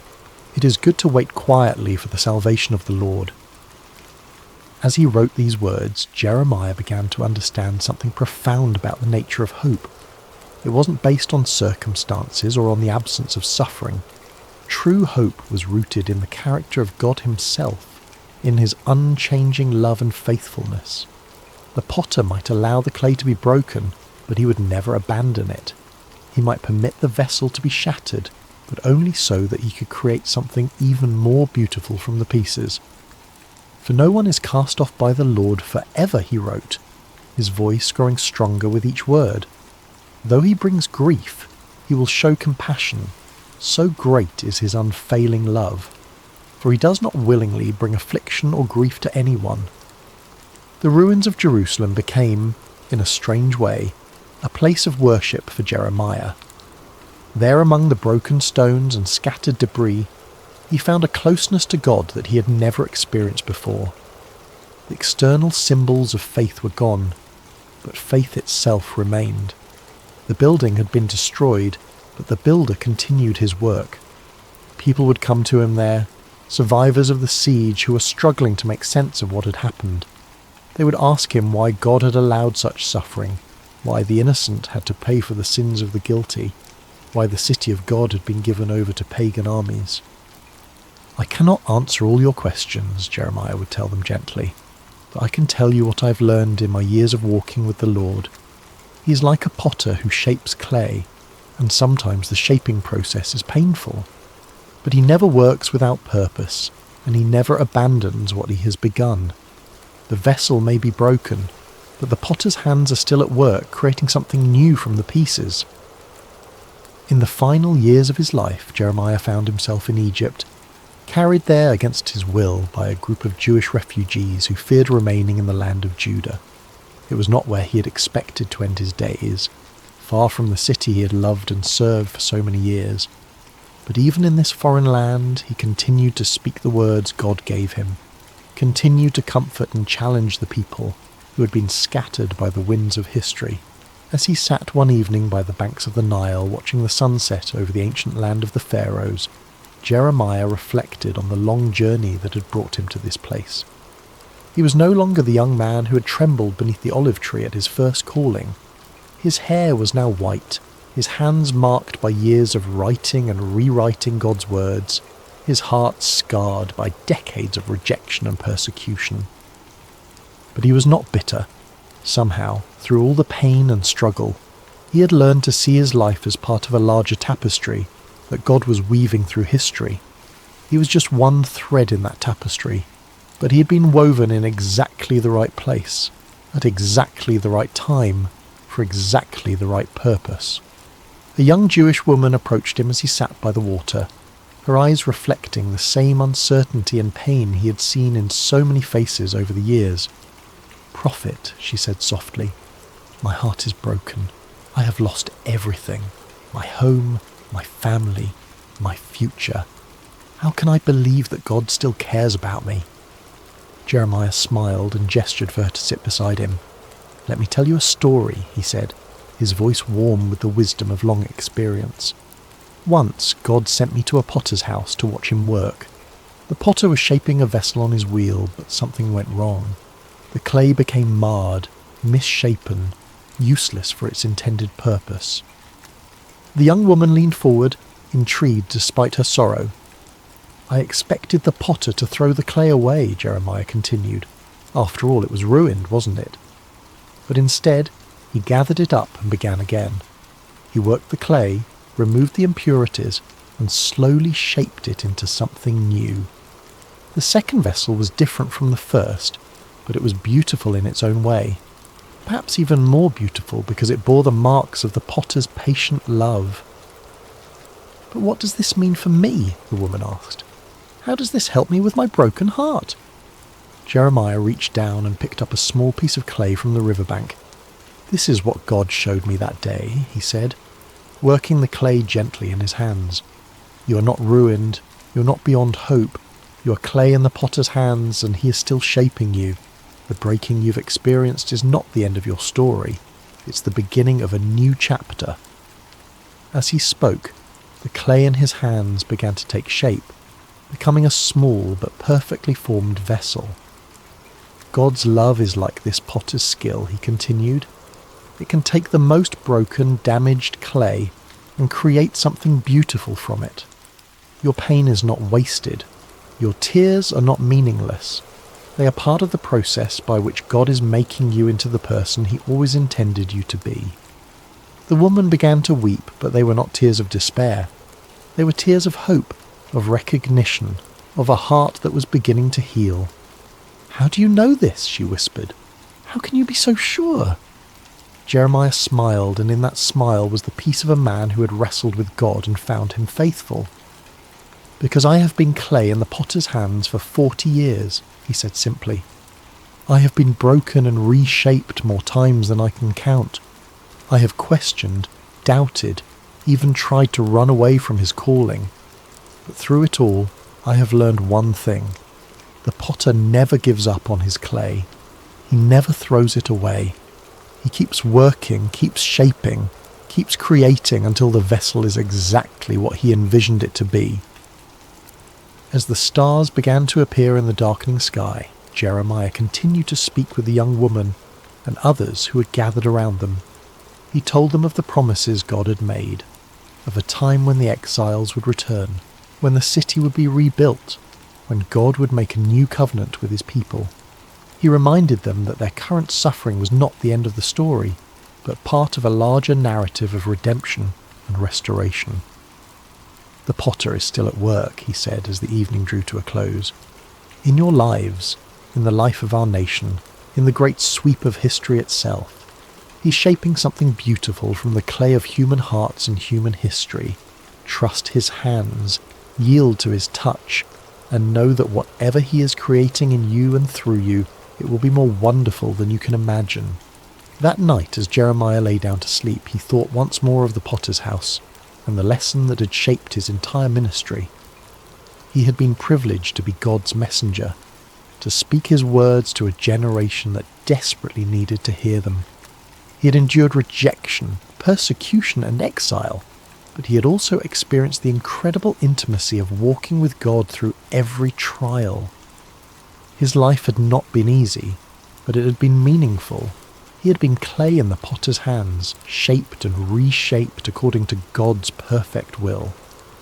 And though he would not live to see the full fulfillment of the promises he had proclaimed, he knew with absolute certainty that the potter's work would continue.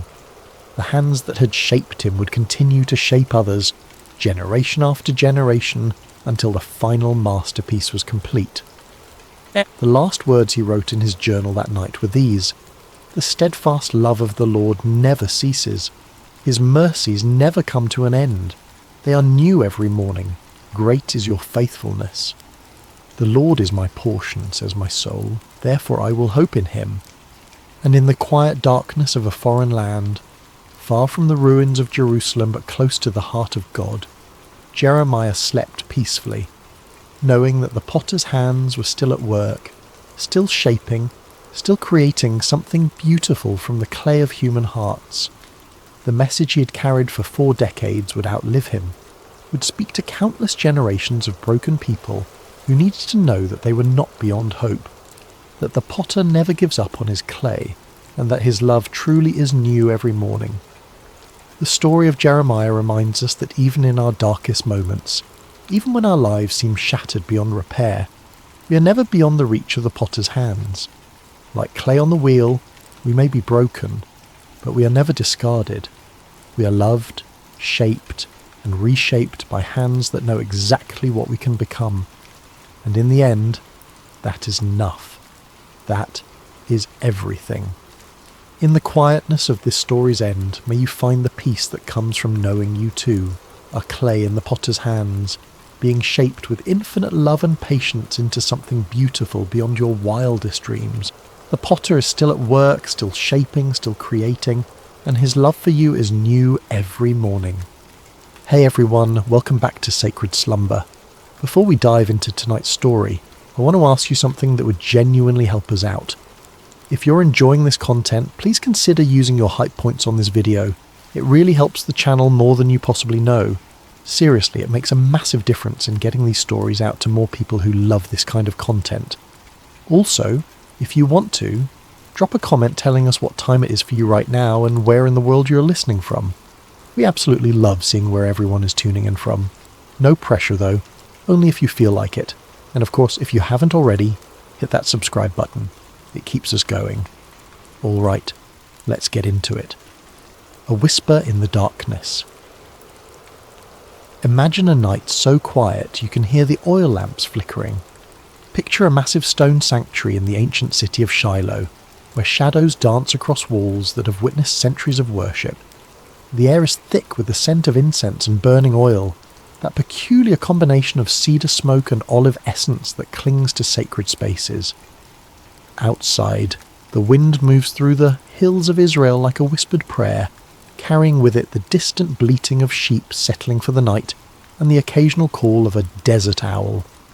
Inside, in the sacred chambers near the Ark of the Covenant, a young boy lies sleeping on a simple mat. The stones beneath him still hold the warmth of the day's sun, though the night air has begun to cool. His breathing is steady, deep, the kind of sleep that comes from honest physical labour and a clear conscience. His name is Samuel. This is not a story about miracles that shake mountains or angels descending in blinding light. This is a story about something quieter, something more intimate, something that happens in the space between waking and dreaming, where the boundaries of reality become permeable. It is about a voice in the darkness, a child who learned to listen when the entire world had gone deaf, and a moment that would alter the spiritual trajectory of an entire nation. Because sometimes the most profound truths do not arrive with thunder and earthquake. Sometimes they do not announce themselves with burning bushes or pillars of fire. Sometimes they arrive in whispers, in the stillness between breaths, in the gentle calling of a name spoken 3 times before it is finally understood. What you're about to hear is one of the most mysterious and beautiful moments in ancient scripture. A moment when heaven reached down to touch earth, not through spectacular signs, but through the simple act of calling a child's name in the night. But it is also a story about silence broken, about the end of a spiritual drought, about what happens when the divine decides to speak again after generations of absence. This is the story of Samuel, the boy who heard God speak when the rest of the world had forgotten how to listen. And perhaps, hidden within this ancient narrative, there are questions we have forgotten to ask. Questions about why heaven goes silent. Questions about who gets chosen to break that silence. Questions about whether the voice that called to Samuel in that darkened sanctuary is still calling, still speaking, still searching for those rare individuals who know how to say, "I am listening." Chapter 1. Hannah's Promise. To understand Samuel's calling, we must first understand how he came to be sleeping in that sanctuary. His story begins not with him, but with his mother, a woman named Hannah, who knew the bitter taste of desperation and the hollow ache of prayers that seemed to vanish into an empty sky. In the hill country of Ephraim, in a small village whose name has been lost to history, there lived a man named Elkanah who had 2 wives, as was common in that era. His first wife, Peninnah, had given him several children, sons to carry his name, daughters to arrange in marriage, a legacy written in flesh and blood. His second wife, Hannah, had given him only heartache and unanswered prayers. Year after year, Hannah remained childless, and in a culture where a woman's worth was often measured by her ability to bear children, this was not just a personal grief. It was a social death sentence, a daily humiliation, a question mark hanging over her entire existence. Neighbours would whisper, extended family would exchange knowing glances, even well-meaning friends would offer useless advice, or suggest that perhaps she had offended God in some way, that her barrenness was divine punishment for some unknown sin. Elkanah loved Hannah. The text makes this clear. He would give her double portions at feasts, trying to compensate with material generosity for what biology had denied her. He would ask her with genuine confusion, "Am I not better to you than 10 sons?" It was a question born of love but blind to understanding. He could not fathom that the issue went deeper than his affection, that Hannah's grief was not about him at all, but about her own sense of purpose, of completion, of being seen as fully human by the society around her. Peninnah, with the cruelty that can only come from insecurity dressed as triumph, would taunt Hannah relentlessly. Every time the family made their annual pilgrimage to the sanctuary at Shiloh to worship and offer sacrifices, Peninnah would remind Hannah of her barrenness. The taunts were not subtle. They were designed to cut deep, to remind Hannah that in the eyes of the world she was incomplete, cursed, forgotten by the very God she came to worship. Peninnah would parade her children before Hannah, would make comments about how blessed she was, would turn every moment of worship into a reminder of Hannah's failure. And Hannah would weep. She would refuse to eat. The pain went beyond physical longing for a child. It touched something deeper, the existential question that haunts anyone who feels overlooked by the divine. Does God see me? Does he hear my prayers? Am I worthy of his attention? Or am I simply background noise in a universe too vast to care about one woman's grief? The pilgrimage to Shiloh was supposed to be a time of joy, of celebration, of renewal. But for Hannah, it became an annual reminder of everything she lacked. Year after year she would go through the motions of worship, while her heart broke quietly in places no one could see. One year, during their pilgrimage to Shiloh, Hannah could bear it no longer. The weight of accumulated grief, the years of disappointment, the constant humiliation, all of it reached a breaking point. While the rest of the family feasted after the sacrifice, celebrating with wine and roasted meat, Hannah slipped away to the entrance of the sanctuary. She stood there, in the place where earth met heaven, in the threshold between the mundane and the sacred, and she prayed with an intensity that went beyond words. Her lips moved, but no sound emerged. Her whole body shook with the force of her grief and desperation. Tears streamed down her face. Her hands trembled. This was not the polite, ritualized prayer of public worship. This was raw, unfiltered communion with the divine. This was a woman pouring out her soul, holding nothing back, demanding to be heard by a God who had seemed deaf to her pleas for years.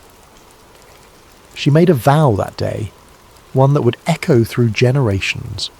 If God would grant her a son, she would give him back to God. Not for a season, not for a few years, but for his entire life. The child would be dedicated to divine service from the moment he was weaned.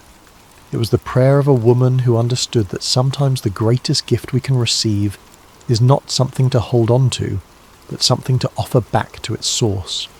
She was not bargaining with God so much as she was declaring her willingness to participate in something larger than her own desires. Eli, the high priest, sat by the doorpost of the sanctuary and watched this strange woman swaying and muttering. In his aging, perhaps cynical view of human nature shaped by years of dealing with corrupt worshippers and his own corrupt sons, he assumed she was drunk. The accusation was harsh, almost cruel. What are you doing here, intoxicated in the house of the Lord? How dare you bring your drunkenness into this sacred space? Hannah lifted her eyes, and in them Eli saw not the glaze of wine, but the clarity of absolute desperation, the look of someone who has nothing left to lose, who has stripped away all pretense and pride, who stands naked before God with only their need. She explained that she was not drunk, but deeply troubled, pouring out her soul before God. She had been praying out of her great anguish and grief. Something in her words, or perhaps in her eyes, or perhaps in the raw authenticity of her pain, convinced Eli. His response was both blessing and prophecy. Go in peace, and may the God of Israel grant what you have asked of him. It is unclear whether Eli knew what he was saying, whether he was simply offering the standard priestly blessing, or whether something moved through him in that moment. Some whisper of the divine speaking through a man who had grown complacent in his religious duties. But the words landed on Hannah like rain on parched earth. Hannah left the sanctuary that day transformed. Her face was no longer downcast. She ate. The grief lifted from her countenance like a fog dispersing under the morning sun. She had been heard, if not by man, then by something infinitely greater. She did not yet have the child she longed for, but she had something perhaps more precious. The certainty that her prayers had reached their destination, that her voice had penetrated the silence, that she mattered to the God she served. Within the year, Hannah conceived. When she gave birth to a son, she named him Samuel, which in Hebrew carries the meaning heard by God, or asked of God, or some translations suggest name of God. The name itself was a testimony, a permanent reminder that this child was an answer to prayer, a gift that came from somewhere beyond the ordinary workings of the world. Every time someone spoke his name, they were acknowledging that this boy represented the moment when heaven responded to earth, when silence gave way to acknowledgement. For the first few years of his life, Samuel remained with Hannah. She nursed him, taught him his first words, held him close during thunderstorms, watched him take his first steps, knowing that each day brought them closer to the moment of separation. She must have memorized the sound of his laugh, the feel of his small hand in hers, the weight of him sleeping against her chest. She was not raising a son to keep, but a son to give away, and that knowledge must have coloured every moment with a bittersweet intensity. When he was old enough to be weaned, somewhere around 3 years old by the customs of that time, Hannah kept her vow. She could have rationalised her way out of it. She could have argued that God understood, that the vow was made in a moment of emotional extremity, that surely keeping her son would be acceptable. But Hannah was a woman who understood that integrity means keeping promises even when they cost you everything. She took Samuel to Shiloh. She brought him before Eli, the same priest who had blessed her years earlier, and she said words that must have torn her heart even as she spoke them. I am the woman who stood here praying. I prayed for this child, and the Lord has granted me what I asked. So now I give him to the Lord. For his whole life he will be given over to the Lord. Then Hannah sang, not a lament, but a song of triumph and praise. She sang of God overturning the proud and lifting up the humble. She sang of barren women bearing children and the powerful being brought low. She sang of the Lord bringing death and giving life, bringing down to the grave and raising up. She sang of God judging the ends of the earth, giving strength to his king and exalting his anointed. Her song was radical, revolutionary, a declaration that the God she served delighted in reversing the expectations of the world, in using the weak to shame the strong, in lifting up those the world had written off as irrelevant. And then she left her son in that sanctuary and went home. Imagine being that child, too young to fully understand why your mother brought you to this vast, echoing building filled with strange smells and unfamiliar faces and then walked away. Too young to grasp that you had become the physical embodiment of a promise, a living prayer offered back to its source. You watch her figure receding, growing smaller, disappearing down the road back to the only home you have ever known, and you are left in the care of an old man whose eyes can barely see you, whose own sons are corrupt, in a place that will become your entire world. Samuel's childhood was unlike any other in Israel. While other boys played in fields and learned their father's trades, running through olive groves and swimming in streams, Samuel grew up in the sacred space of the tabernacle. His world was one of ritual and reverence, of ancient objects and whispered prayers, of shadows and lamplight, and the constant awareness that this place was different from all other places. He opened the doors of the sanctuary each morning, flooding the holy space with light. It was his job to unlock the heavy wooden doors that seal the sacred from the profane, to let in the dawn and with it the worshippers who would come seeking connection with the divine.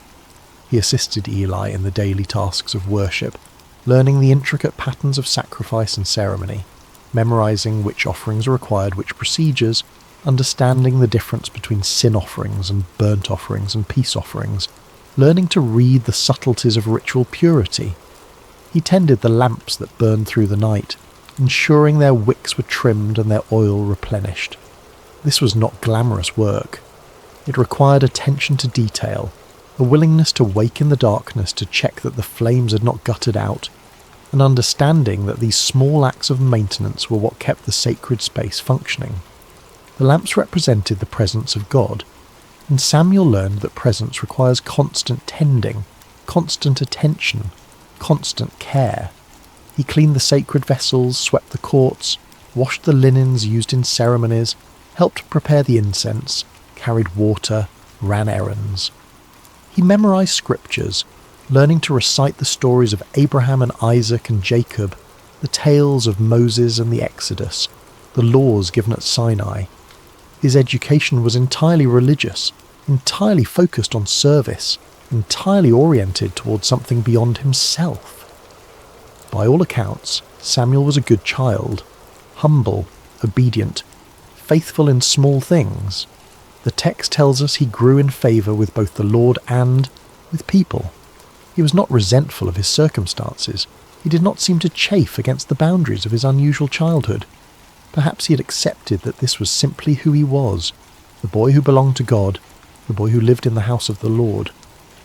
But what must it have been like psychologically? To have no mother to comfort you when you woke from nightmares, to have no siblings to quarrel and play with, to grow up watching Eli's corrupt sons come and go, seeing the way they abused their position, hearing the whispers of their misconduct, to be surrounded by holiness and yet witness its corruption, to serve faithfully while those who should have been models of righteousness displayed only greed and lust and contempt for the sacred. Did Samuel wonder why he had been left here? Did he feel abandoned by the mother who had kissed him goodbye and walked away? Did he question whether the God he served even noticed his small acts of service? The text does not tell us. We see only the external facts.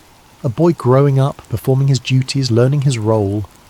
But surely there were moments of loneliness, moments of doubt, moments when the weight of it all felt too heavy for small shoulders to carry. Hannah visited when she could. Each year during the family's annual pilgrimage to Shiloh, she would bring Samuel a new robe she'd made for him, watching him grow, trying to compress a year of mothering into a few brief encounters. These visits must have been both blessing and torment. The joy of seeing his mother mingled with the pain of watching her leave again. The new robe, a reminder that somewhere he had a home, a family, a life he was not permitted to live.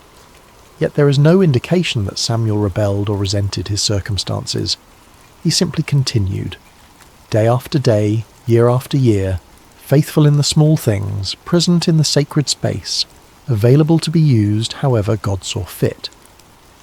There was no indication in those early years that he would become anything more than a helpful assistant to an aging priest, that he would one day be the voice through which God spoke to an entire nation.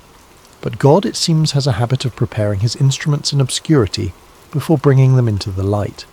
Samuel was being shaped by his circumstances, formed by his loneliness, refined by his faithfulness in tasks that no one celebrated. He was learning what it meant to serve without applause, to be obedient without immediate reward, to remain present even when presence felt like punishment. He was learning to listen in the silence. Chapter 2. The State of Israel at the Time. To appreciate what happened on that quiet night when God called Samuel's name, you need to understand the spiritual condition of Israel during this period. It was, to put it simply, a disaster. But the disaster raises uncomfortable questions that the text never fully answers. Questions about divine silence. Questions about why systems of worship become corrupt. Questions about what happens when the mediators between heaven and earth become obstacles instead of conduits. The problem started with Eli's sons, Hophni and Phinehas. These two men had inherited their father's position as priests, but they had not inherited his reverence for the sacred. They were corrupt in ways that went beyond simple moral failing. They actively perverted the worship of God, treating the sacrifices and offerings as opportunities for personal gain, turning the sacred into the profane with a systematic cruelty that suggests something darker than mere greed. When people brought animals to sacrifice at Shiloh, the priests were entitled to a specific portion of the meat according to the law of Moses. But Hophni and Phinehas were not content with their allotted share, with what had been designated as rightfully theirs. They wanted more. They wanted the best. They wanted what belonged to God. They would send their servants to threaten worshippers, demanding the choicest cuts of meat before the fat was even burned on the altar, as required by law. The fat belonged to God. That was non-negotiable in the sacrificial system. The burning of the fat was the moment when the sacrifice became truly sacred, when the offering transitioned from human gift to divine acceptance. But Hophni and Phinehas did not care about divine acceptance. They cared about their appetites. If people objected, if they tried to follow the proper procedures and insist that the fat be burned first, the servants would respond with threats of violence.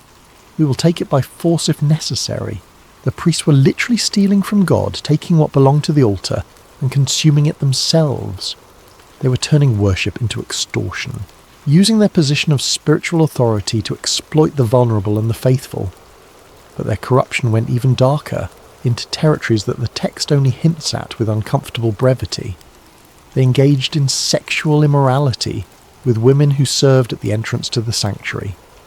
These were women who had dedicated themselves to service at the tabernacle, who came to worship and serve with sincere devotion, and Hophni and Phinehas exploited them, used their authority and position to prey upon those who should have been under their protection.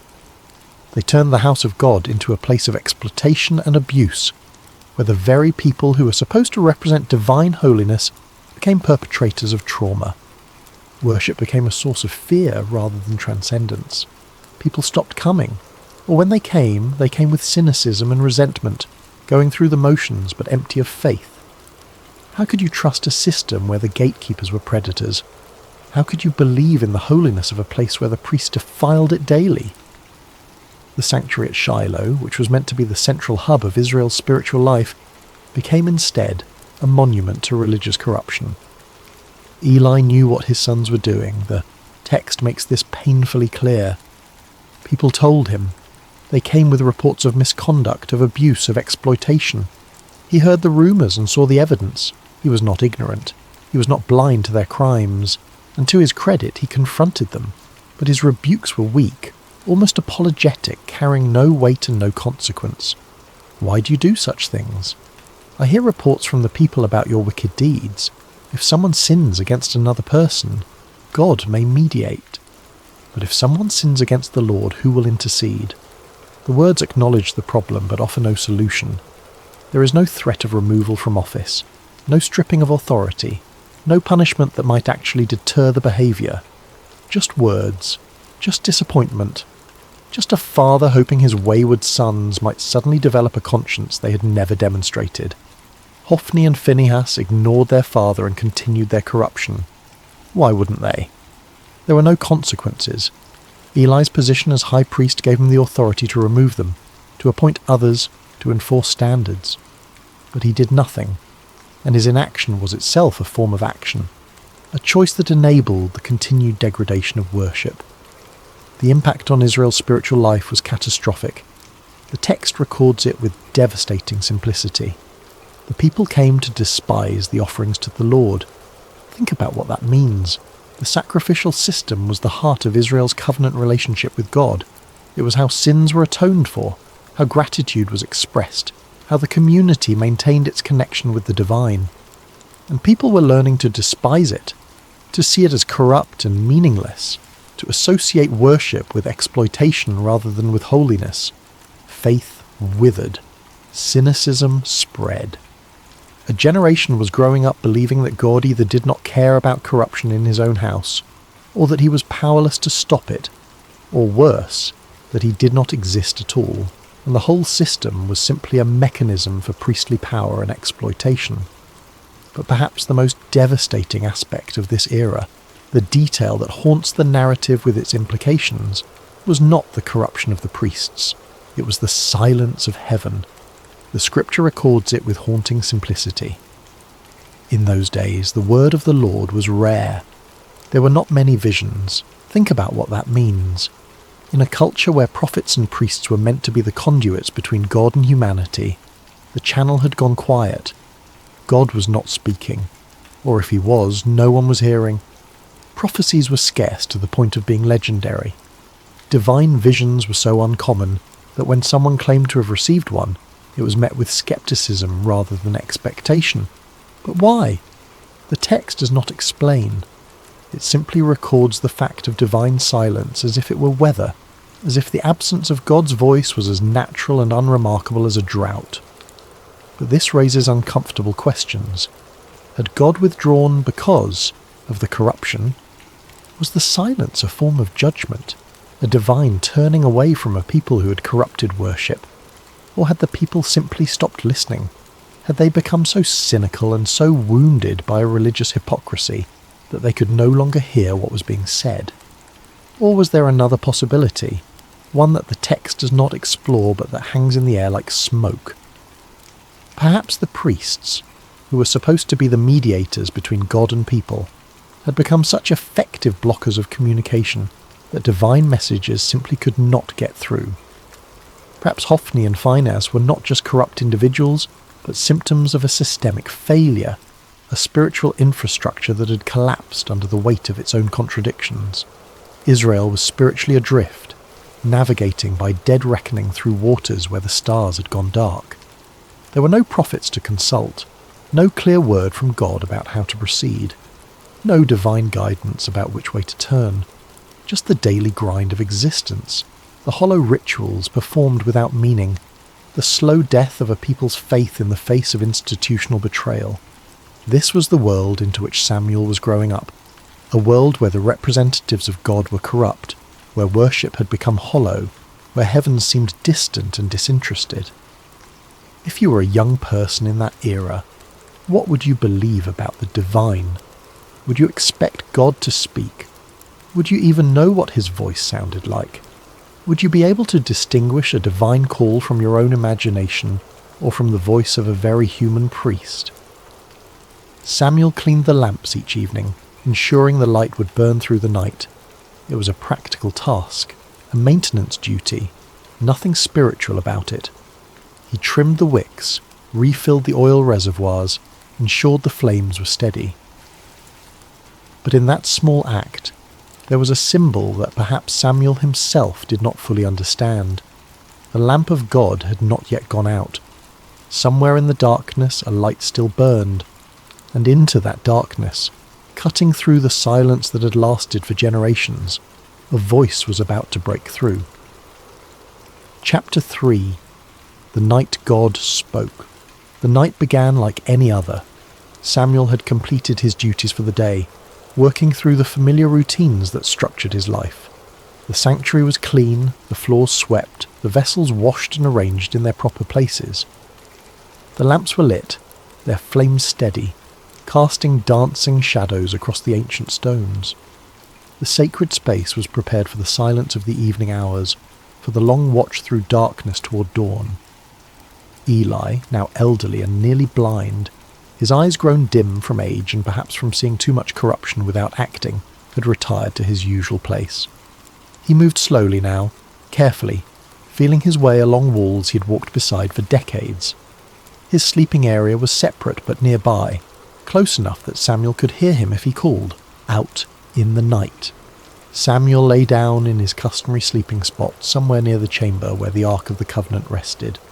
The exact location is not specified in the text, but the implication is clear.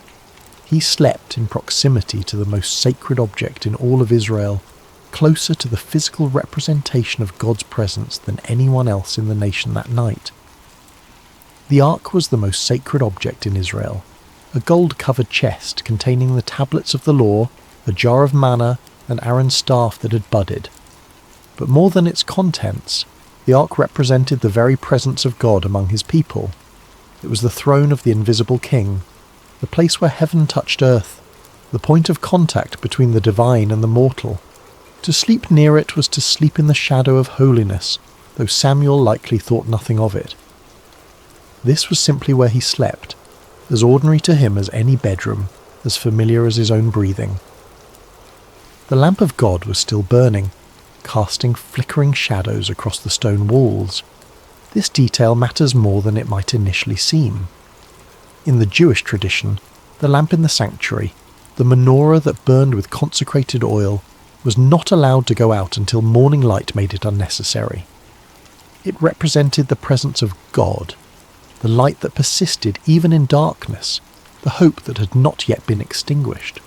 The phrase, "the lamp of God had not yet gone out," carries within it both promise and warning. Not yet, but it could. The light was still burning, but barely. The presence was still there, but fading.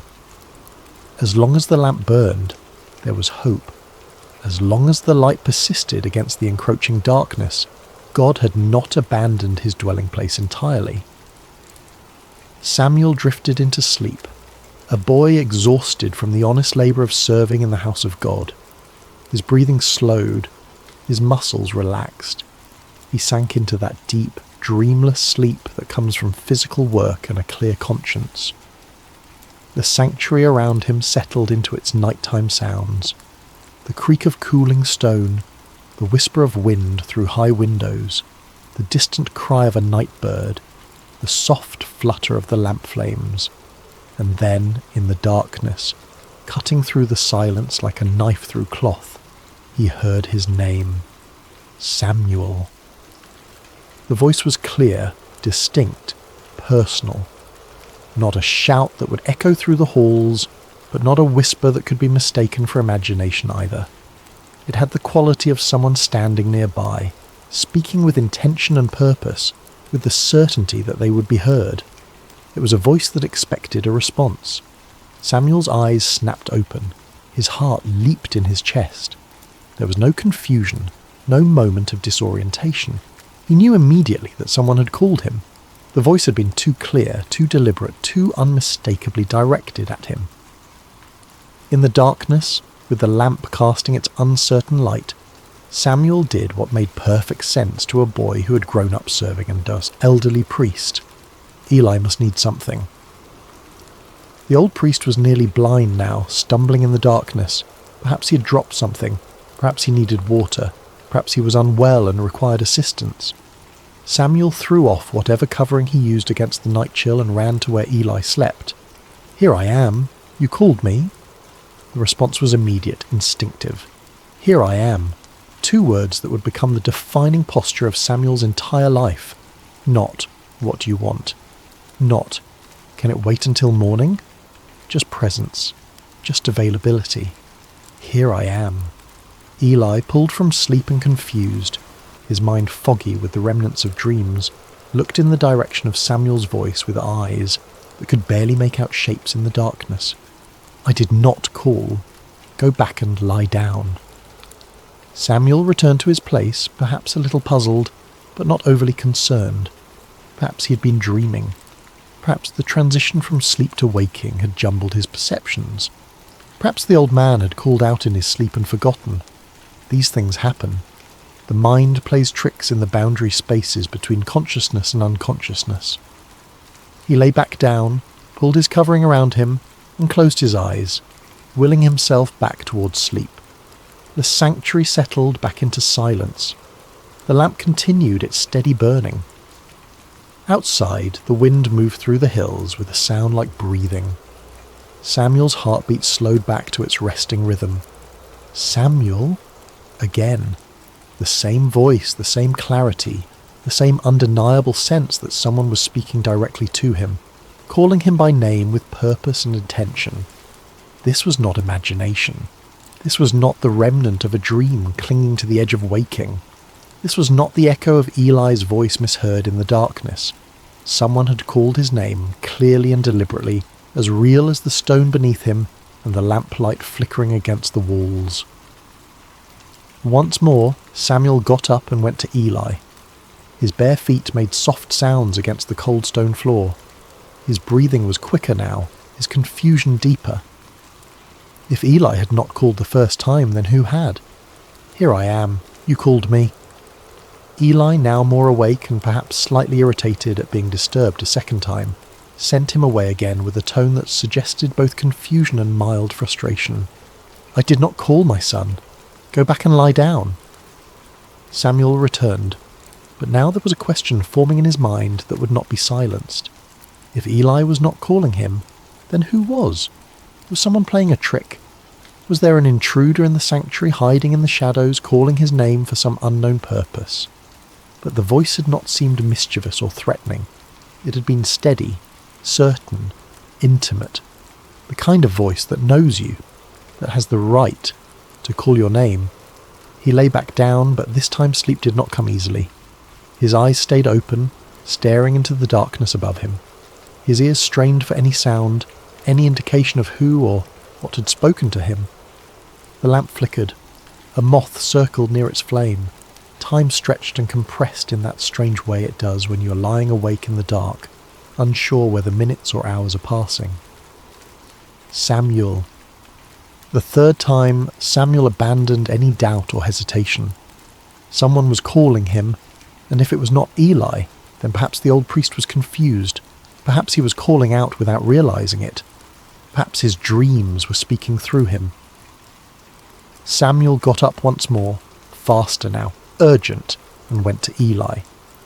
He stood at the foot of the old priest's sleeping mat, his young face barely visible in the dim light that filtered in from the main chamber. "Here I am. You called me."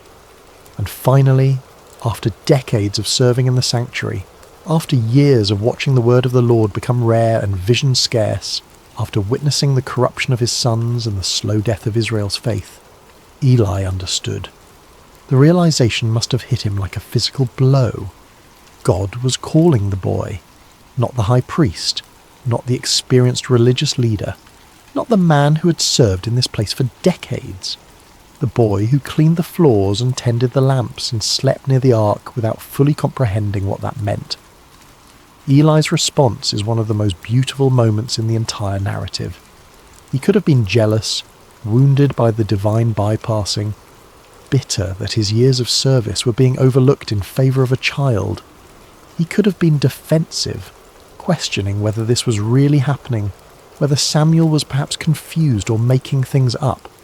He could have claimed the voice for himself, insisted that any divine communication should come through proper channels, through the established hierarchy of priesthood. But instead, Eli became a teacher in the truest sense. He gave Samuel the gift of understanding and the words that would change everything. He put aside whatever personal feelings he might have had, and focused entirely on helping Samuel navigate what was about to happen. "Go and lie down," Eli said, and you can hear in those words both resignation and hope, both the sadness of being passed over and the wonder that God was speaking again at all. "And if he calls you, say, 'Speak, Lord, for your servant is listening.'" Those words, "Speak, Lord, for your servant is listening," not "Who are you?" not "What do you want?"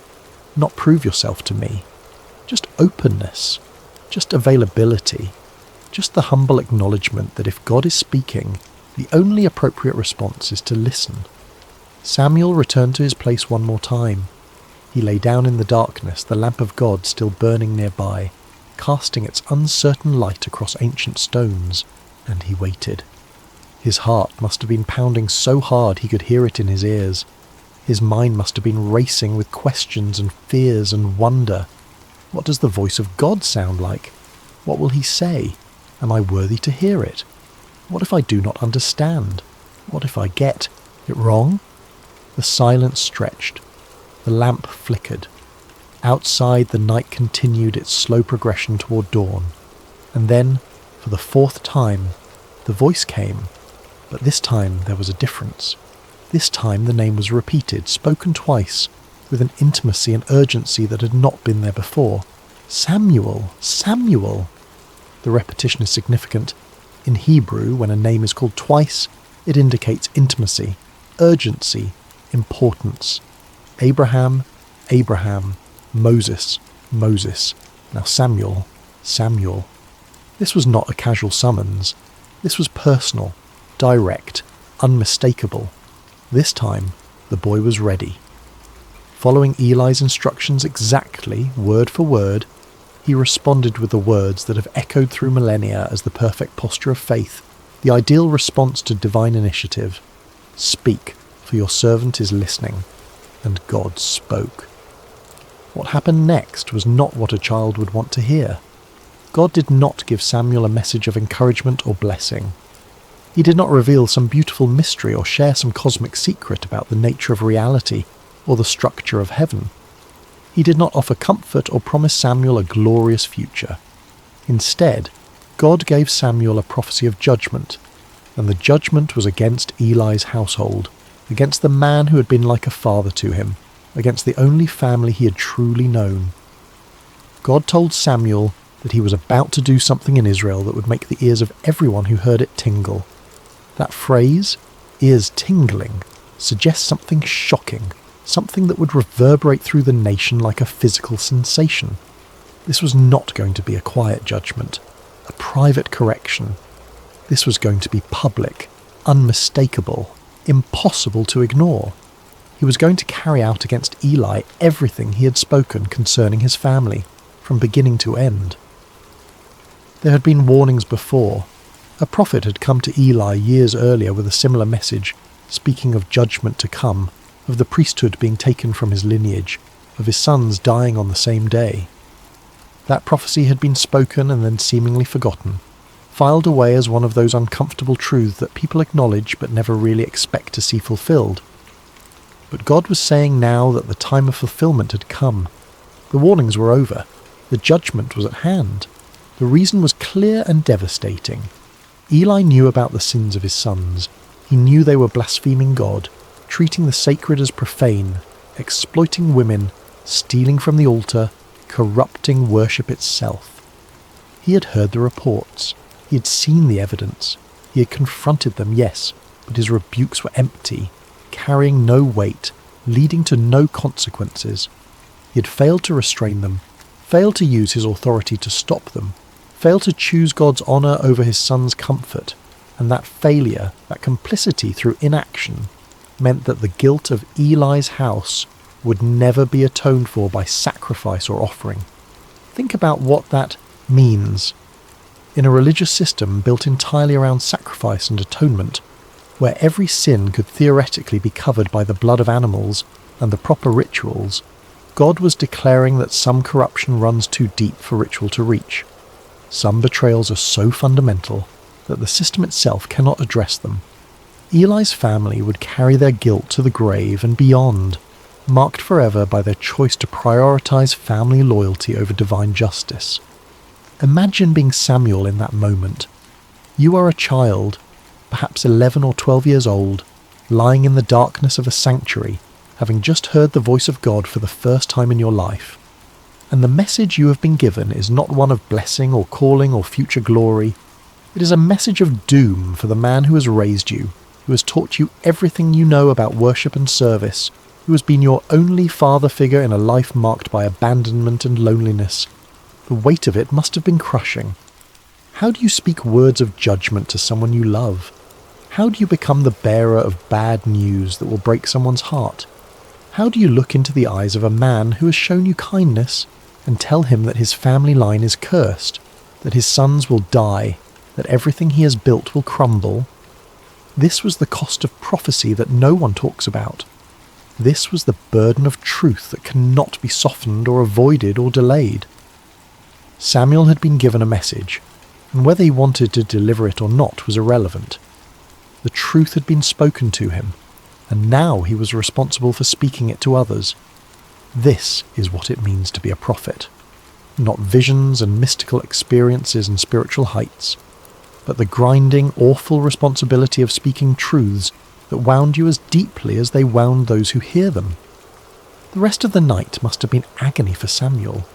The text tells us he lay there until dawn, too afraid to tell Eli what he'd heard. He did not sleep.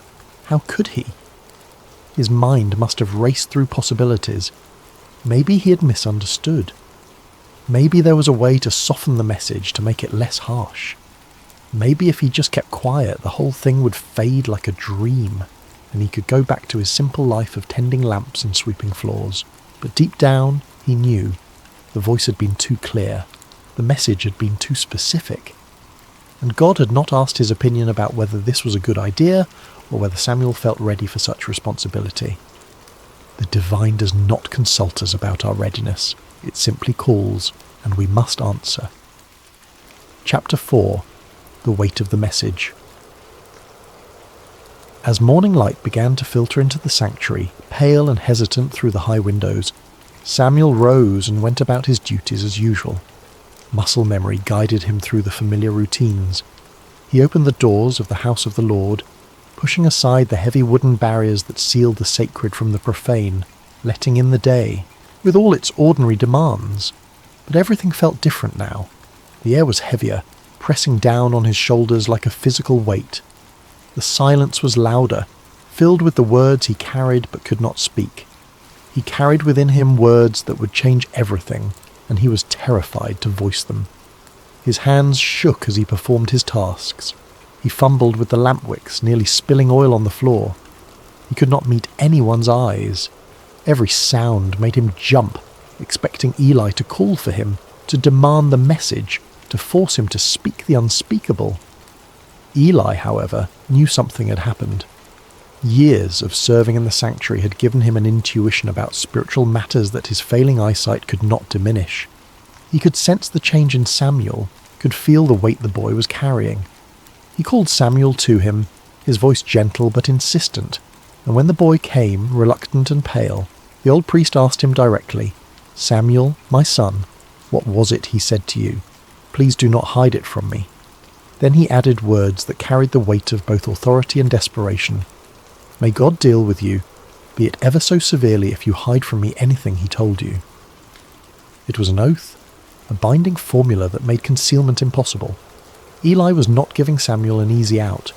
He was demanding truth, however painful, however devastating. And in doing so, he was teaching Samuel one of the most important lessons of prophetic ministry: that truth matters more than comfort, that integrity requires speaking even when silence would be kinder. There is something deeply moving about this moment. Eli was giving Samuel permission to speak truth, even painful truth. He was not demanding a comfortable answer. He was not pressuring the boy to lie or soften the message. He was not using his position as high priest to intimidate or manipulate. He was simply asking for honesty, for the faithful delivery of whatever word had been given, regardless of personal cost. Samuel, to his credit, did not hold back. He told Eli everything, every word of the judgment, every detail of the coming consequences, every aspect of the doom pronounced against his house. He did not sugarcoat it. He did not try to make it easier to hear. He did not add comforting caveats or suggest ways the judgment might be avoided.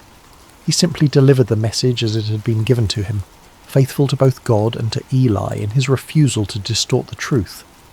The words must have felt like stones in his mouth, each one heavy and sharp. He would have watched Eli's face as he spoke, looking for signs of anger or rejection or denial. But what he saw instead was something he had not expected. Eli's response is remarkable in its humility and resignation. He did not rage against the pronouncement. He did not question Samuel's experience or suggest the boy had misunderstood or imagined things. He did not blame Samuel for being the messenger or accuse him of disloyalty or ingratitude. He simply said, with a weariness that spoke of years of knowing this moment would come, "He is the Lord. Let him do what is good in his eyes." There is defeat in those words, yes, but there is also acceptance.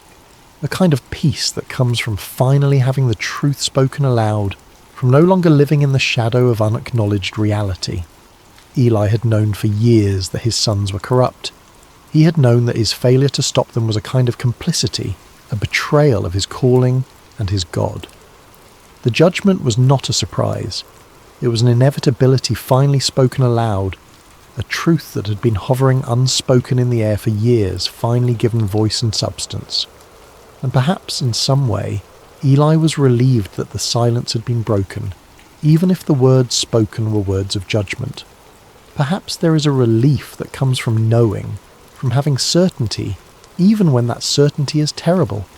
Perhaps after years of wondering when the hammer would fall, there was a strange comfort in finally hearing it fall, in knowing the shape of the future even when that future was dark. What Samuel learned that night and that morning was something most of us spend a lifetime avoiding. That truth is not always comfortable, that faithfulness sometimes means delivering hard words, and that love does not require us to hide reality from those we care about. Samuel could have lied to Eli.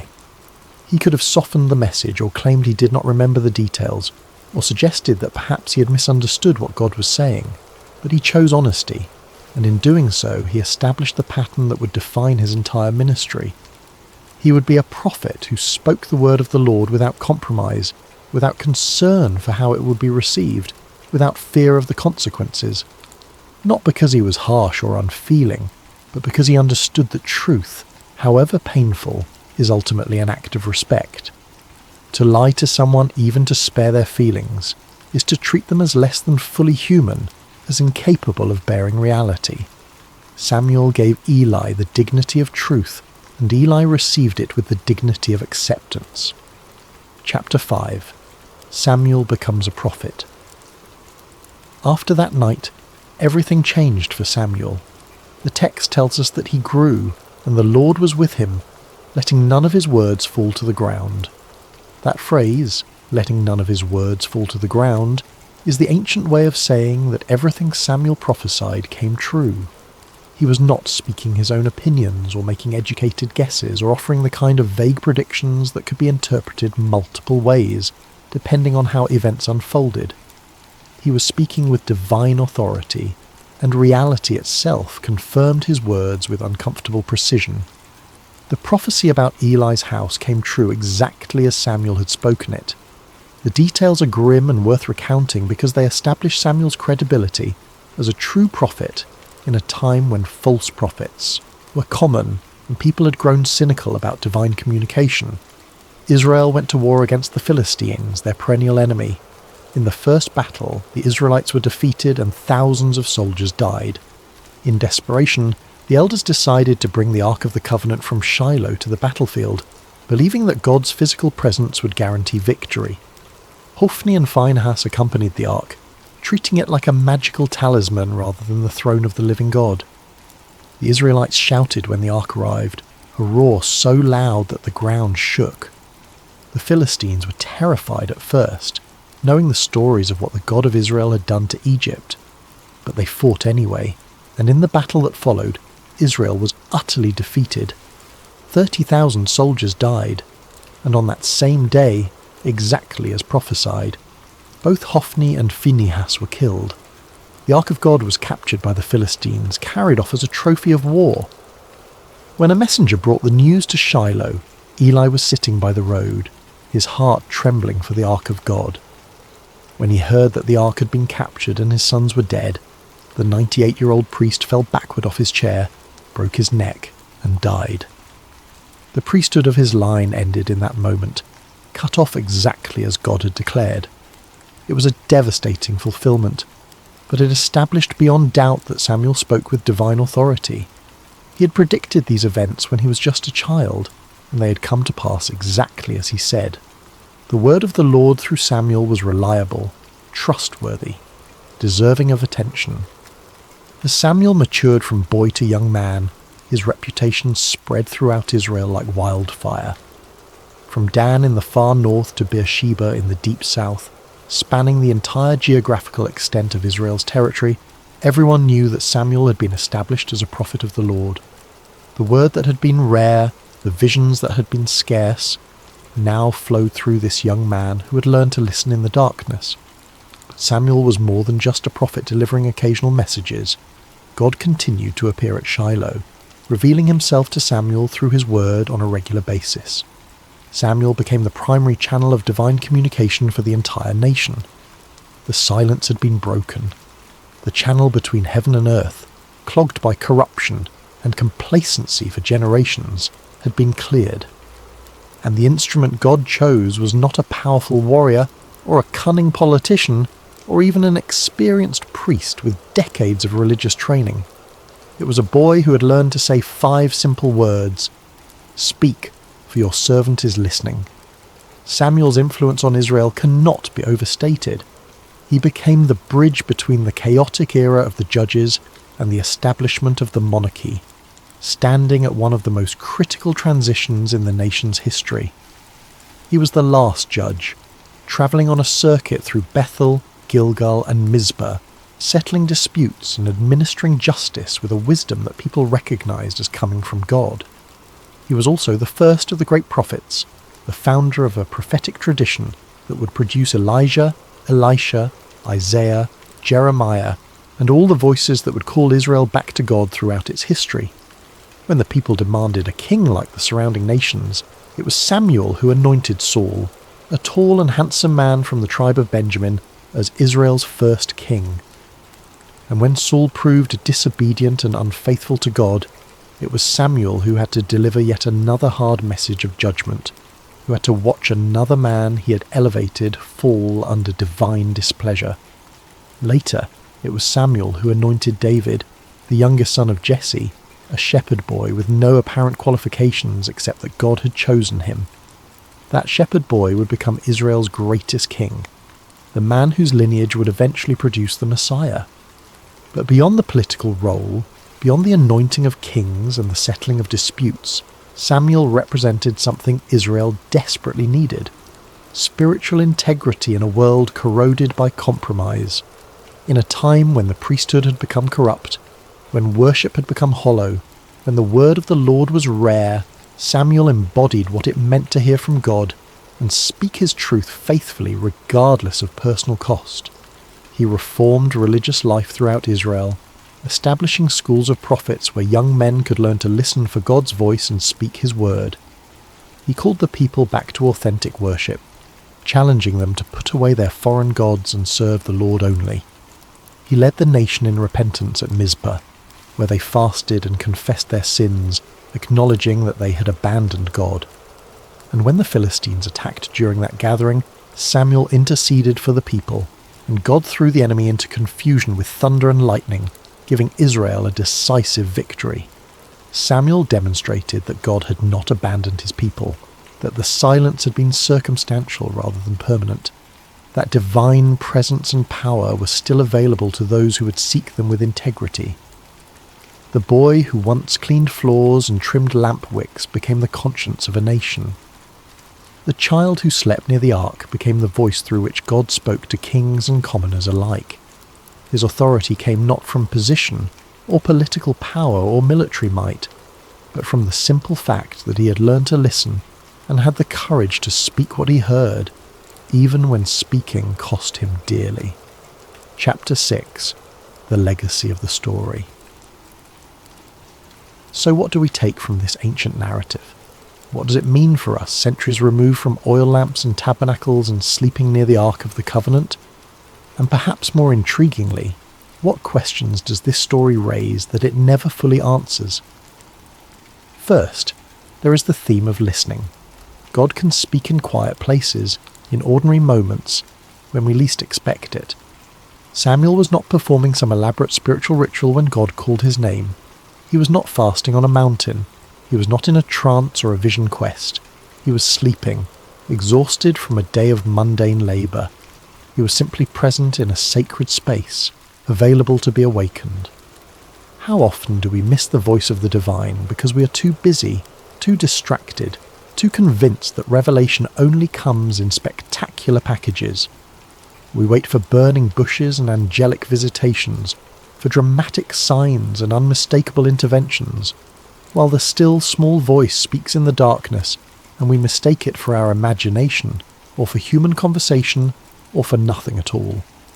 Samuel teaches us that sometimes the most profound moments arrive softly, in the space between waking and sleeping, in the darkness when our defences are down and our minds are quiet enough to hear what has always been speaking.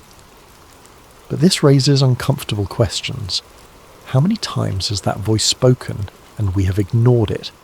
How many times have we attributed divine communication to coincidence or psychology or wish fulfillment because we have lost the ability to recognize it for what it is? Second, there is the theme of obedience. Samuel's first response when he heard his name was immediate and complete. Here I am. No hesitation, no calculation, no weighing of options or considering whether this was a good time, just presence and availability. Not, what do you want, but here I am. Not, let me think about it, but immediate response. Later, when Eli gave him the words to use, Samuel followed the instruction exactly. He did not improvise or try to improve on the formula or insert his own personality into the exchange. He simply said what he had been taught to say: "Speak, for your servant is listening." Obedience in this story is not about blind submission to authority. It is about being teachable, about recognizing when someone knows more than you do, about trusting guidance even when you do not fully understand where it is leading. But there is something deeper here, something that troubles the waters of easy interpretation. Samuel was obedient to a voice he had never heard before, to a presence he could not see, based entirely on the instruction of a priest whose own family was corrupt, and whose judgment had been compromised by his failure to discipline his sons. What made Samuel so certain that this was God speaking and not some other voice? What internal compass guided him toward trust when skepticism would have been equally reasonable? Third, there is the theme of humility. Samuel's greatness began in small acts of service. He was faithful in opening doors, in cleaning, in tending lamps, in all the unglamorous work that keeps a sacred space functioning. He did not despise the small things, or consider himself above menial tasks. He swept floors with the same attention he later brought to anointing kings. He trimmed lamp wicks with the same care he would later exercise in delivering prophetic words, and it was in that posture of humble service, in the daily repetition of small, faithful acts, that God found him. How different this is from our modern obsession with platform and visibility, with making a name for ourselves and ensuring everyone knows our accomplishments, with treating service as a stepping stone to something better rather than as its own reward. Samuel reminds us that true influence is built in obscurity, that character is formed in the small decisions no one sees, that greatness is the fruit of faithfulness in little things rather than the result of ambitious self-promotion. But again, there is a mystery here. Why Samuel? What was it about this particular boy that made him suitable for this calling? The text gives no indication that he was exceptional in any way. He was simply there, simply faithful, simply available. Which raises the question, are there others who are equally faithful, equally available, who never heard their name called? Is divine calling arbitrary, or is there some hidden criteria that determines who hears the voice and who does not? Fourth, there is the theme of responsibility. Sometimes truth is hard but necessary. Samuel's first message from God was a message of judgment, and he had to deliver it to someone he loved. This is the cost of being a conduit for truth. You do not get to choose which messages are convenient and which are difficult. You do not get to edit reality to make it more palatable. You do not get to withhold hard truths, because speaking them might damage relationships or cost you social capital. If you are going to be a voice for something beyond yourself, whether you call that voice God or conscience or truth, or simply what is, you have to be willing to speak even when the words cut you as deeply as they cut those who hear them. Samuel could have spared Eli. He could have lied or softened the message or claimed he did not remember the details. But he chose the harder path of honesty, and in doing so he honoured both Eli and himself. Yet this raises ethical questions that the narrative does not resolve. What is the balance between truth and compassion? When does speaking hard truths become cruelty disguised as honesty? Samuel was a child delivering a message he did not create and could not change. But what about us? When the truths we must speak are filtered through our own perceptions and biases and limited understanding, how do we know when to speak and when to remain silent? Fifth, there is the theme of hope. The lamp of God had not yet gone out. Even in the darkest period of Israel's spiritual life, when the priesthood was corrupt and the word of the Lord was rare and the nation was spiritually adrift, there was still a light burning somewhere in the darkness. God had not abandoned his people. He was simply waiting for someone who would listen, someone who would respond, someone who would be faithful with what was given to them. Samuel represents the truth that it is never too late for renewal, that no matter how far things have fallen, no matter how corrupt the systems or how cynical the people, there is always the possibility of a voice in the darkness calling us back to what matters. The light may be flickering, the wick may be nearly consumed, the oil may be running low, but as long as there is any light at all, there is hope for rekindling, for replenishment, for the dawn that follows even the longest night. But this optimistic reading sits uncomfortably with the historical reality. The lamp did eventually go out. The sanctuary at Shiloh was destroyed. The ark was captured and never returned to that place. The line of Eli ended in blood and disgrace. Samuel's calling did not prevent disaster. It only narrated it before it happened. So what kind of hope is this? Is it simply the hope that truth will be spoken, even if it changes nothing? Is it the hope that someone will bear witness, even in the midst of collapse? Finally, there is something unspoken in this narrative that deserves attention. God bypassed the entire religious hierarchy to speak to a child. He did not go through official channels. He did not honour the established order. He did not consult with the high priest or seek permission from religious authorities. He simply called out in the darkness to a boy who had no status, no authority, no credentials beyond faithfulness in small things. This is either deeply encouraging or deeply unsettling, depending on your perspective. It suggests that divine communication is not controlled by institutions, that truth can emerge from the margins, that the voice of God might speak to those we least expect rather than to those we've designated as official intermediaries. But it also raises anarchistic questions about authority and order, about how we distinguish genuine divine calling from delusion or manipulation, about what happens when everyone claims to hear the voice of God speaking contradictory messages. Samuel's story is ultimately about availability. He was not the most powerful person in Israel. He was not the most educated or the most connected. He was simply present, attentive, and willing to respond when he heard his name called. And that was enough. That has always been enough. But it invites us to ask, what are we available for? What sacred spaces do we inhabit, whether physical or spiritual or psychological, where we might be found by whatever calls to us in the darkness? And when that call comes, will we recognize it, or will we mistake it for something ordinary, something explainable, something that requires no response? Epilogue: The Voice in the Night. Close your eyes and imagine that sanctuary again. The vast stone building in Shiloh, the oil lamps casting their gentle light, the shadows dancing on walls that have witnessed generations of worship and neglect. Imagine the boy lying near the ark, exhausted from a day of simple service, drifting into sleep with no expectation that this night will be different from any other. And then the voice, clear, personal, undeniable, a voice that breaks through the silence of heaven and calls a child by name. Samuel's story is a reminder that the divine does not always announce itself with thunder and lightning. Sometimes it comes as a whisper in the darkness. Sometimes it arrives in the form of a question repeated until we finally understand that we are being addressed.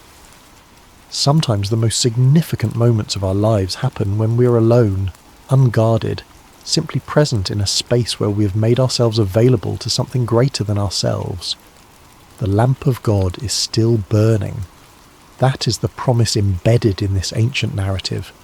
No matter how dark the times, no matter how corrupt the systems, no matter how silent heaven seems, there is always a light somewhere refusing to go out, and there is always the possibility that in the quiet, in the stillness, in the spaces between our busy thoughts and desperate prayers, we might hear our name spoken by a voice we do not yet recognize. The question is not whether the voice is calling. The question is whether we are listening. Samuel lay in that sanctuary as a boy and became a prophet because he learned to say 5 words that changed everything. Speak, for your servant is listening. He did not demand proof. He did not negotiate terms. He did not insist on understanding everything before committing to anything. He simply made himself available, and availability was enough. Perhaps that is the real legacy of Samuel's calling. Not that he became powerful or influential or historically significant, though he became all those things. The real legacy is that he teaches us what it looks like to be genuinely open to transformation, to be willing to hear hard truths, to be faithful in small things while waiting for larger purposes to reveal themselves. In our age of constant noise and perpetual distraction, where silence is something to be feared rather than cherished, Samuel's story feels almost subversive. It suggests that the most important communications might not come through our devices or our carefully curated information streams. They might come in the quiet, in the dark, in the moments when we stop performing and simply exist in the presence of something that knows our name. So tonight, as you drift towards sleep, consider the possibility that you, too, might be lying in a sacred space, even if you do not recognize it as such. Consider the possibility that there might be a voice, gentle and persistent, calling your name in the darkness. Consider the possibility that the most profound transformation of your life might not begin with a grand revelation or a spectacular sign, but with the simple decision to respond to that voice with 5 words. Speak, for your servant is listening. The lamp is still burning. The voice is still calling. The only question is whether we have ears to hear. Hello there, dear friend. Before we begin this peaceful journey together, I want to know a little about you. How has your day been? Whether it's been filled with joy or challenges, busy moments or quiet pauses, you're exactly where you need to be right now. What time is it where you are in the world? Are you settling in for the night, taking a midday rest, or perhaps greeting the early morning hours? Wherever you are, from the bustling cities of New York to the quiet countryside of England, from the mountains of Colorado to the shores of Australia, you're welcome here in this sacred space. If this story brings you peace, I'd love for you to subscribe to Sacred Slumber, where we gather each week to find rest in timeless tales of faith, hope, and gentle grace. Now, let's begin. Take a deep breath with me. Let your shoulders soften, your jaw relax, and your heart settle into this moment. Whether morning light is streaming through your window, afternoon shadows are dancing on the walls, or midnight quiet surrounds you like a gentle blanket, let us walk together through a story of gentle strength and unseen grace. We're about to enter a time long ago, during the days of the judges in ancient Israel. It was a time of chaos and uncertainty, when everyone did what was right in their own eyes. But this is not a story of chaos. This is a story of peace, of quiet faithfulness, of love that chooses to remain when it would be easier to leave. This is the story of Ruth, a young woman whose loyalty would echo through generations and whose humble heart would become part of the greatest story ever told. So close your eyes if you wish, breathe slowly, and let us journey together to the ancient land of Moab, where our story begins beside still waters of the soul.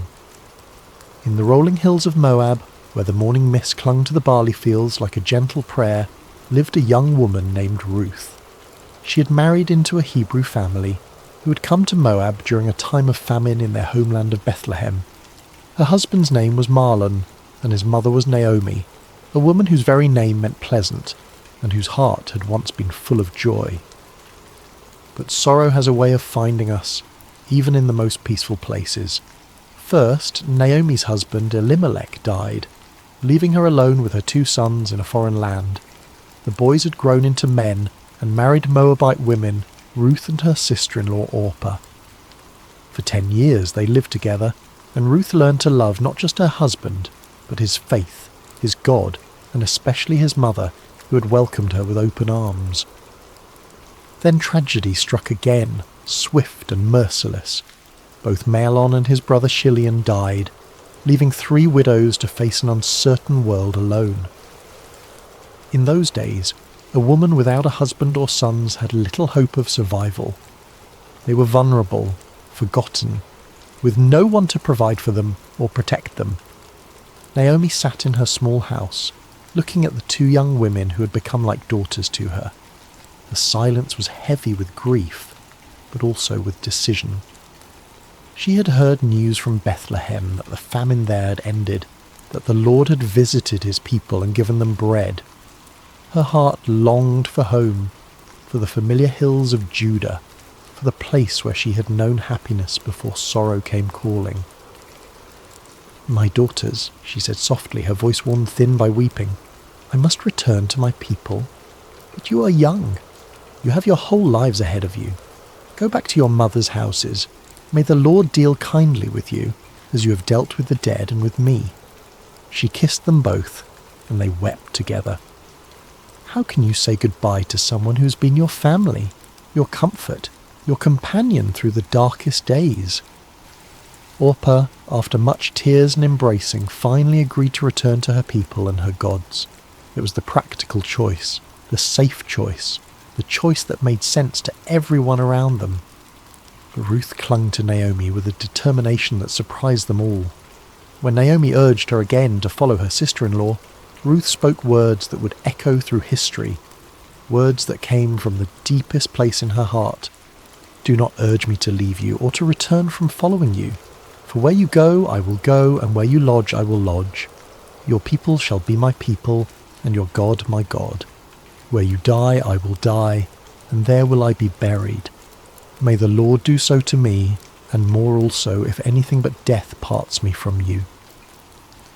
There was something in Ruth's voice that told Naomi this was not a decision made in the heat of emotion, but a choice carved in stone, written in the very fibre of her being.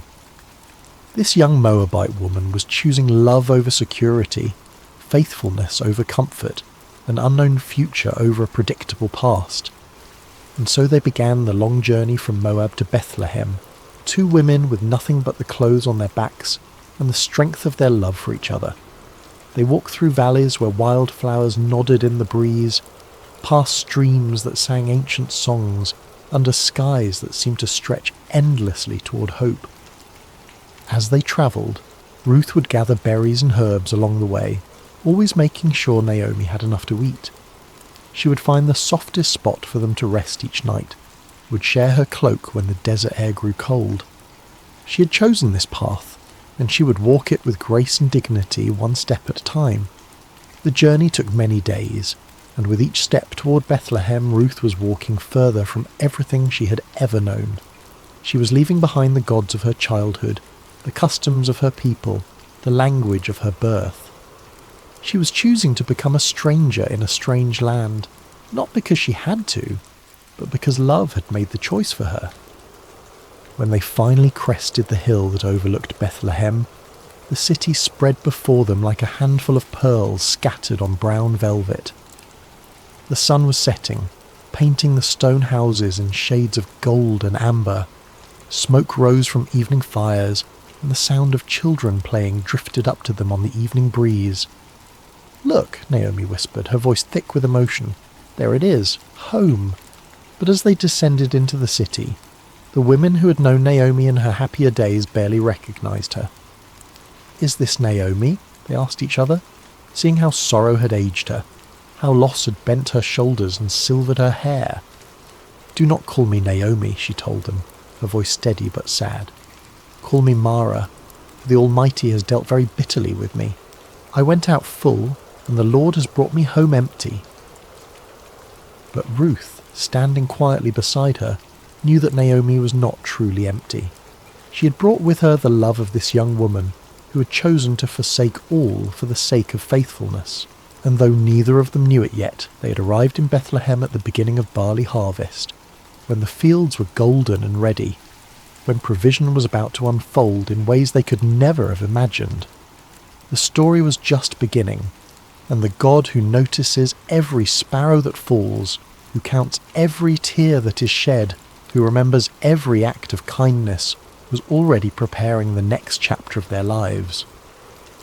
The morning air in Bethlehem was crisp and clean, carrying the scent of ripening grain and the promise of a new day. Ruth woke early, as she always did, listening to the gentle rhythm of Naomi's breathing beside her. They had found a small place to stay, but their provisions were nearly gone, and Ruth knew that something had to be done. She'd heard about the law of gleaning, a beautiful provision that the God of Israel had made for the poor and the stranger. After the reapers went through the fields harvesting the grain, the needy could follow behind and gather what was left. It was honest work, humble work, but it was work that could keep them alive. "Let me go to the fields," Ruth said gently to Naomi, "and glean among the ears of grain after him in whose sight I shall find favour." Naomi nodded, understanding the necessity but also the risk. Ruth was young and beautiful, and the fields could be dangerous places for a woman alone. But there was something in Ruth's quiet determination that spoke of inner strength, of a spirit that could not be easily broken. And so Ruth set out in the early morning light, joining the other gleaners who moved like shadows behind the harvest workers. She had wrapped her head modestly and carried a small basket, ready to spend the day bent over in the sun, gathering grain kernel by kernel. As it happened, she came to the field that belonged to Boaz, a man of great wealth and standing in Bethlehem. But more than that, though Ruth did not know it yet, Boaz was a relative of Naomi's late husband, a kinsman who had the right and responsibility to help family members in need. The phrase, "as it happened," seems simple enough, but sometimes the most profound movements of providence come disguised as coincidence. Ruth's feet carried her to that particular field not by accident, but by the gentle guidance of a God who was weaving a story larger than she could imagine.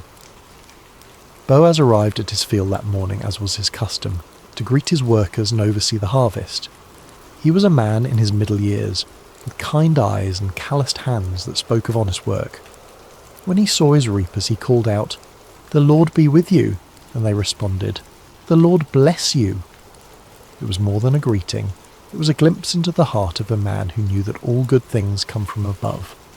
But his attention was caught by a young woman he had never seen before, working quietly at the edge of his field. She moved with grace and dignity, even in the humbling work of gleaning. There was something about her that drew his eye, not just her beauty, but the way she carried herself with quiet strength. "Whose young woman is this?" he asked his foreman. "She is the young Moabite woman who came back with Naomi from the country of Moab," the foreman replied. "She asked permission to glean and gather among the sheaves after the reapers, and she has been working steadily from early morning until now with only a brief rest."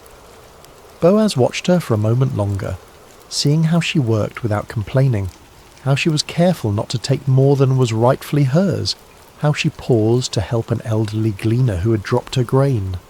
His heart was moved by her diligence and her kindness. He approached her quietly, not wanting to startle her. "Listen, my daughter," he said gently. "Do not go to glean in another field, and do not leave this one. Stay close to my young women. Keep your eyes on the field that they are reaping, and go after them. I have charged the young men not to touch you, and when you are thirsty, go to the vessels and drink what the young men have drawn." Ruth was so surprised by his kindness that she fell on her face and bowed to the ground. "Why have I found favour in your sight," she asked, "that you should take notice of me, since I am a foreigner?" But Boaz had already heard the story of her loyalty to Naomi, how she had left her own people to care for her mother-in-law. "All that you have done for your mother-in-law since the death of your husband has been fully told to me," he said, his voice warm with admiration. "How you left your father and mother and your native land and came to a people that you did not know before. The Lord repay you for what you have done, and a full reward be given you by the Lord, the God of Israel, under whose wings you have come to take refuge." Ruth's eyes filled with tears at his words. She had not expected such kindness from a stranger, such recognition of her small acts of faithfulness. "You have comforted me and spoken kindly to your servant," she said softly, "though I am not one of your servants." As the day wore on, Boaz continued to watch over her. At mealtime, he invited her to eat with his workers, to dip her bread in the wine and share in the meal. He even made sure she had roasted grain to take home to Naomi. When she returned to her gleaning, he quietly instructed his workers to leave extra grain for her to find, to make her work easier and more fruitful. The sun was beginning to set when Ruth finally made her way home, her basket heavy with grain. She had gathered an ephah of barley, enough to feed herself and Naomi for many days. But more than that, she carried with her the memory of unexpected kindness, of a man who had seen beyond her status as a foreigner and a widow to recognize the faithfulness of her heart. When she showed Naomi all that she'd gathered and told her about the kindness of Boaz, Naomi's eyes brightened for the first time in months. "Blessed be he by the Lord," she said, "whose kindness has not forsaken the living or the dead. The man is a close relative of ours, one of our redeemers." Ruth continued to glean in the fields of Boaz throughout the barley harvest and the wheat harvest, always welcomed, always protected, always provided for.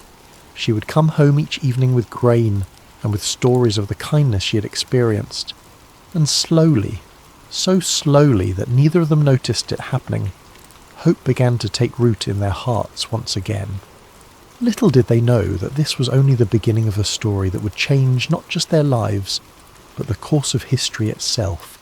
For the God who sees every act of kindness, who remembers every sacrifice made in love, was already preparing the next chapter of their beautiful story.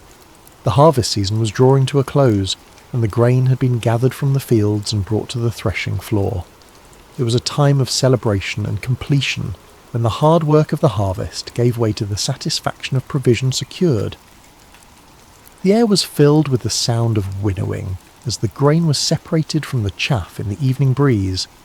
Naomi had been watching the growing affection between Ruth and Boaz with the wisdom of a woman who had lived long enough to recognize the hand of God in everyday circumstances.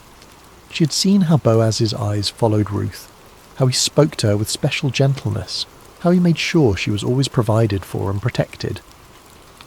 And she had seen how Ruth, despite her natural reserve, had begun to smile more often, how she spoke Boaz's name with a special warmth. One evening, as they sat together in their small dwelling, Naomi took Ruth's hands in hers. "My daughter," she said softly, "should I not seek rest for you, that it may be well with you? Is not Boaz our kinsman, with whose young women you were? See, he is winnowing barley tonight at the threshing floor." Ruth listened carefully as Naomi explained the custom of the kinsman redeemer, how a close relative had the right and responsibility to marry a widow to preserve the family line and inheritance. It was not just about marriage, but about redemption, about restoring what had been lost, about ensuring that the names of the dead were not forgotten. "Wash therefore and anoint yourself," Naomi continued, "and put on your cloak and go down to the threshing floor. But do not make yourself known to the man until he has finished eating and drinking. But when he lies down, observe the place where he lies. Then go and uncover his feet and lie down, and he will tell you what to do." It was a bold plan, one that required great courage and faith. Ruth would be placing herself in a vulnerable position, trusting in the character of a man she had come to respect and admire. But she had learned to trust Naomi's wisdom, and more than that, she had learned to trust the God who had been guiding her steps from the very beginning. "All that you say I will do," Ruth replied simply. As the sun set and the first stars appeared in the clear night sky, Ruth prepared herself carefully. She bathed and anointed herself with fragrant oil, then put on her best garment. But this was not about seduction or manipulation. This was about approaching a good man with dignity and respect, trusting in his honour and in the customs that governed their society. The threshing floor was a place of hard work and celebration, where the grain was separated from the chaff and the harvest was completed. By the time Ruth arrived, the work was done, and the men had eaten and drunk and told stories under the stars. The atmosphere was one of contentment and satisfaction, of work well done and provision secured. Ruth waited in the shadows, watching as Boaz finished his meal and settled down to sleep beside the heap of grain. It was his responsibility to guard the grain through the night, to ensure that nothing was stolen or damaged. The night was warm and peaceful, filled with the sounds of crickets and the gentle rustle of the evening breeze. When all was quiet and Boaz was sleeping peacefully, Ruth approached with silent steps. Her heart was beating fast, but her movements were sure and deliberate. She gently uncovered his feet and lay down, then waited in the darkness for him to wake. It was midnight when Boaz stirred, suddenly aware of someone at his feet. He was startled but not afraid, turning carefully to see who was there. In the dim starlight he could make out the form of a woman, and he recognized her immediately. "Who are you?" he asked softly. "I am Ruth, your servant," she replied, her voice steady despite her racing heart. "Spread your wing over your servant, for you are a redeemer." It was a beautiful way of asking for his protection and provision, using the imagery of a bird sheltering her young under her wing. She was asking him to fulfill the role of kinsman redeemer, to marry her and restore the inheritance of her late husband. Boaz was deeply moved by her words, by the trust she had placed in him, by the way she had approached him with such dignity and grace. "May you be blessed by the Lord, my daughter," he said warmly. "You have made this last kindness greater than the first in that you have not gone after young men, whether poor or rich." He was older than Ruth, a man of substance and position, and he was amazed that she would choose him over the many young men who would have been eager to marry such a beautiful and virtuous woman. Her choice spoke of wisdom and character, of a heart that valued kindness and faithfulness over youth and passion. "And now, my daughter, do not fear," he continued. "I will do for you all that you ask, for all my fellow townsmen know that you are a worthy woman. And now it is true that I am a redeemer, yet there is a redeemer nearer than I." There was another relative who had the first right of redemption, and Boaz was too honourable to proceed without giving that man the opportunity to fulfil his duty. "Remain tonight," he said gently, "and in the morning if he will redeem you, good, let him do it. But if he is not willing to redeem you, then, as the Lord lives, I will redeem you. Lie down until the morning." Ruth lay down again at his feet, comforted by his words and his promise. She had taken a great risk in coming to him, but she had found in Boaz a man of integrity and honour, someone who would do what was right even when it was difficult. When the morning came, before anyone else was stirring, Boaz quietly measured out 6 measures of barley and helped Ruth arrange it in her cloak. "Do not go back to your mother-in-law empty-handed," he said with a smile.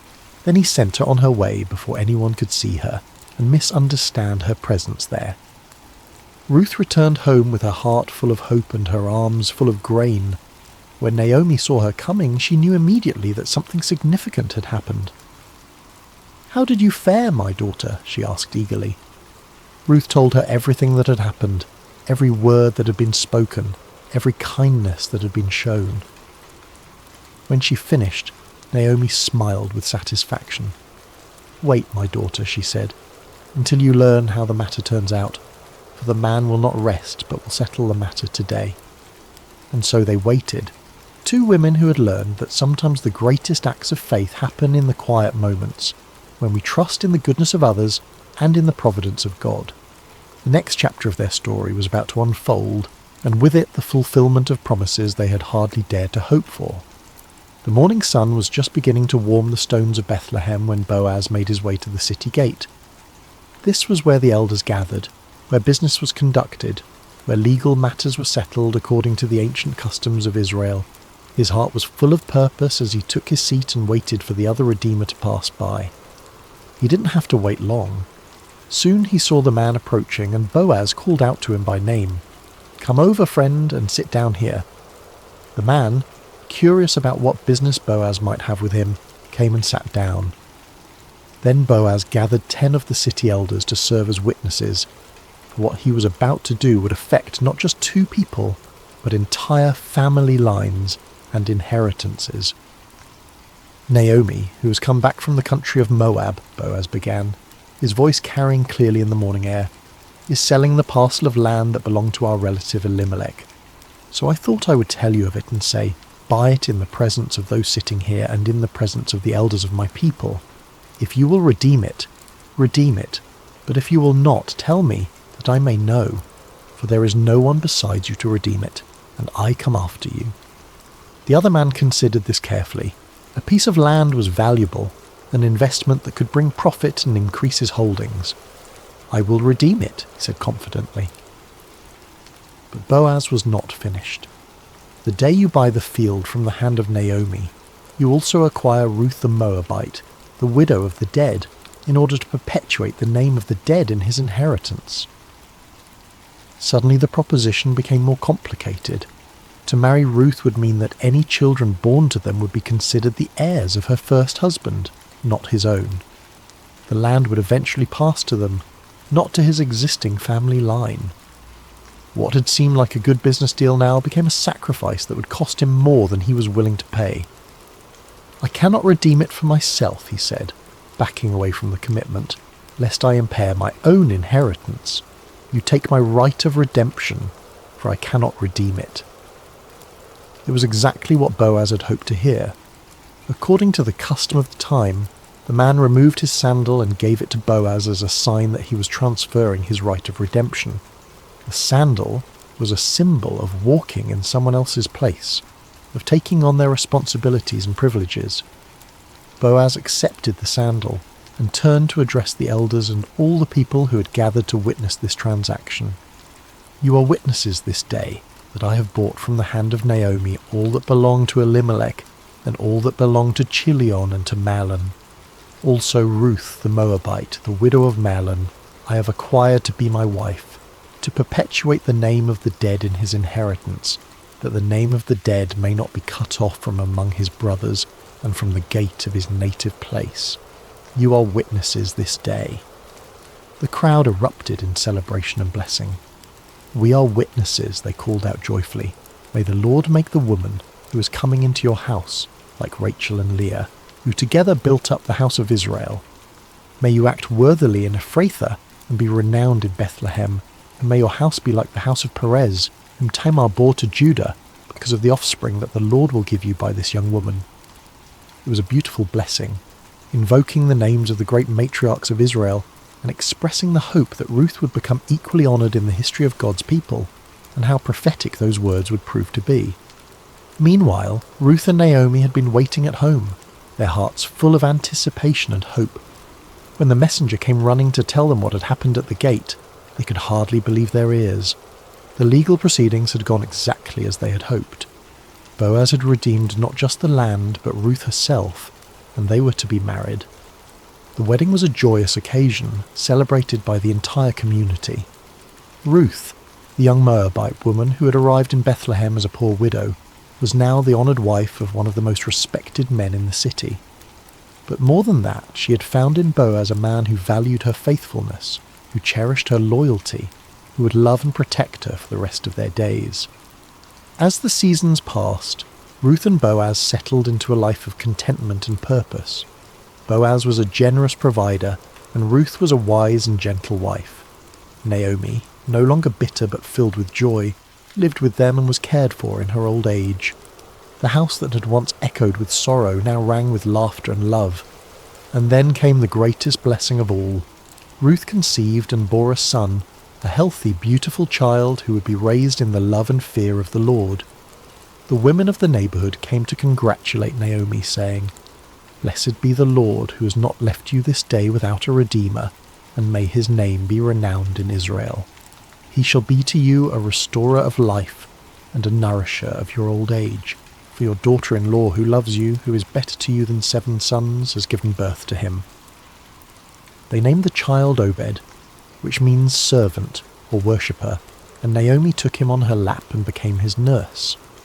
The child brought healing to her broken heart, restoration to her empty life, and joy to her golden years. But the story doesn't end there. Little Obed grew up to become the father of Jesse, who became the father of David, the great king of Israel, and through David's line would come the Messiah, the saviour of the world. Ruth, the foreign woman who had chosen loyalty over security, faith over fear, had become part of the most important family tree in all of human history. In the genealogy of Jesus Christ, recorded in the Gospel of Matthew, we find these words: Boaz the father of Obed by Ruth, and Obed the father of Jesse, and Jesse the father of David the king.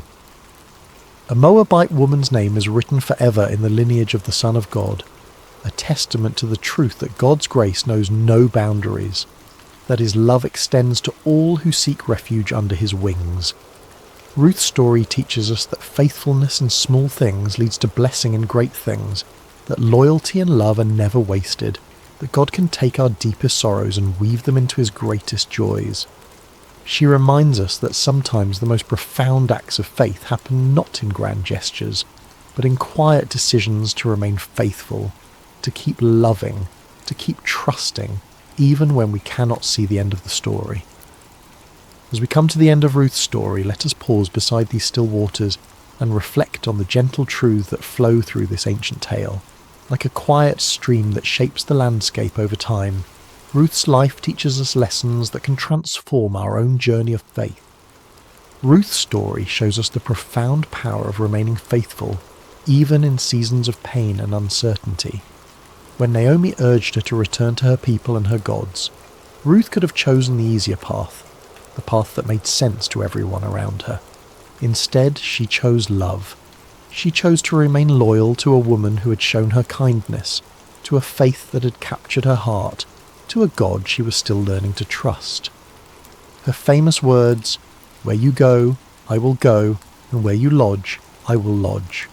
Your people shall be my people, and your God my God," were not spoken in a moment of emotional impulse, but from a deep well of commitment that had been growing in her heart over years of walking with Naomi. In our own lives, we face moments when loyalty is tested, when it would be easier to walk away from relationships, commitments, or callings that have become difficult. Ruth's example reminds us that some of the most beautiful chapters of our lives are written in the ink of faithful love, even when that love costs us something precious. Have you ever chosen love when it would have been easier to walk away? Perhaps you stayed with a friend through a difficult season, remained committed to a calling when it became challenging, or continued to love someone even when they couldn't love you back in the same way. These quiet acts of loyalty are never wasted. They shape us into people of depth and character, and they often open doors to blessings we never could have imagined. One of the most beautiful aspects of Ruth's story is how rarely God's name is mentioned, yet his presence is evident in every chapter. The phrase, "as it happened," appears when Ruth comes to Boaz's field, but we understand that this was no accident. It was divine providence working through ordinary circumstances to bring about extraordinary results. God's guidance in Ruth's life came not through burning bushes or angelic visitations, but through the kindness of a stranger, the wisdom of a mother-in-law, and the legal proceedings at a city gate. He worked through the natural rhythms of harvest and gleaning, through cultural customs and family relationships, through the everyday decisions of people who are simply trying to do what was right. This reminds us that God's hand is often most visible in hindsight, in the moments when we look back and see how perfectly things came together, how doors opened at just the right time, how people entered our lives precisely when we needed them most. The God who numbers our days and knows our needs is constantly at work in the ordinary moments of our lives, weaving together circumstances and relationships for our good and his glory. Can you see moments in your own life where something just happened at the perfect time? Perhaps you met a lifelong friend in an unexpected place, discovered an opportunity through a chance conversation, or found help arriving just when you needed it most. These are not coincidences, but glimpses of a loving God who is intimately involved in the details of our lives.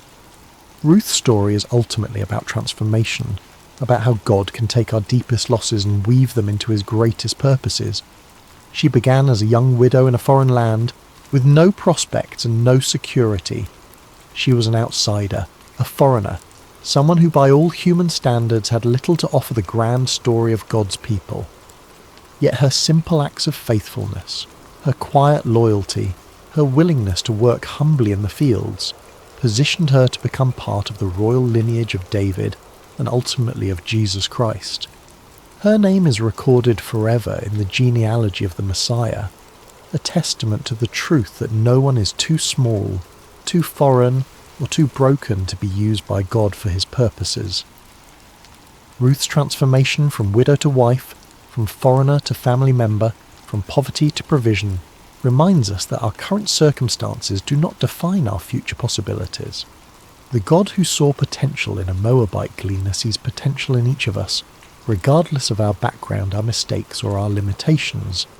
No matter where you come from, no matter what losses you have experienced, no matter how ordinary your life may seem, your story can become part of something bigger. Your faithfulness in small things, your acts of love and loyalty, your willingness to trust God even when you cannot see the whole picture. These are the threads that God uses to weave his magnificent tapestry of grace. Perhaps you are in a season of loss right now, wondering if your pain has any purpose, if your faithfulness matters, if your small acts of love make any difference. Ruth's story whispers hope into those questions. It reminds us that God wastes nothing, that he can bring beauty from ashes, that he specializes in writing stories of redemption and restoration. The title of Ruth's story, Beside Still Waters, comes from the 23rd Psalm, where David writes about the Good Shepherd, who leads his sheep beside still waters and restores their souls. Ruth's life exemplifies this truth. In the midst of chaos and uncertainty, she found peace in her commitment to love and faithfulness. In the midst of loss and grief, she discovered that God's provision was always enough for each day. Her story teaches us that peace is not the absence of problems, but the presence of God in our problems. It's not found in perfect circumstances, but in perfect trust. Ruth faced real challenges, real losses, real fears, but she faced them with a spirit of quiet faith and humble obedience. The still waters of God's peace are available to us in every season of life. They flow not from our circumstances, but from our relationship with the one who is the source of all peace. When we, like Ruth, choose to trust in God's goodness, even when we cannot see his plan, when we choose to remain faithful even when the path is unclear, we find ourselves beside still waters where our souls can be restored. As you drift toward rest tonight, may you carry with you the gentle strength of Ruth's example. May you know that even in quiet places, even in fields of sorrow, even in long roads and sleepless nights, grace is never far away. The God who saw Ruth's faithfulness, who provided for her needs, who wove her story into his greater plan, is the same God who sees you tonight. Your acts of loyalty may seem small, but they matter. Your faithfulness in ordinary moments is building something beautiful. Your willingness to trust when you cannot see the whole picture is positioning you for blessings you cannot yet imagine. Rest now in the peace that comes from knowing you are held by a love that will never let you go, guided by a wisdom that sees the end from the beginning, and called into a story that is bigger and more beautiful than you can possibly imagine. May you sleep beside still waters, where your soul can be restored, your strength can be renewed, and your hope can be refreshed for whatever tomorrow may bring. The God who led Ruth from loss to legacy, from sorrow to joy, from emptiness to fullness is leading you too, and his plans for you are good. Sweet dreams, dear friend. May you wake tomorrow with the quiet confidence that comes from knowing you are deeply loved, perfectly guided, and part of a story that extends far beyond what you can see. Like Ruth, who could never have imagined that her simple decision to stay loyal to Naomi would lead to her becoming the great-grandmother of King David, you too are part of a tapestry being woven by hands far wiser than your own. Your faithfulness today, your love tomorrow, your trust in the unseen God who walks beside you, these are the threads that he is using to create something beautiful, something lasting, something that will echo through generations. Rest now in the shadow of his wings, knowing that you are safe, you are seen, and you are more precious than you know. The same God who led Ruth beside still waters is leading you too, and his love will never fail. Amen?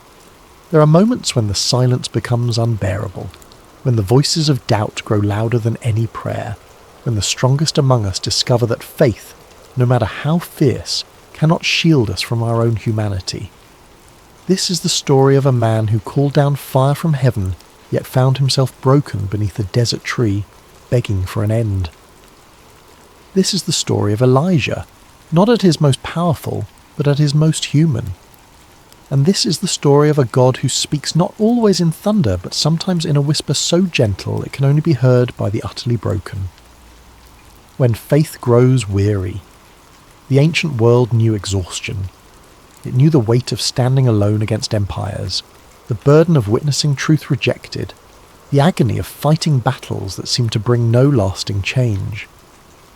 But perhaps no one in the sacred texts understood this weariness quite like Elijah the Tishbite, a prophet whose name meant "My God is Yahweh," a declaration of identity that would become both his greatest strength and his heaviest burden. We often speak of faith as if it were armour, impenetrable and constant.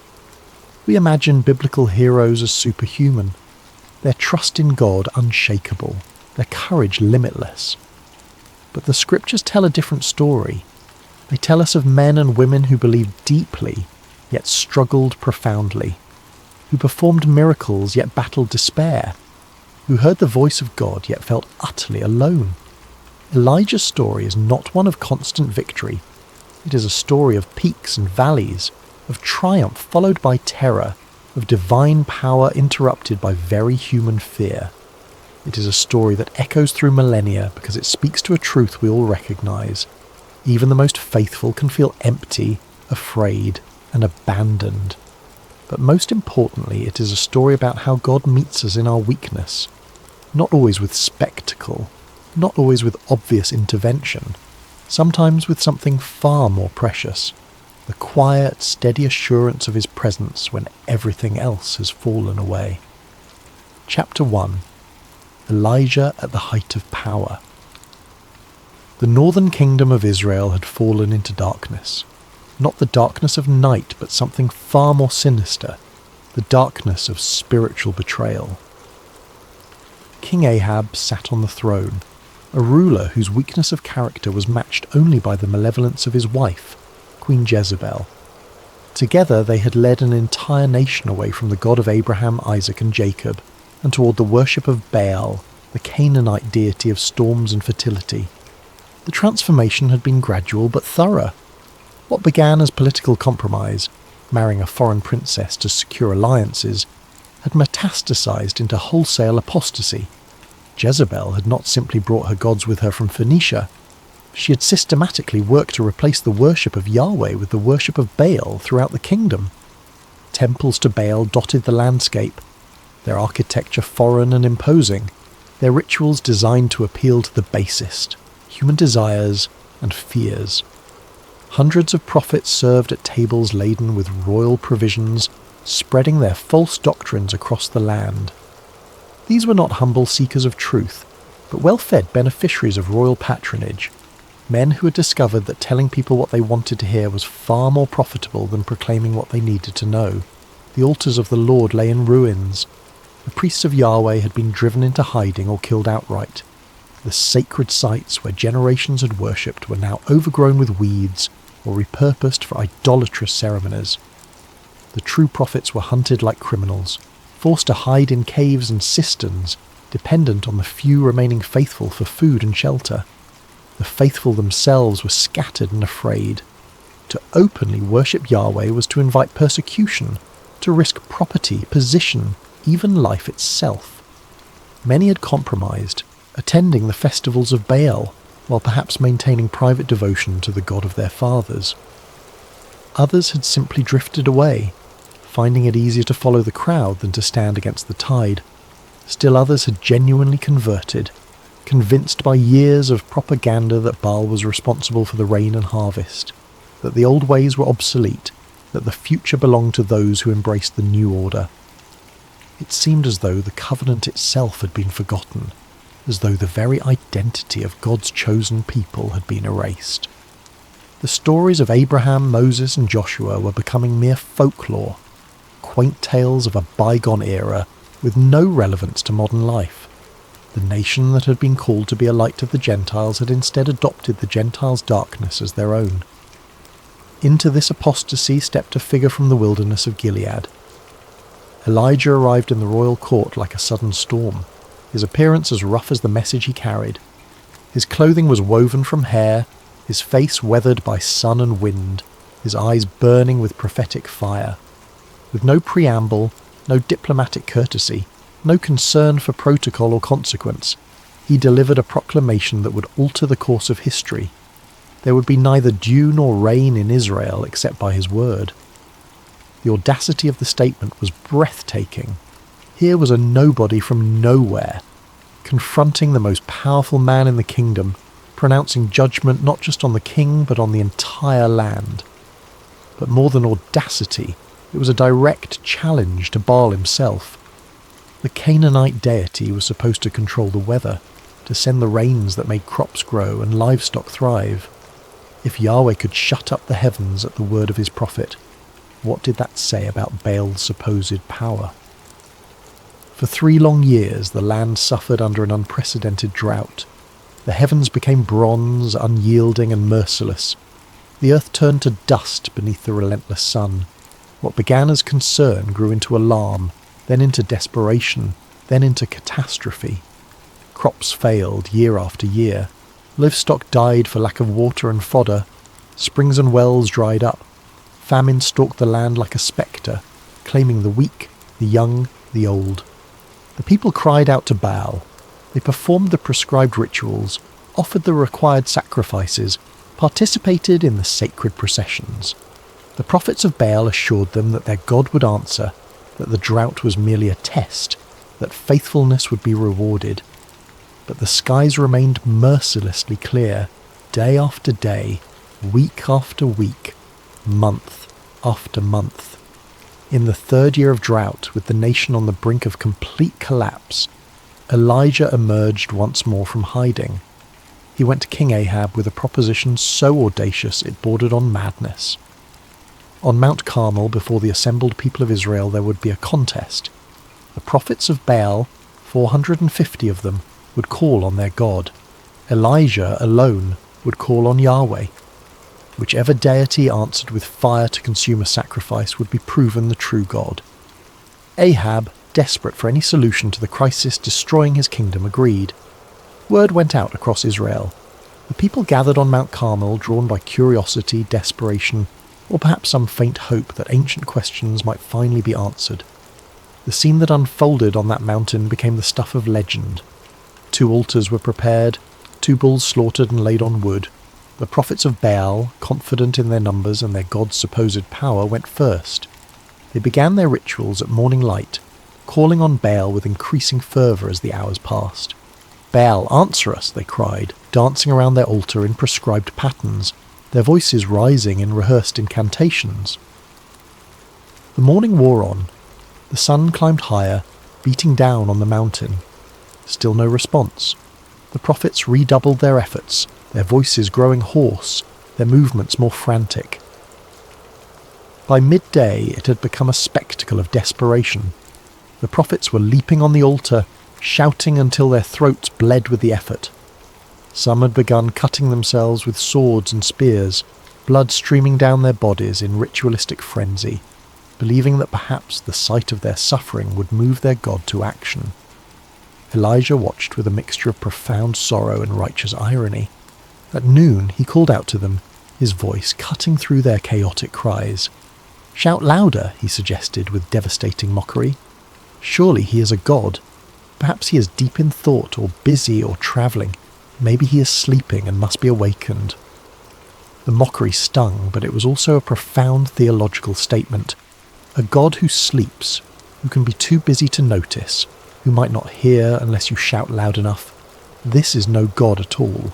This is an idol, a projection of human limitation onto the divine, a creation of imagination rather than the creator of all reality.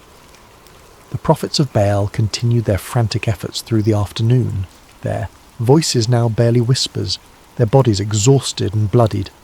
They cried and cut themselves until the time for the evening sacrifice approached, but there was no voice, no answer, no response whatsoever.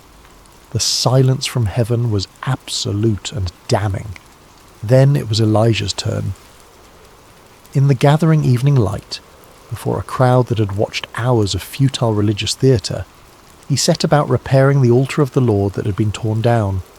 He took 12 stones, one for each of the tribes of Israel, a powerful reminder of national identity, of who they once were, who they were meant to be. Even in their divided and apostate state, they were still the 12 tribes, still the covenant people, still called to be God's own possession. He arranged the wood carefully, prepared the sacrifice, and then did something that seemed designed to ensure failure. He ordered that 4 large jars of water be poured over the offering and the wood. This was done once, then twice, then a 3rd time. Water ran down over the altar, soaking the wood until it seemed impossible that it could ever burn, filling the trench he had dug around the altar until it resembled a small moat. In a land that had seen no rain for 3 years, where every drop of water was precious beyond measure, this seemed like madness or mockery. But Elijah was making a point. When God moved, there would be no room for doubt, no possibility of natural explanation, no way to dismiss what happened as coincidence or trickery. The moment had come. The crowd fell silent. The prophets of Baal stood exhausted and defeated. The sun was setting, painting the sky in colours that would soon give way to darkness. And in that charged silence, Elijah stepped forward to pray. His prayer was remarkable for what it was not. It was not loud or frantic. It was not lengthy or elaborate. There was no cutting, no dancing, no theatrical display. He simply stood before the altar and spoke to God as one would speak to someone present and listening. "Lord, the God of Abraham, Isaac and Israel," he began, grounding his appeal in the covenant relationship, in the promises made to the fathers. "Let it be known today that you are God in Israel and that I am your servant and have done all these things at your command." This was crucial. Elijah was not acting on his own authority, pursuing his own agenda, trying to make a name for himself. He was a servant following orders, a messenger delivering a message that had originated with God himself. "Answer me, Lord, answer me," he continued, "so these people will know that you, Lord, are God, and that you are turning their hearts back again." Notice what Elijah asked for. Not vindication for himself, not judgment on his enemies, but that the people would know God and experience the turning of their hearts. The entire spectacle, the entire contest, had one purpose: restoration. God wanted his people back. The response was immediate and overwhelming. Fire fell from heaven. Not a small flame slowly kindled, not a gradual ignition, but a consuming inferno that descended with terrible swiftness and power. It devoured the sacrifice, the wood, the stones of the altar, the dust around it, and even the water in the trench. Nothing remained but scorched earth and the undeniable evidence of divine intervention. The people fell on their faces, the cry bursting from thousands of throats simultaneously. "The Lord, he is God! The Lord, he is God!" It was confession, recognition, repentance, and worship, all in one overwhelming moment. Everything they had witnessed over the previous hours, the impotence of Baal, the futility of human religious effort, the terrifying power of the living God, crystallized into that single cry of acknowledgement. What followed was swifter justice. The prophets of Baal, who had led the nation astray, who had grown fat on royal patronage while the people starved, who had promised what they could not deliver, they were seized and executed. It was brutal, but it was also necessary. The cancer had to be cut out if the body was to heal. Then, finally, after 3 years of drought, Elijah told Ahab that rain was coming. He climbed to the top of Carmel, bent down to the ground, and put his face between his knees in prayer. 7 times he sent his servant to look toward the sea. 7 times the servant returned with the same report. Nothing. But on the 7th time a cloud appeared on the horizon, small as a man's hand. That small cloud grew rapidly into a massive storm system. The sky grew black with clouds. The wind rose and rain began to fall in a deluge that must have seemed like the heavens themselves had burst open. 3 years of withheld blessing came pouring down in torrents. Ahab rushed to his chariot to reach Jezreel before the rain made the roads impassable, and Elijah, strengthened by the power of the Lord, ran ahead of the king's chariot, covering the distance on foot faster than horses could pull the royal conveyance. It was a moment of complete triumph. The drought was broken, the false prophets defeated, the people acknowledging God once more. Elijah appeared unstoppable, invincible, a living symbol of what unwavering faith could accomplish. Surely now the nation would turn back to God. Surely now the reforms would begin. Surely now everything would change. But triumph, as Elijah would very soon discover, is no guarantee against despair. And the greatest threats sometimes come not from the battlefield, but from the quiet moments afterward, when the adrenaline fades and reality sets in. Chapter 2. The Threat That Breaks Him. News of the events on Mount Carmel reached the palace quickly. King Ahab returned to Jezreel and recounted to his wife everything that had transpired: the contest, the fire from heaven, the death of her prophets. One might have expected the queen to be chastened by such a display of divine power. Instead, she was enraged. Jezebel sent a messenger to Elijah with a chilling declaration. By this time tomorrow, she vowed, his life would be like the lives of those prophets he had executed. It was not a veiled threat or a political maneuver. It was a promise of death, delivered with the cold certainty of one who held absolute power and had never known defeat. Something within Elijah shattered at that moment. Just hours earlier, he had stood fearless before hundreds of false prophets and an entire nation. He had challenged the religious establishment, mocked their impotence, and witnessed the spectacular vindication of God's power. He had been invincible. Now, confronted with the threat of one woman, he did something that seemed incomprehensible. He ran. This is where the humanity of Elijah emerges in stark relief. This is where the story becomes not just ancient history, but a mirror in which we can see our own reflections. because fear does not always make sense. Burnout does not follow logical patterns. The mind and body, pushed beyond their limits, can break in unexpected ways. Elijah had spent years standing alone, years of being hunted, hiding, relying on God for supernatural provision, years of carrying the weight of an entire nation's spiritual crisis on his shoulders. The confrontation on Carmel had been the culmination of all that pressure, all that responsibility. And while God had shown up powerfully, Elijah had poured everything he had into that moment. Now there was nothing left. The adrenaline had faded. The crowd had dispersed. The fire had gone out.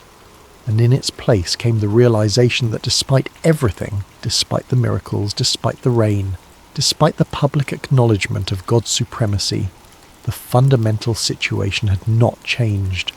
The queen still wanted him dead. The forces of evil were still in power. The fight was far from over. And Elijah, simply, had no more fight to give. So he ran. He took his servant and fled south, past Beersheba, to the very edge of inhabited land. Then he sent his servant back and continued alone into the wilderness, walking into the vast emptiness as if trying to disappear into the landscape itself. Chapter 3. The Wilderness Collapse. The wilderness of the ancient Near East was not merely remote, it was deadly. A place of scorching sun that could blister skin and boil blood, of bitter nights when temperatures plunged and warmth became a desperate need. It was territory of venomous creatures that lurked beneath rocks, of jackals and hyenas that prowled in the darkness, of waterless wastes where a man could walk for days without finding so much as a muddy pool to sustain life. It was where the unprepared went to die, where the lost were never found, where bones bleached white under the relentless sun became indistinguishable from the stones they lay among. Elijah walked into this desolation deliberately, seeking not escape but erasure, not refuge but release. How far he travelled into that wasteland we are not told. Far enough that civilization became a memory, that the sounds of human habitation faded into utter silence. Far enough that hope, if any remained, could find no foothold in the barren landscape around him. He came finally to a solitary broom tree, one of the few plants hardy enough to survive in such harsh conditions. Its sparse shade offered minimal relief from the relentless sun, its twisted branches a testament to the struggle for existence in this unforgiving environment. There, beneath that pathetic excuse for shelter, Elijah collapsed. The collapse was total. Physical, emotional, spiritual, psychological.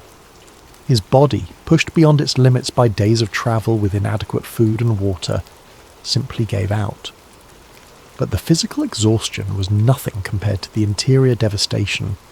The man who had stood firm before kings, who had called down fire from heaven, who had outrun chariots in supernatural strength, now lay broken in the dust like a discarded garment, and he prayed. But this was not the confident prayer of Mount Carmel, not a prophetic declaration of God's sovereignty, not an intercession for the people of Israel. This was a prayer of absolute desolation, stripped of everything except raw, wounded honesty. "I have had enough, Lord," he said. 4 simple words that contained an ocean of pain. "Take my life. I am no better than my ancestors."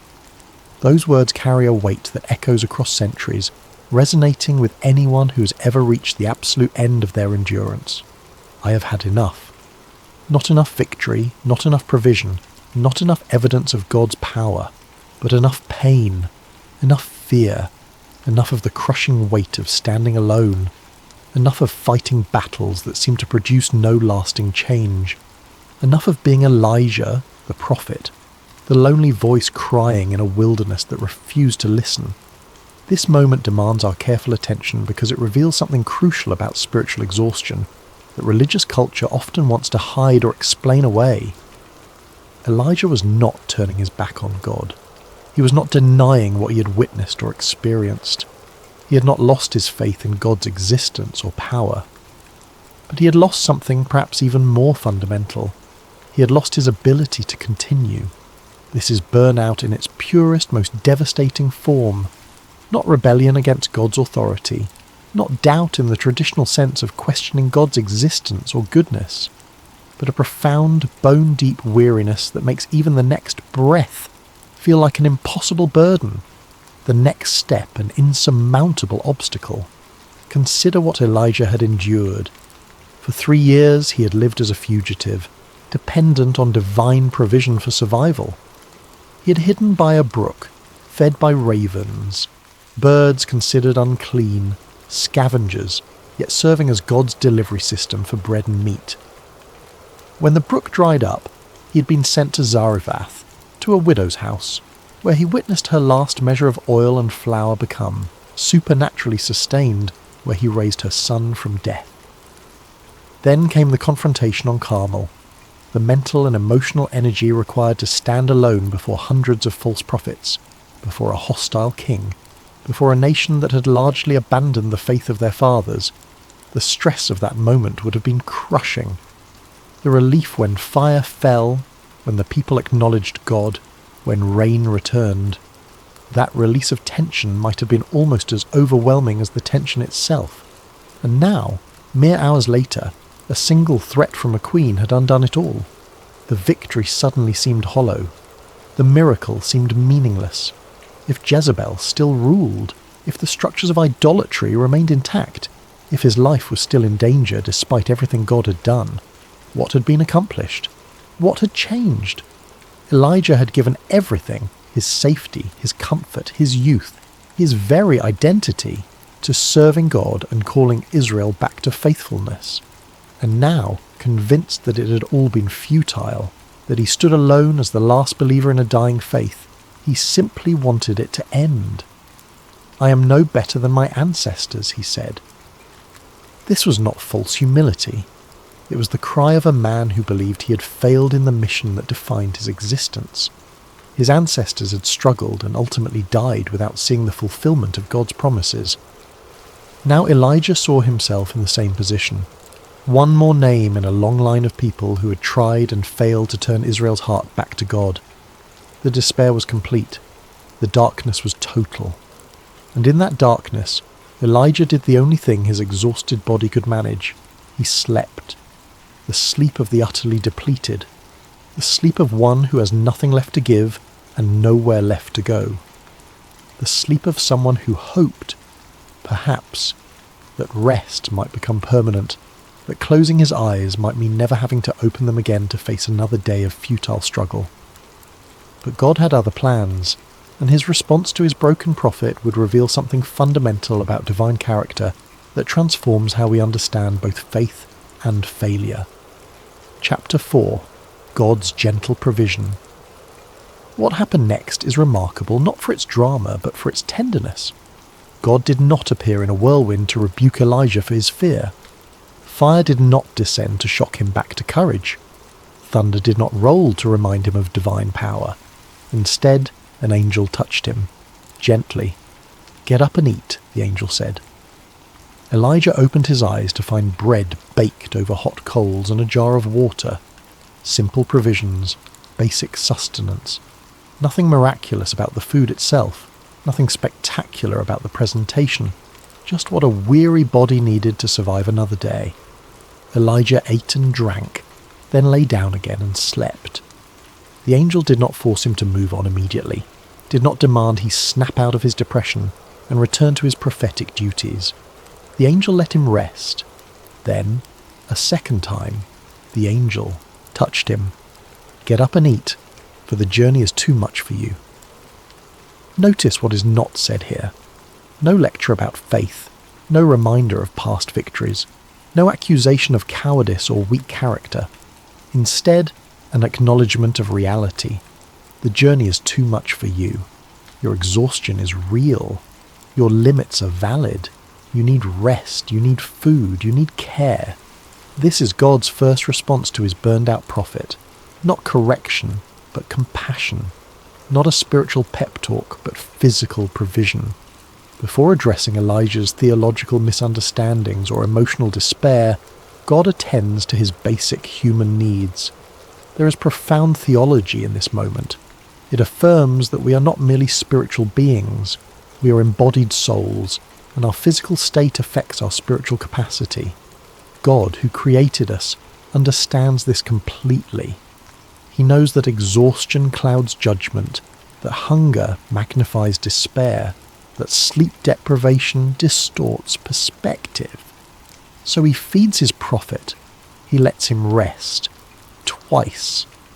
Until Elijah has regained just enough strength to take the next step, not back into ministry, not back into confrontation, but toward God himself.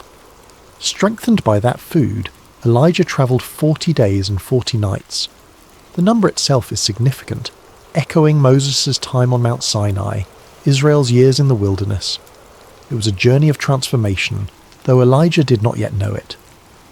He travelled to Horeb, the mountain of God, the very place where centuries earlier Moses had encountered the burning bush and received the law. Elijah found a cave and went inside. There, in the darkness, he waited. For what? He might not have known. Perhaps for answers, perhaps for an end, perhaps simply because he had nowhere else to go. Chapter 5. The Journey to Horeb. The 40-day journey to Horeb was more than a geographical movement. It was a pilgrimage into the deepest questions of faith and purpose. With each step across the harsh terrain, Elijah carried the weight of his disillusionment, the burden of his perceived failure. Mount Horeb, also known as Sinai, was sacred ground. It was where Moses had received the 10 Commandments, where God had revealed his name and character to his people, where the covenant had been established in thunder and lightning and thick clouds. If there was anywhere on earth where one might expect to encounter God directly, it was here. Elijah entered a cave in the mountain, perhaps the very cleft in the rock where Moses had been sheltered when the glory of God passed by. In that enclosed darkness he settled in to wait. The cave became a womb of sorts, a place of hiddenness and safety, but also of isolation and uncertainty. Then the voice came, not harsh or accusatory, but searching. "What are you doing here, Elijah?" It was a question that penetrated to the core. What are you doing here?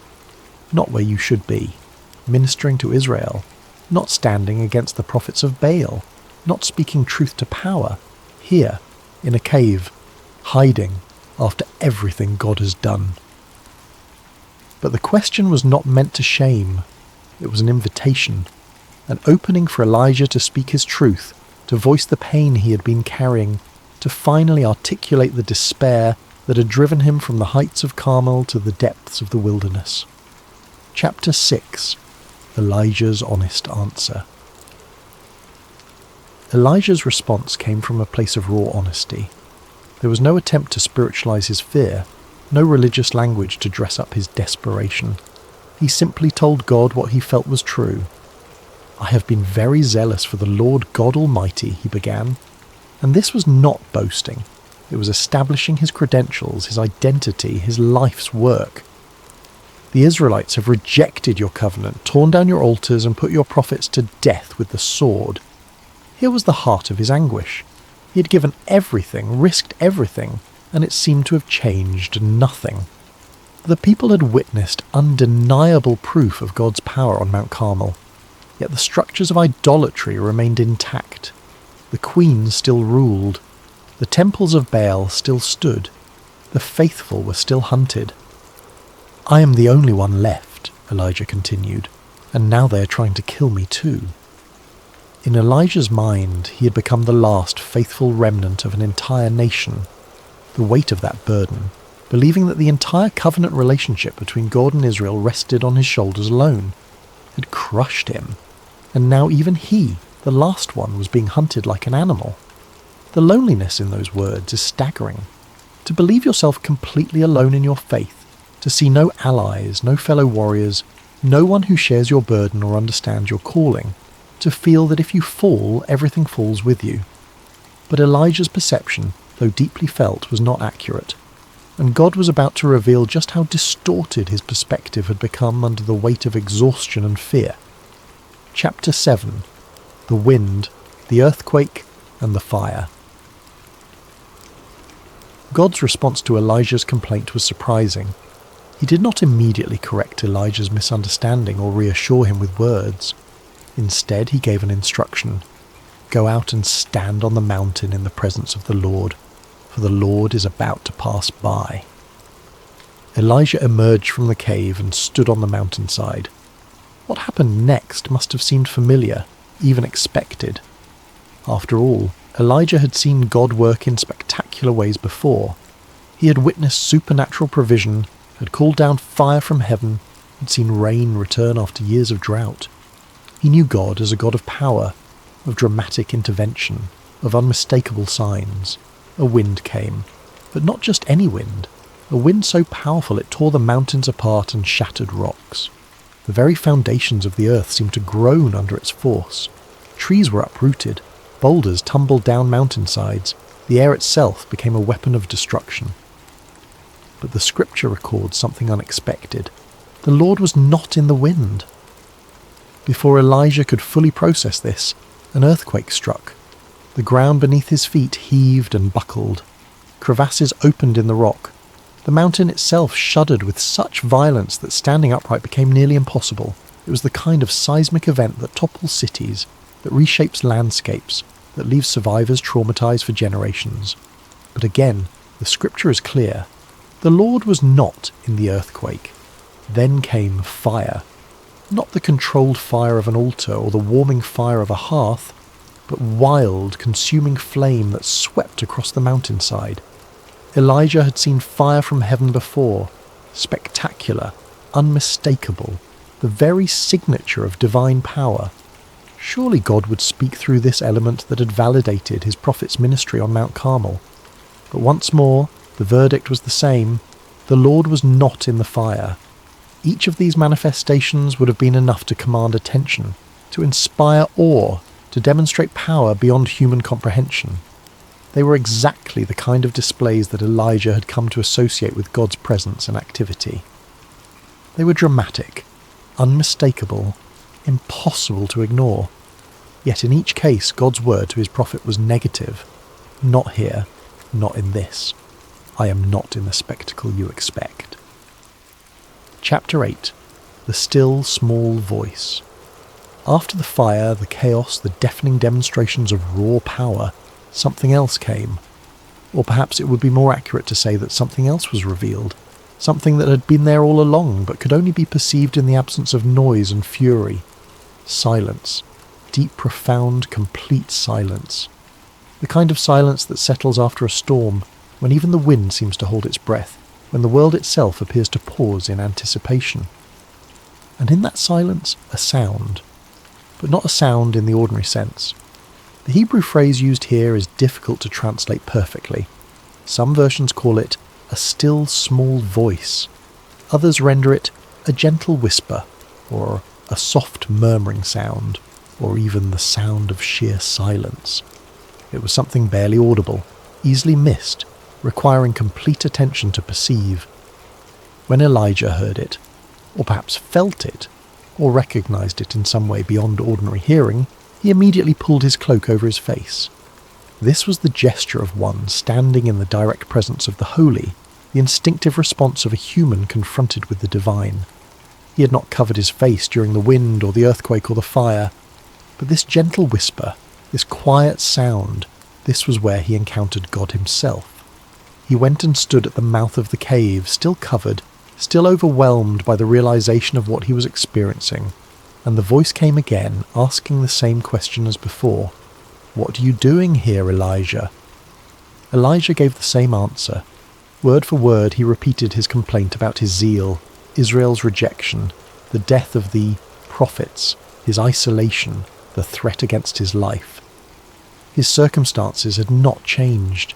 His feelings had not suddenly evaporated. He was still afraid, still exhausted, still convinced of his own solitude. But something fundamental had shifted.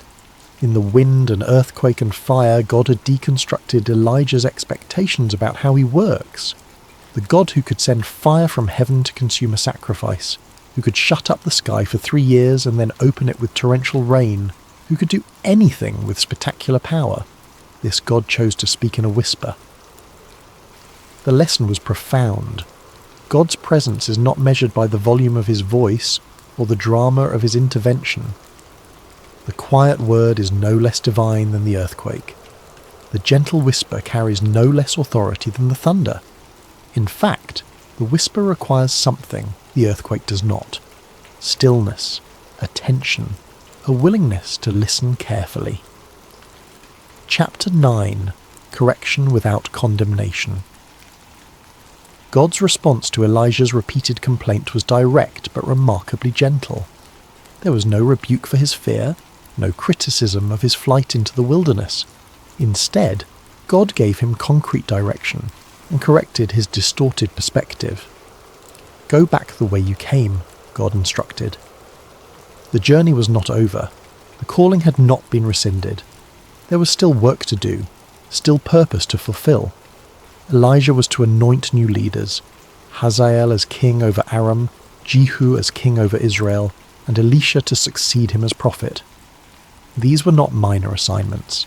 They were nation-shaping tasks, the kind of responsibilities given to someone God still trusted, still valued, still intended to use. Elijah, who had believed himself finished, was being told he had essential work yet to complete. But then came the revelation that addressed the very heart of Elijah's despair. "Yet I reserve 7,000 in Israel, all whose knees have not bowed down to Baal and whose mouths have not kissed him." 7,000. Faithful. Hidden perhaps, scattered certainly, but present. Real. Elijah was not alone. He had never been alone. While he had focused on the prophets of Baal, on Jezebel's threats, on the apparent triumph of idolatry, God had preserved a remnant of thousands who remained faithful. Elijah's perception had been shaped by exhaustion and isolation. He had lost sight of the bigger picture, had allowed his fear to narrow his vision until all he could see was enemies and opposition. But his limited perspective did not change the reality of what God was doing. This is perhaps the gentlest correction imaginable. God did not shame Elijah for his ignorance, or accuse him of faithlessness for not knowing about these 7,000. He simply revealed the truth. You're not the only one. You never were. The burden you thought was yours alone has been shared all along by thousands of others. The relief of this revelation must have been overwhelming. The crushing weight of believing himself, the last faithful servant, a burden that had driven him to despair and thoughts of death, was lifted by the simple truth that he was part of something larger than he had imagined. Chapter 10. Renewal and New Purpose. Elijah descended from the mountain a different man than the one who had ascended. Not because his circumstances had changed. Jezebel still ruled. The forces of idolatry still held power in Israel. But because his perspective had been transformed. He returned north, travelling back through the wilderness he had fled through in terror. But this time he travelled with purpose, with direction, with a mission that extended beyond himself.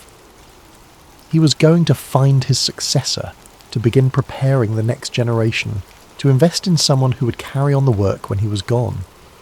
He found Elisha son of Shaphat ploughing a field with 12 yoke of oxen. Elisha was a man of some means, engaged in the ordinary work of agriculture, with no apparent expectation that his life was about to change forever. Elijah approached and threw his cloak around him, a symbolic gesture of calling and authority. Elisha understood immediately. He asked only for permission to say goodbye to his parents, then burned his ploughing equipment and slaughtered his oxen, using the wood from the yoke to cook the meat. It was a gesture of complete commitment, of burning bridges, of irrevocable change. Then he set out to follow Elijah and became his servant. This moment marked a profound shift in Elijah's story. For years he had operated alone, the solitary prophet standing against an entire nation's apostasy. Now he had a companion, a student, someone to invest in and mentor. The burden that had seemed unbearable in isolation became manageable when shared. The remainder of Elijah's ministry, as recorded in Scripture, shows a different kind of prophet. Still bold, still faithful, but no longer carrying the crushing weight of solitary responsibility. When he confronted King Ahab again, when he pronounced judgment on Jezebel, when he continued to call Israel back to God, He did so knowing he was part of a larger movement, connected to thousands of faithful believers and preparing someone to carry on after him. Years later, when it came time for Elijah to depart from this earth, he did not simply die and disappear like other mortals. Instead, in a moment of spectacular divine intervention, one final display of supernatural power, he was taken up to heaven in a whirlwind of fire. But by that time, Elisha was ready. The mantle literally fell to him, and he carried on the prophetic ministry, performing twice as many recorded miracles as his mentor. Elijah's legacy was not primarily in the miracles he performed or the confrontations he won. It was in the faithfulness he demonstrated even in his weakness, and in the successor he prepared to continue the work. The epilogue, a God who meets us gently. The story of Elijah and the still small voice reverberates through the centuries because it speaks to an experience that transcends time and culture, the experience of spiritual exhaustion, of faith tested not by persecution but by weariness, of discovering that even great victory does not guarantee immunity from fear and despair. Elijah was not a superhero. He was a human being who experienced the full range of human emotion, courage and fear, triumph and despair, strength and utter collapse. His faith in God was real, but it did not make him invulnerable to burnout. His calling was genuine, but it did not prevent him from reaching the end of his endurance. What makes his story so valuable is what it reveals about God's character. When Elijah fell apart, God did not abandon him. When he ran in fear, God did not disqualify him. When he prayed for death, God responded with bread and water and rest. God met Elijah in his weakness, with provision before correction. He addressed Elijah's physical needs before confronting his theological misunderstandings. He allowed him time and space to recover before sending him back into service. And when he finally spoke, it was not with the spectacular displays of power that Elijah had come to expect, but with a gentle whisper that required stillness and attention to hear. This is the God Christians worship today. Not a God who demands perfection before offering help. Not a God who responds to exhaustion with rebuke. Not a God who speaks only in dramatic moments of obvious intervention, but a God who understands our limitations, who meets us in our weakness, who sometimes speaks most clearly in the quiet moments when we are finally still enough to listen. The lesson of Elijah's cave is that God is present not only in the mountaintop experiences, the answered prayers, the visible victories. He is equally present in the wilderness collapses, the dark nights of the soul, the moments when we have nothing left to give and nowhere left to go. Sometimes God speaks through fire from heaven. Sometimes he speaks through a whisper so gentle that only the broken can hear it. Both are equally divine. Both are equally powerful. Both are equally valid encounters with the living God. For anyone who has experienced burnout, who has felt the weight of standing alone, who has wondered whether their faith is strong enough or their strength is sufficient, Elijah's story offers profound hope. It says that your exhaustion does not disqualify you. Your fear does not negate your calling. Your humanity does not disappoint your God.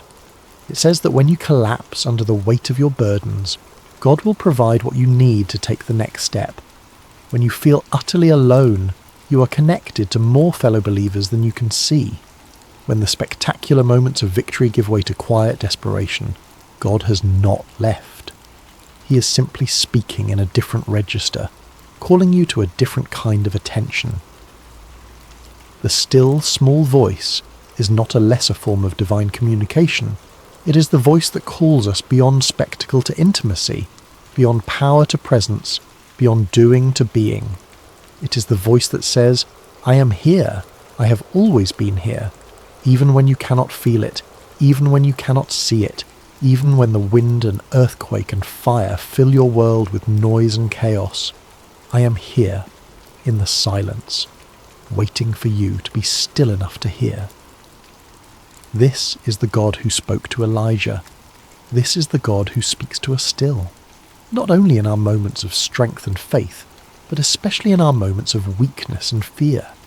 For it is in the whisper, more than in the whirlwind, that we encounter the truth about who he is and who we are. Beloved, limited, exhausted, afraid, and yet called, valued, sustained, and never ever alone,